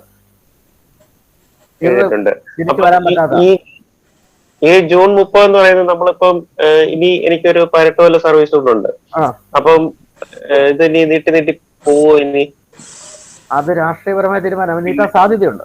എന്റെ ഒരു കണക്കുകൂട്ടലില് നീട്ടാൻ സാധ്യതയുള്ളതായിട്ടാണ് കാണുന്നത്. എനിക്കറിയില്ല. ഇപ്പോഴത്തെ നിയമം അനുസരിച്ച് ജൂൺ 30 നമുക്ക് കുറച്ചുകൂടെ കഴിഞ്ഞിട്ട് ഒരു നിങ്ങൾ പറയുന്നത് ലോജിക്കാണ്. എനിക്കും അത് വരണമെന്നാണ് ആഗ്രഹം. പക്ഷെ ഇപ്പം നമ്മൾ ആ ഡേറ്റ് ഇതുവരെ മാറ്റിയിട്ടില്ല. ഒരുപക്ഷെ കുറച്ച് കഴിയുമ്പോൾ മാറ്റുമായിരിക്കാം, നമുക്കറിയില്ല അതിനെപ്പറ്റി. ഒരു കാര്യം, സംശയം ഉണ്ടെങ്കിൽ ഇപ്പൊ ഒന്നും ചെയ്യാതിരിക്കുക. നമുക്ക് ഒരു അവസാന വാരമൊക്കെ ആവുമ്പോൾ നമുക്ക് എന്തെങ്കിലും ചെയ്യാം, കേട്ടോ. ഇനി എന്തെങ്കിലും ഒരു ഡെവലപ്മെന്റ് ഉണ്ടായെങ്കിൽ UPS-ൽ മാത്രമേ ഉണ്ടാകത്തുള്ളൂ അല്ലേ? അതത്രേ ഉള്ളൂ. NPS-ൽ അതല്ല, NPS-ൽ കിട്ടേണ്ടതൊക്കെ ആയിട്ടുണ്ട്. അതുകൊണ്ടാണ് ഞാൻ പറഞ്ഞത് ഡെവലപ്മെന്റ് ഉണ്ടാകാൻ UPS-ൽ ഉള്ളൂ. അത് നമുക്ക് ഇപ്പൊ ഞാൻ പറയട്ടെ, ജനുവരി 24 ആദ്യത്തെ ഇറങ്ങിയത്, രണ്ടാമത് മാർച്ച് 19 തോന്നുന്നു. അപ്പൊ 2 സർക്കിൾ ഓൾറെഡി ഇറങ്ങി. ഇനി ഇവിടെ തന്നെ ഇവർ പറയുന്നുണ്ട് ഇപ്പോഴത്തെ സർക്കിളിൻ്റെ അകത്ത് പോലും ഇപ്പം സർവീസിൽ നിന്ന് പിരിച്ചുവിടപ്പെട്ടവർ അങ്ങനെയൊക്കെയുള്ള കാര്യങ്ങൾ, DR ആക്ഷൻ എടുത്ത് പലരുടെയും കാര്യങ്ങൾ അങ്ങനെയൊക്കെയുള്ള, അല്ലെ റിട്ടയർ ആകുമ്പോൾ DR ആക്ഷൻ ഉള്ളവർ, അതാ പിരിച്ചുവിടപ്പെട്ടവരല്ല, റിട്ടയർ ആയപ്പം DR ആക്ഷൻ, അങ്ങനെയൊക്കെയുള്ള പല കാര്യങ്ങളും ഇനിയും ക്ലാരിഫിക്കേഷൻ വരാനുണ്ടെന്ന് ഈ 2ാമത്തെ സർക്കുലറിൽ തന്നെ പറയുന്നുണ്ട്. അപ്പൊ ഉറപ്പായിട്ട് ഒരെണ്ണം ഉണ്ട്, അത് പ്രതീക്ഷിക്കുന്നുണ്ട്. അത്രേ ഉള്ളൂ. അതിനപ്പുറത്ത് നമുക്കൊന്നും പറയാൻ പറ്റില്ല. അടുത്ത ആള് ഇപ്പം അഭിലാഷാണ്. ദിവ്യ ലതീഷ്. സാർ, അതെ, നമ്മളുടെ ഇതില് ഒരു ഫിക്സഡ് മെഡിക്കൽ അലവൻസ് എന്ന് പറഞ്ഞിട്ട് ഒരു 1000 റിട്ടയറിക്കുള്ളതാണ്. അത് നമുക്ക് ഇതിൽ ബാധകമാണോ എന്ന് അറിയാനായിട്ട്, നമ്മുടെ റെയിൽവേയിൽ അത് കിട്ടുമോ എന്ന് അറിയാനായിട്ടാണ്. അത് NPS കിട്ടുന്നുണ്ട് അല്ലേ? NPS-ൽ 2023 ഡിസംബറിൽ ഒരു ഓർഡർ ഇറങ്ങി. അത് പ്രകാരം എല്ലാ NPS-കാർക്കും അത് ബാധകമാണ്. CGHS. പക്ഷെ അത് റെയിൽവേയുടെ ആയിട്ട് പറയുന്നില്ല, DOPT ഓർഡർ ആയിരുന്നു. തീർച്ചയായിട്ടും അത് വേറെ സംഭവമാണ്. പെൻഷനായിട്ട് ബന്ധപ്പെട്ട ഒരു കാര്യമല്ല. തീർച്ചയായിട്ടും അതുപോലെ തന്നെ കിട്ടിക്കൊണ്ടിരിക്കും. കാരണം മന്ത്ലി 1000 ആണത്. അതെ, അത് നമ്മള് അത് കിട്ടാത്തൊരു ഓപ്ഷനും ഉണ്ടല്ലോ. നമ്മള് റെയിൽവേന്ന് ചികിത്സ മേടിക്കാനും കണ്ട് ഓപ്റ്റ് ചെയ്ത് കഴിഞ്ഞാൽ അത് കിട്ടത്തില്ല. അല്ലാത്തവർക്ക് അത് കിട്ടും. അങ്ങനെയൊക്കെയാണല്ലോ. അങ്ങനെ ഉണ്ടല്ലോ. അതെ, അത് ഇതുമായിട്ട് പെൻഷൻ UPS NPS ഇതായിട്ട് ബന്ധമല്ല. ഞാൻ എക്സ്ട്രാ കിട്ടുന്ന ഒരു ഇത് ചോദിച്ചതാണ് പെൻഷൻ റിട്ടയറിക്ക് വേണ്ടി. അത് അതുപോലെ തന്നെ തുടരുമെന്നാണ് എന്റെ അറിവ്. അതിനെപ്പറ്റി ഞാനത് നോക്കിയിട്ടില്ല. പക്ഷെ അത് എന്റെ അറിവ് ഇങ്ങനെയാണ്, തുടരും എന്നുള്ളത് തന്നെയാണ്. കാരണം അത് തമ്മിൽ ബന്ധപ്പെട്ട കാര്യമല്ല. ഈ രണ്ട് നമ്മുടെ ഈ ലംസോ ഇത് മാത്രമേ നമുക്ക് ഇത് ഓപ്റ്റ് ചെയ്യുന്നതുകൊണ്ട് നമുക്ക് ലാഭമോ നഷ്ടമോ ഉണ്ടാകുന്ന ഈ കാര്യങ്ങളിൽ മാത്രമേ ഉള്ളൂ. ശരി. ഇനി ആരെങ്കിലും ഉണ്ടോ? കാർത്തികപ്പഴണോ? ആരെങ്കിലും ഉണ്ടോ ഇനി? സെന്തിൽനാഥൻ. சார் இந்த லாஸ்டா வந்து 2 நோட்டிபிகேஷனோட லிங்க் கொஞ்சம் கொடுத்தீங்கன்னா பெட்டரா இருக்கும். ஏன்னா நாங்களும் படிச்சு பார்த்து புரிஞ்சுக்கலாம்ல. அதுக்காக கொடுக்கலாம். நான் அது குரூப்ல போடலாம். நீங்க எந்த குரூப்ல இருக்கு? SRM ஓபன்ல அது அல்ல, நீங்க டிவிஷன் சேலம் டிவிஷனா? ஓகே, உங்க நம்பர் கொடுத்தா போடலாம். Okay sir. யாரும் இல்ல. சாரோட நம்பர் சொன்னீங்கன்னா நான் நோட் பண்ணிட்டு சரி, என்ன நம்பர் போடுங்க. 9497 586 783. அந்த நம்பர்ல கொஞ்சம் இது இருக்கு. இது ரிக்வெஸ்ட் அனுப்புறேன் சார். இது கேட்ட ஒரு மெசேஜ் அனுப்புறேன். Okay sir, thank you. அது 2 சர்க்கிள் தான் இருக்கு. அது 2 அனுப்புறேன். யாரு இருந்தாலும் அனுப்புறேன். நான் SRM குரூப்ல எல்லாம் போடுறேன். அது வந்து ட்ரிவாண்ட்ரம் டிவிஷன் தான் நமக்கு இருக்குது. நாங்க மதுரை டிவிஷன், பாலக்காடு டிவிஷன் அது இருந்தா அந்த டிவிஷன் செக்ரட்டரிக்கு நான் அனுப்புறேன். ஓகே சார், நான் அப்ப அனுப்பி விடுறேன். நான் உங்களுக்கு ரிக்வெஸ்ட் பண்றேன் சார். ഓക്കെ. അടുത്ത ആള് ഞാനും കൈപൊക്കിയിട്ടില്ല. സാറേ ഒരു സംശയം കൂടെ, അഭിലാഷ്. പറഞ്ഞു സാറേ. ഈ സാർ പറഞ്ഞല്ലോ ലാസ്റ്റ് വീക്ക് വരെ നമ്മളൊന്ന് വെയിറ്റ് ചെയ്യണം. അപ്പൊ ഈ ഇതിലേക്ക് ചേരണമെങ്കിൽ എന്തോ ഫോർമാലിറ്റി, എത്ര സമയം എടുക്കും, അങ്ങനെ വല്ലതും ഉണ്ടോ? ഇല്ല, ഇതിലേക്ക് നമുക്ക് സർവിംഗ് എംപ്ലോയീസിന് ചേരാൻ വേണ്ടി അത് ലോഗിൻ ചെയ്തിട്ട് നമ്മളത് ഓപ്ഷൻ ലോഗിനിൽ തന്നെ കൊടുക്കുക. അതിപ്പോ നമ്മുടെ ഗ്രൂപ്പിൽ കൂടെ ഒക്കെ വന്നു കേട്ടോ. അത് എനിക്കത് കൃത്യമായിട്ട് ഞാനത് ഇതിൻ്റെ അകത്ത് ഉൾക്കൊള്ളിച്ചിട്ടില്ല. അതിനെപ്പറ്റി ഞാൻ പഠിച്ചില്ല. അത് സിമ്പിൾ ആണ്. നമ്മൾ ആ യൂട്യൂബിലൊക്കെ ഉണ്ട്. അത് എന്നാ ചെയ്യണം, നമ്മുടെ NPS ഇത് ലോഗിൻ ചെയ്തിട്ട് നമ്മൾ ഓപ്ഷൻ കൊടുത്താൽ മതി. ഈസിയായിട്ട് ചെയ്യാതെ അത് ഒന്ന് സെർച്ച് ചെയ്താൽ മതി. ഇല്ല, ഞാൻ ഇടാം അതിനെപ്പറ്റി. നമുക്ക് ഓൺലൈനിൽ ചെയ്യാം. നമ്മൾ അവിടെ പോകണ്ട, ഓൺലൈനിൽ ചെയ്താൽ മതി. ഓൺലൈനിൽ ചെയ്തിട്ട് അവിടെ ഒരു ഇൻഫോം ചെയ്താൽ മതി. നമ്മുടെ വെൽഫെയർ സെക്ഷനിൽ ഒന്ന് ഇൻഫോം ചെയ്യണമെന്നുണ്ട്. അത് വലിയ ബുദ്ധിമുട്ടുള്ള കാര്യമല്ല. എന്തായാലും ഓൺലൈനിൽ ഈ ദിവസം ചെയ്തിട്ടാൽ മതി. അത് കുഴപ്പമില്ല. ഇനി സാറേ, എനിക്കൊരു ചോദ്യം. പറഞ്ഞു. എനിക്ക് 2005 ജോയിൻ ചെയ്തത്. ബട്ട് 2009 to 10 ഞാൻ ആബ്സെന്റ് ആയിരുന്നു. അപ്പൊ ഞാൻ UPS ഓപ്ഷൻ എടുക്കുവാണെങ്കിൽ എനിക്ക് അത്രയും വർഷത്തെ സർവീസ് കട്ടാവൂലേ? അല്ലല്ല, ആബ്സെന്റ് ആയിട്ട് എന്ത് സംഭവിച്ചു? എനിക്കെതിരെ ആക്ഷൻ ആയിരുന്നു, ഡിമോട്ട് ചെയ്തു. അത് കഴിഞ്ഞിട്ടാണ് ഞാൻ പിന്നെ പ്രൊമോട്ട് ആയത്. പണിഷ് ചെയ്തു. യെസ്. അങ്ങനെയാണെങ്കിൽ അതുവരെയുള്ള സർവീസ് പോകും. ഇപ്പോഴത്തെ അതും അതാ ഞാൻ പറഞ്ഞ നമ്മൾ NPS-ലാണുള്ള ഗുണം എന്നാന്ന് ചോദിച്ചാൽ, ഈ ഇപ്പൊ 1 വർഷം ആബ്സെന്റ് ആയെങ്കിൽ 1 വർഷത്തെ സർവീസ് NPS-ൽ പോകുള്ളൂ. ഇവിടെ ഏത് വർഷം അപ്പോയിന്റ്മെന്റ് ആയിരുന്നു? 5-ലല്ലേ? 2005. അപ്പൊ 4-5 വർഷത്തോളം സർവീസ് പോകും. അതാണ് പ്രശ്നം. അങ്ങനെ ആ 5 വർഷം സർവീസ് പോയാലും കാർത്തിക് 25 വർഷം ഉണ്ടല്ലോ. പിന്നത്തെ പ്രശ്നം 25 വർഷം നമ്മൾ ജീവിച്ചിരിക്കുമെന്ന് ഉറപ്പുണ്ടോ? എനിക്കില്ല. അല്ലല്ല, അങ്ങനെയല്ല. കാർത്തിക് റിട്ടയർ ആവുന്നോണം വരെ ജീവിച്ചിരുന്നാൽ പോലും ഈ റിട്ടയർ ആവുന്നോണം വരെ 25 വർഷം കംപ്ലീറ്റ് ആയാൽ, മനസ്സിലായോ? ഓക്കെ. അങ്ങനെയാണെങ്കിൽ ഇപ്പൊ റിട്ടയർ ആവുകയാണെങ്കിൽ. പിന്നെ അതല്ല സാർ, വേറെ ഒരു ചോദ്യം കൂടെ. നമുക്ക് അല്ല കാർത്തിക്, ഒരു സെക്കൻഡ്. 25 വർഷം സർവീസ് ഉണ്ടെങ്കിൽ ഇത് ബാധകമാകുന്നേ ഇല്ല. കാരണം എന്താന്ന് ചോദിച്ചാൽ, ഈ നമുക്ക് 25 വർഷത്തിൽ കൂടുതൽ സർവീസ് ഉള്ള ആൾക്കാർ സർവീസിന്റെ പേരിൽ ഒരു ബെനിഫിറ്റ് ഇവിടെ കിട്ടുന്നില്ല, ബേസിക് കൂടുന്ന അല്ലാതെ. അപ്പൊ മിനിമം 25 ഉണ്ടെങ്കിൽ ബാക്കി ബേസിക് ആയിട്ട് നോക്കിയാൽ മതി. 25 ഉണ്ടെങ്കിൽ പിന്നെ ഇതായിട്ട് ബാധിക്കില്ല. ഇനി അല്ലേ പോലെ ഒന്ന് കാൽക്കുലേറ്റ് ചെയ്ത് നോക്കാം. ഇതിന്റെ പെൻഷൻ കാൽക്കുലേറ്റ് ചെയ്ത് നോക്കിയിട്ട് അത് ബുദ്ധിമുട്ടാണ്. നമുക്ക് അവസാനം എത്ര കിട്ടും നമുക്ക് അറിയാൻ പറ്റത്തില്ല. പക്ഷെ 25 കൂടുതൽ സർവീസ് ഉണ്ടെങ്കിൽ, അല്ലാതെ തന്നെ 25 ഉണ്ടെങ്കിൽ അതേപ്പറ്റി ഓർക്കണ്ടെന്നുള്ളതാണ് എന്റെ ഒരു അഭിപ്രായം. 25 കിട്ടില്ല എന്നാണ് എന്റെ ഒരു കാര്യം പറയട്ടെ. നമ്മുടെ ആവറേജ് ലൈഫ് സ്പാൻ എന്ന് പറയുന്നത് കേരളത്തില് സ്ത്രീകൾക്ക് 78 79 ആണ്, പുരുഷന്മാർക്ക് 77. അത് വെച്ചിട്ട് കമ്പയർ ചെയ്യണം. മരിക്കുന്നു നാളെ തന്നെ മരിക്കുന്നൊക്കെ നമ്മൾ കൂട്ടിക്കഴിഞ്ഞാൽ നമുക്ക് ചെയ്യാൻ പറ്റുമല്ല. അങ്ങനെയല്ല, അതല്ല, ഭാവിയിലും കുറെ SFL SFIs ഒക്കെ മേടിച്ചു കിട്ടാനുള്ള വഴിയുണ്ട്. ഭാവിയിൽ ആബ്സെന്റ് ആവരുത്. ആബ്സെന്റ് അല്ല, അല്ലാതെ നമുക്ക് പണിഷ്മെന്റ് എന്തെങ്കിലും വന്നാൽ അത് ബാധിക്കുമോ? പണിഷ്മെന്റ് ബാധിക്കത്തില്ല. പണിഷ്മെന്റ് ആ ബേസിക്കിനെ മാത്രമേ ബാധിക്കത്തുള്ളൂ. ബേസിക് കുറയുമ്പോൾ തീർച്ചയായിട്ടും ഇവിടെ കുറയും. അതിപ്പോ എല്ലായിടത്തും കുറയുമല്ലോ. അതൊരു കാര്യം പറയാം. ബേസിക് കുറയുമ്പോൾ നമുക്ക് ഡയറക്ട്ലി UPS അത് കുറയും, നമ്മുടെ പെൻഷനെ ബാധിക്കും. ബേസിക് കുറയുമ്പോൾ കേട്ടോ. പക്ഷെ NPS വരുമ്പം ആ ബേസിക് കുറയുമ്പോൾ നമ്മുടെ കോൺട്രിബ്യൂഷൻ കുറയും. അങ്ങനെ അത് ബാധിക്കും. മനസ്സിലായോ? അവിടെ കിടക്കുന്ന പൈസ അവിടെ രണ്ടിലും ബാധിക്കുന്നു. അതുകൊണ്ട് പണിഷ്മെന്റ് കിട്ടും എന്നുള്ള ആബ്സെന്റ് ആകരുതാ മതി. നമ്മളായിട്ട് പോയിട്ട് ആബ്സെന്റ് ആകാതിരിക്കുക, അത്ര നോക്കിയാണ്.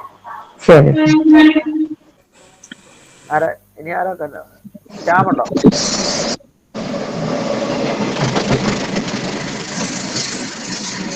വേറെ ആരെങ്കിലും?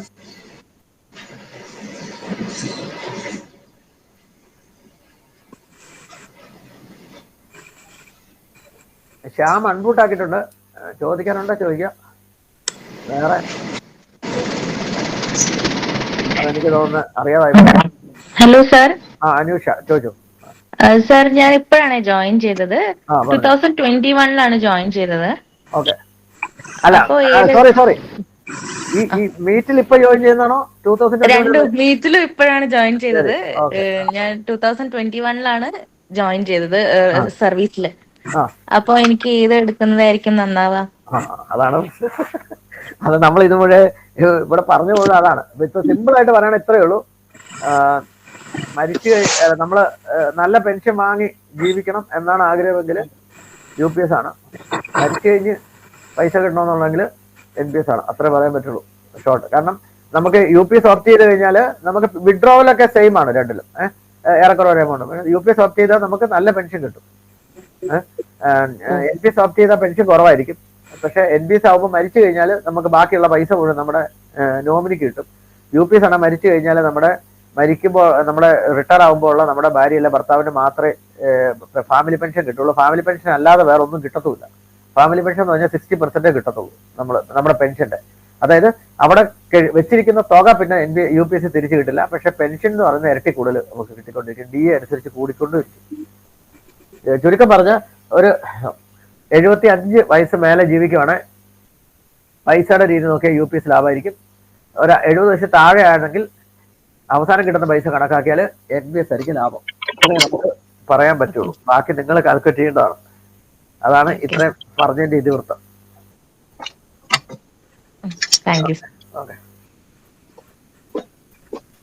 ഹലോ സാർ, ആരാണ്? ഷാജഹാൻ ഉണ്ട്.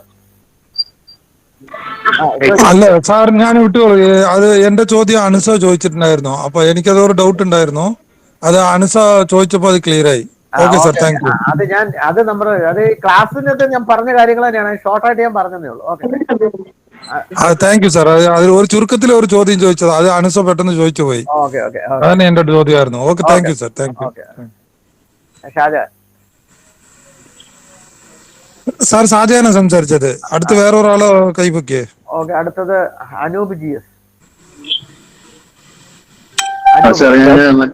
സാർ, ഞാൻ ആബ്സെന്റിനെ പറ്റിയിട്ട് ചോദിക്കാൻ വന്നതായിരുന്നു. പറഞ്ഞു. നമ്മുടെ UPSല് 1 day ആബ്സെന്റ് എന്ന് പറയുന്നത് ഒരു പ്രശ്നമാണോ? 1 day അല്ലെങ്കിൽ 1 week ആബ്സെന്റ് ആയാൽ ഒരു പ്രശ്നമില്ല. എന്താണ് നിങ്ങൾക്ക് അതിന് കിട്ടിയ റിപ്പർക്കഷൻ? അതിന് നിങ്ങൾക്ക് ചാർജ് ഷീറ്റ് കിട്ടിയോ? നിങ്ങൾക്ക് പണിഷ്മെന്റ് കിട്ടിയോ? അതിനെപ്പറ്റി പറയും. ഇല്ല, അങ്ങനെയൊന്നും ഉണ്ടായിട്ടില്ല. അത് ആബ്സെന്റ് ആയിട്ട് തന്നെ സർവീസ് റെക്കോർഡിൽ കിടക്കും. ഒരു കുഴപ്പമില്ല. പൈസ പോയത് മാത്രമല്ലേ ഉള്ളൂ, ശമ്പളം പോയത് മാത്രമല്ലേ ഉള്ളൂ. അതെ. എന്നായി സംഭവിച്ചത്? ഒരു വർഷം മുന്നേ. ഇനി പ്രശ്നമൊന്നും കാണത്തില്ല. അതിന്റെ പേര് ഒരു ചാർജ് ഷീറ്റ് വരികയും നിങ്ങളെ അതിന് പണിഷ് ചെയ്യുകയും ചെയ്തെങ്കിൽ മാത്രമേ ഉള്ളൂ അതൊരു പ്രശ്നമാവുന്നുള്ളൂ. അല്ലാത്തടത്തോളം കാലം അതൊരു വിഷയമല്ല. അങ്ങനെ പണിഷ് ചെയ്യുമ്പോൾ പോലും അത് പെൻഷനെ ബാധിക്കുന്നില്ല എന്ന് അതിന്റെ അകത്ത് പ്രത്യേകം എഴുതുവാണെങ്കിലും കുഴപ്പമില്ല. അല്ലാതെ ഒരു പണിഷ്മെന്റ് നമുക്ക് കിട്ടുവാണെങ്കിൽ ആ പണിഷ്മെന്റ് എന്താണെങ്കിലും ആ വർഷം അതുവരെയുള്ള സർവീസ് നമ്മുടെ പെൻഷൻ കാൽക്കുലേറ്റ് ചെയ്യുമ്പോൾ കൂട്ടത്തില്ല. അതായത് നമ്മുടെ ഫോർമുലയ്ക്കകത്ത് 2/300 എന്ന് പറഞ്ഞൊരു ഫാക്ടർ ഉണ്ട്. ആ Q എന്ന് പറയുന്നത് കുറഞ്ഞു പോകും. അപ്പൊ ആ ടോട്ടൽ പെൻഷൻ കുറഞ്ഞു പോകും. അത്രേ ഉള്ളൂ.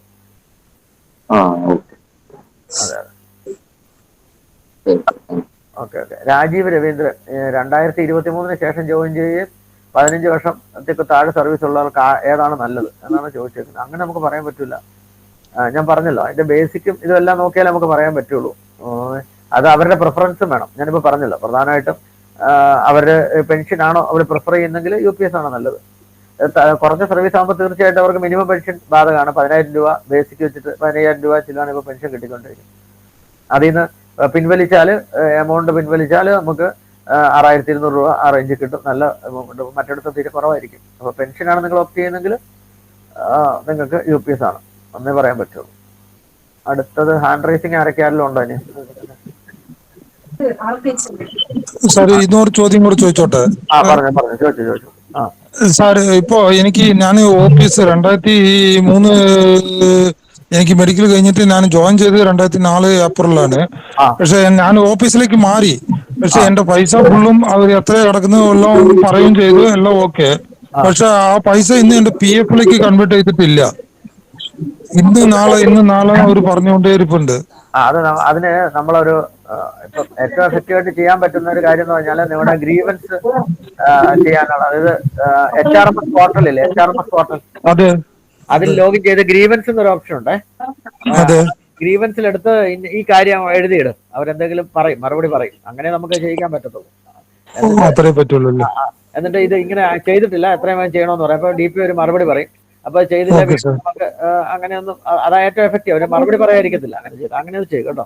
അതാണ് മാർഗം. അടുത്തത് ഹാൻഡ് റൈസ് ആരും കാണുന്നില്ല. പിന്നെ ഹാൻഡ് റൈസ് ആരെങ്കിലും ഉണ്ടോ? ശ്രീന ഹാൻഡ് റൈസ് ആരെങ്കിലും ഉണ്ടോ? സാറേ ഷാജഹാൻ ഉണ്ട്. M ഷാജഹാൻ. ഷാജഹാൻ അതിപ്പോ പറഞ്ഞല്ലോ. ആരാ? ദീപു പറഞ്ഞു.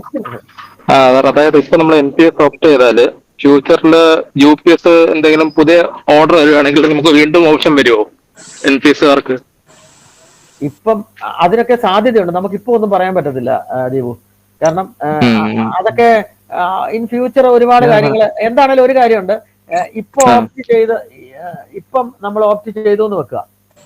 അതിനേക്കാളും മോശമായിട്ടൊന്ന്, അതായത് ഇപ്പൊ നമ്മൾ UPS ഓപ്റ്റ് ചെയ്തു, UPS ഇതിനേക്കാളും മോശമാവില്ല. അല്ലല്ല, NPS ഓപ്റ്റ് ചെയ്തിട്ട് പിന്നെ UPS പുതിയ സർക്കുലർ വരുവാണെങ്കിൽ വീണ്ടും ഒരു ഓപ്ഷൻ വരുമോ NPSകാർക്ക്? സാധ്യതയുണ്ടാവും. നമുക്ക് ഉറപ്പിച്ചൊന്നും പറയാൻ പറ്റത്തില്ല. അതൊക്കെ പോളിസി അനുസരിച്ച് അവർക്ക് ഒരുപക്ഷെ കുറച്ചുകൂടെ ആളെ വേണം എന്നൊക്കെ തോന്നിയാൽ ചിലപ്പോൾ വരുമായിരിക്കാം കേട്ടോ. അത് നമുക്കിപ്പോ ഒന്നും ഗ്യാരണ്ടി ഒന്നും പറയാൻ പറ്റില്ലല്ലോ. നമുക്ക് ലീഗലി ഉള്ള അവകാശം ഇത് മാത്രമേ ഉള്ളൂ. എന്തായാലും UPS ഇപ്പോൾ ഉള്ള ഓപ്ഷൻസ് കുറയ്ക്കത്തില്ല എന്നുള്ളത് മാത്രമേ ഉള്ളൂ പറയാൻ പറ്റുള്ളൂ. വേറൊന്നും അതിൻ്റെ അകത്ത് പറയാൻ പറ്റില്ല. അതൊക്കെ എന്താ പറഞ്ഞാൽ ഫ്യൂച്ചർ രാഷ്ട്രീയപരമായ തീരുമാനങ്ങളും കൂടെ അല്ലേ. നമുക്ക് അങ്ങനെ അതിനെപ്പറ്റി പറയാൻ പറ്റില്ല. അല്ലല്ല, നമ്മളിപ്പം ഇപ്പോൾ ഉള്ള ഡേറ്റ വെച്ചാൽ കമ്പയർ ചെയ്ത് ഫ്യൂച്ചറിൽ ചേഞ്ചസ് വന്നാല് അങ്ങനെ അതാ ചോദിച്ചത്. വരാൻ സാധ്യതയുണ്ട്. അങ്ങനെയൊക്കെ ഒന്നും പറയാൻ ഉറപ്പിച്ചൊന്നും പറയാൻ പറ്റില്ല. അതേ ഉള്ളൂ. പിന്നെ രശ്മിയാണോ കൈ പൊക്കുന്നു എനിക്ക് തോന്നുന്നു. ശ്രീനാൽ ഉണ്ടോ അവിടെ? നോക്കി ആരെങ്കിലും കൈ പൊക്കിയിട്ടുണ്ടോ എന്ന് വിളിക്കുമോ? എനിക്ക് കാണാൻ പറ്റുന്നില്ല. சார் ஒரே ஒரு சின்ன டவுட் சார். ஓகே. இல்லை சார், இப்போ நான் வந்து NPSல இருக்கேன். நான் UPS செலக்ட் பண்ணிட்டேன். ரிட்டையர்மெண்ட் வரைக்கும் நான் இருப்பேன். எனக்கு எல்லாமே ஓகே. இப்போ எனக்கு இப்போ சேம் பேசிக் வித்தவுட் ஆப்சென்ட் எல்லாமே ஓகே சார். எல்லா கண்டிஷன்ஸும் ஓகே. எனக்கு எந்த இதுல வந்து அமௌண்ட் ஜாஸ்தி கிடைக்கும்? UPSலயா சார், NPSலயா சார்? அதாவது ரிட்டர்ன் வரும்போது லம்சம் அமௌண்ட் எப்போ அத சொல்லல, இப்போ இன்க்ளூடிங் தட் கம்யூட்டேஷன் எல்லாம் சேர்த்துட்டு இல்ல நீங்க 60% வித்ட்ரா ஆப்ஷன் ஆப்ட் பண்ணீங்களா, ஃபுல் பென்ஷன் வாங்குங்களா? என்ன ஆப்ட் பண்ண? 60% வாங்குவல்ல, 60% வாங்குவோம். 60% வாங்கினா சேமா இருக்கும். வித்ட்ராவல் வந்து சேமா இருக்கும். வித்ட்ராவல் ஆல்மோஸ்ட் சேமா இருக்கும். ஜாஸ்தி டிஃபரன்ஸ் கிடையாது. வித்ட்ராவல் லம்சம் கிடைக்கிற அமௌண்ட் சேமா இருக்கும். ஆனா பென்ஷன் வந்து UPSல ஜாஸ்தியா இருக்கும். UPSல ஜாஸ்தியா? ஆமா, NPSல கம்மியா இருக்கும். ஆனா நீங்க இறந்து போனா ரிட்டர்ன் வந்து NPSல தான் கிடைக்கும். NPSல தான் கிடைக்கும், UPSல கிடைக்காது. ஆமா, பென்ஷன் வந்து UPSல ஜாஸ்தி இருக்கு. ஆனா 75 இயர்ஸ் மேலே வாழ்ந்தா லாபம். லாபம். ஆமா. சார் இதுல யூபிஎஸ்ல வந்து 2 ஆப்ஷன் இருக்கு இல்லைங்களா? அந்த 60% ரிட்டர்ன் வேணும்னு கொடுக்கறதுக்கு ஒரு ஆப்ஷன் இருக்கு. அது இல்லாம அந்த 60% வேண்டாம்னு சொல்றதுக்கு ஒரு ஆப்ஷன் இருக்கு. 60% வேண்டாம்னு சொன்னா நமக்கு வந்து இல்ல சார், இது கொஞ்சம் ஃபுல் பென்ஷன் கிடைக்கும். ஃபுல் பென்ஷன் மீன்ஸ் அதாவது நம்ம பேசிக் பிளஸ் டிஏ, அதுல பாதி இல்ல, பேசிக் பாதி பிளஸ் டிஏ, அதுக்கு டிஏ. அதுதான். அப்போ 60% எடுத்தாச்சுன்னு சொன்னா 60% அந்த இதுல இருந்து, அதாவது பேசிக் பிளஸ் டிஏல இருந்து 60% கழிச்சிட்டு லாஸ்ட் வித்ட்ராயல் சேலரியில இருந்து 50%, அப்ப 30% கழிச்சிட்டு 20% கிடைக்கும்ல சார்? நீங்க அப்படி கால்குலேட் பண்ணாங்க. டோட்டல் பென்ஷன் 50% ஃபுல் பென்ஷன் வச்சுங்க. அப்ப 50% கரெக்ட். அது சம்பளம் கால்குலேட் பண்ணா 20%, பென்ஷன் கால்குலேட் பண்ணா 40% கிடைக்கும். அப்ப அது மட்டும் இல்ல, அது என்ன, இப்போ வித்ட்ரா பண்ணா நீங்க 60% மட்டும் இல்ல, இப்போ உங்களுக்கு தேவை இருந்தா 60% பண்ணுங்க, இல்லன்னா 20% பண்ணிக்கலாம், இல்லன்னா 40% பண்ணிக்கலாம். இந்த 3 ஆப்ஷன் இருக்கு. இப்போ 20% பண்ணா 80% உங்களுக்கு பென்ஷன் கிடைக்கும். ஓகே ஓகே ஓகே சார், മനസ്സിലായി. Thank you sir, thank you sir. ഷാജഹാന് ഉണ്ടോ ഒരു ക്വസ്റ്റ്യൻ? ഇല്ല സാർ, ഇല്ല ഒന്നുമില്ല. Okay, thank you sir. Okay. Shreena ഒരുമാതിരി കംപ്ലീറ്റ് ആയെന്ന് തോന്നുന്നു. ശ്രീന ഉണ്ടോ? ഉണ്ട് സാർ. ഞാൻ സ്ക്രീൻ റെക്കോർഡ് ചെയ്യുന്നതുകൊണ്ടാണ് അൺമ്യൂട്ട് ചെയ്യാൻ പറ്റാഞ്ഞത്. കുഴപ്പമില്ല. കഴിഞ്ഞില്ലേ, നമുക്ക് വൈൻഡപ്പ് ചെയ്താലോ? ഏകദേശം വൈൻഡപ്പ് ചെയ്യാം. നന്ദി പറയുന്നതിന് വേണ്ടി. ഇവിടെ ചോദിക്കാനുണ്ട്. ടൈറ്റസ് ഉണ്ടോ? ചോദ്യം ഉണ്ടോ? ചോദ്യമില്ല സാർ, താങ്ക് യു എന്ന് പറഞ്ഞു. നല്ല ഒരു പരിപാടിയാണ് ഇത്. Okay, thank you very much. Thank you Kannaiah സാറിനും താങ്ക് യു. ഓക്കെ, നന്ദി പറയുന്നതിന് വേണ്ടി ട്രഷറർ കാർത്തികയെ ക്ഷണിക്കുന്നു. Good evening. ചോദിച്ചോളൂ. UPS-ല് നമ്മള് ഇടുന്നത് 10+10 ആയിട്ടാണോ അതാണ്? മറ്റേത് NPS-ല് 14+10 അല്ലേ? അല്ലല്ല, NPS-ല് 10+14 കറക്റ്റ്. 14+10 എന്നല്ല, 10+14. അതായത് നമ്മള് 10 സർക്കാർ 14. UPS വരുമ്പോൾ 10+10+8.5 എന്നുള്ള. അതായത് നമ്മള് 10 സർക്കാർ 10, പിന്നെ 8.5 സർക്കാർ എക്സ്ട്രാ പൂൾ കോർപ്പസ് എന്ന് പറഞ്ഞാൽ വേറൊരു ഫണ്ട് വെച്ചിട്ടുണ്ട്. അതിൽ നിന്ന് നമുക്ക് വിഡ്രോവലും പരിപാടിയൊന്നും നടക്കില്ല. പക്ഷെ അത് പ്രധാനമായിട്ടും നമ്മുടെ ഇതിന്റെ ഒരു സ്റ്റെബിലിറ്റിക്ക് വേണ്ടി, ഇതിന് പൈസ കുറവാണെങ്കിൽ അല്ലെങ്കിൽ അതിനെ താങ്ങാൻ വേണ്ടിയുള്ള ഒരു ഫണ്ടായിട്ട് കൂട്ടിയാൽ മതി. ഈ പൂൾ അവസാനം റിട്ടയർ ആയി കഴിയുമ്പോൾ മിച്ചമുള്ള എമൗണ്ട് എല്ലാം പൂൾ കോർപ്പസിൽ പോയിട്ട് ആ പൂൾ കോർപ്പസിൽ നിന്നാണ് നമുക്ക് തരുന്നത്. അതായത് പെൻഷൻ തരാൻ വേണ്ടി മാത്രമാണ് പൂൾ കോർപ്പസ് പ്രധാനമായിട്ട് ഉപയോഗിക്കുന്നത്. അല്ലാതെ അതിന് വിഡ്രോവലും പരിപാടിയൊന്നും നടക്കില്ല. അതാ മറ്റിടത്ത് അത്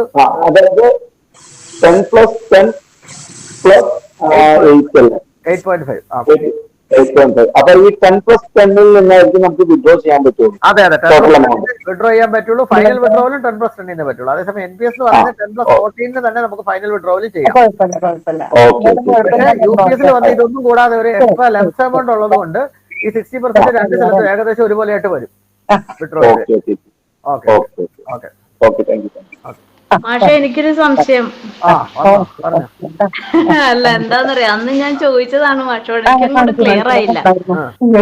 എന്താന്നറിയോ, ഞാൻ മറ്റേ സർവീസിൽ പോയി എന്ന് പറഞ്ഞില്ല, ആ സമയത്ത് നമ്മുടെ ഈ PFRD നാഷണൽ പെൻഷൻ അല്ലേ ഇത്, കേന്ദ്ര സർക്കാരിന്റെ അല്ലേ ഇത്? അപ്പൊ അവിടെ നിന്ന് നമുക്ക് ഈ NPS-ന്റെ നമ്മുടെ കോൺട്രിബ്യൂഷൻ പിടിച്ചിരുന്നല്ലോ.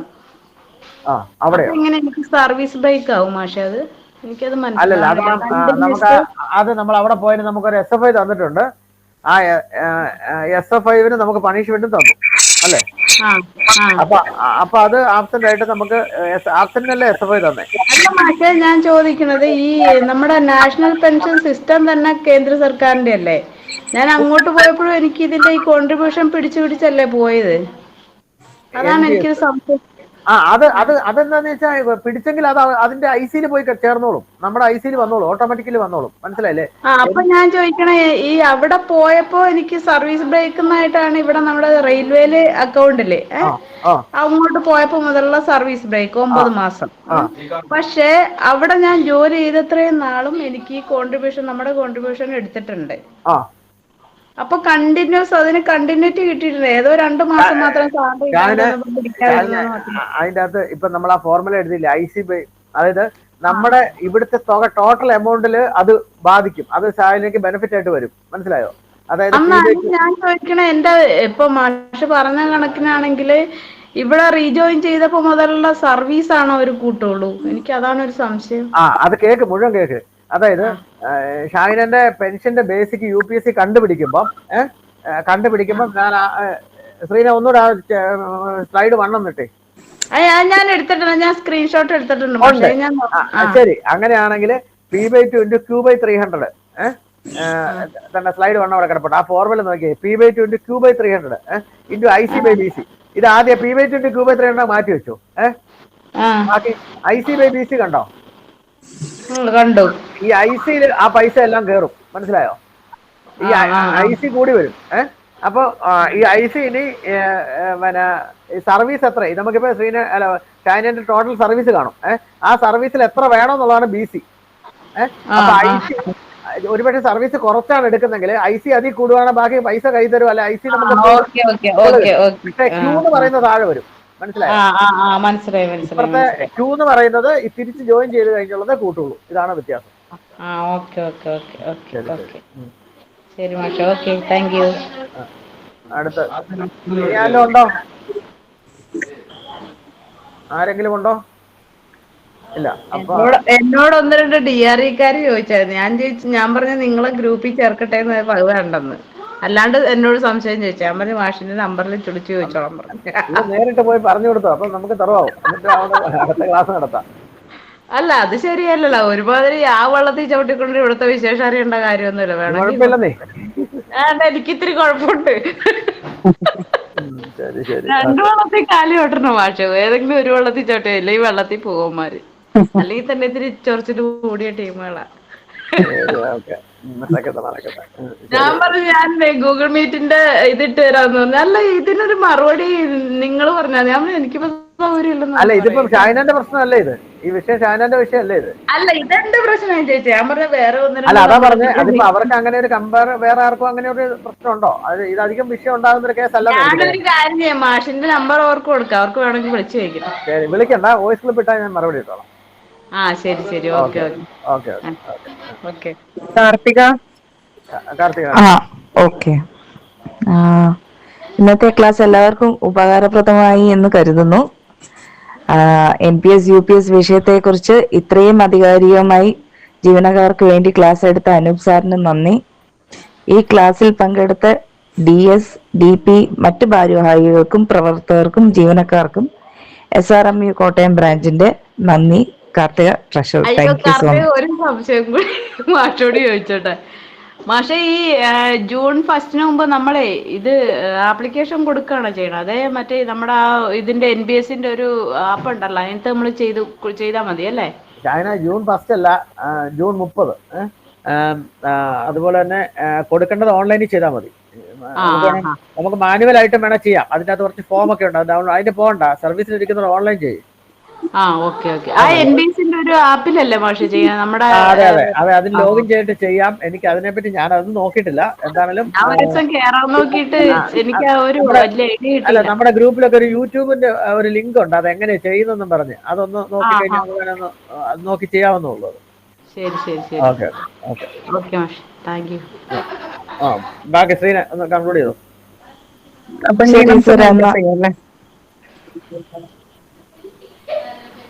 അതെ, ഇനിയിപ്പം ഈ ഗ്രൂപ്പ് വൈൻഡപ്പ് ചെയ്യല്ലേ. അപ്പൊ എല്ലാവർക്കും നന്ദി. മാഷെ, ഇനി ഇടക്കിടക്ക് ഒന്ന് പുതിയ ഓർഡർ വരുന്ന അനുസരിച്ചിട്ട് ഇടക്കൊന്ന് ഇടണേ മാഷെ. ഇടാ. ഇനിയിപ്പോ പുതിയ ഓർഡർ വരുവാണെങ്കിൽ നമ്മൾ തീർച്ചയായിട്ടും ഒരു ഗൂഗിൾ മീറ്റ് എങ്കിലും നടത്തിയിരിക്കും. 100% ഉറപ്പ്. മറ്റേ ക്ലാരിഫിക്കേഷൻ ഒക്കെ വരില്ലേ? നോമിനിയുടെ ക്ലാരിഫിക്കേഷൻ ഒക്കെ വരാൻ ചാൻസ് വരുമെന്ന് പ്രതീക്ഷിക്കുന്നു. തീർച്ചയായിട്ടും വന്നു കഴിയുമ്പോഴേ നമ്മൾ ഉറപ്പായിട്ട് ഒരെണ്ണോടെ നടത്തും. ശരി. ഷൈന, ഇനി എന്തെങ്കിലും സംശയം ഉണ്ടെങ്കിൽ സാറിന് ഒരു വോയിസ് ക്ലിപ്പ് ഇട്ടേരെ. ഇത് ആൾക്കാരുണ്ട്, അവർ ഇത്രയും നേരമായിട്ട് ക്ഷമയോടെ കേട്ടിട്ടുണ്ടായിരുന്നു. ഓക്കെ, അപ്പം എല്ലാവർക്കും താങ്ക് യു. ഇല്ല, കുഴപ്പമില്ല. പക്ഷെ ഇനി അങ്ങോട്ട് പറയാം, കാരണം സമയം ഒത്തിരിയായി. നമ്മൾ ഓൾറെഡി 2 മണിക്കൂർ എടുത്തിട്ടുണ്ട്. അപ്പം ഇനിയിപ്പം വൈൻഡപ്പ് ചെയ്യണം.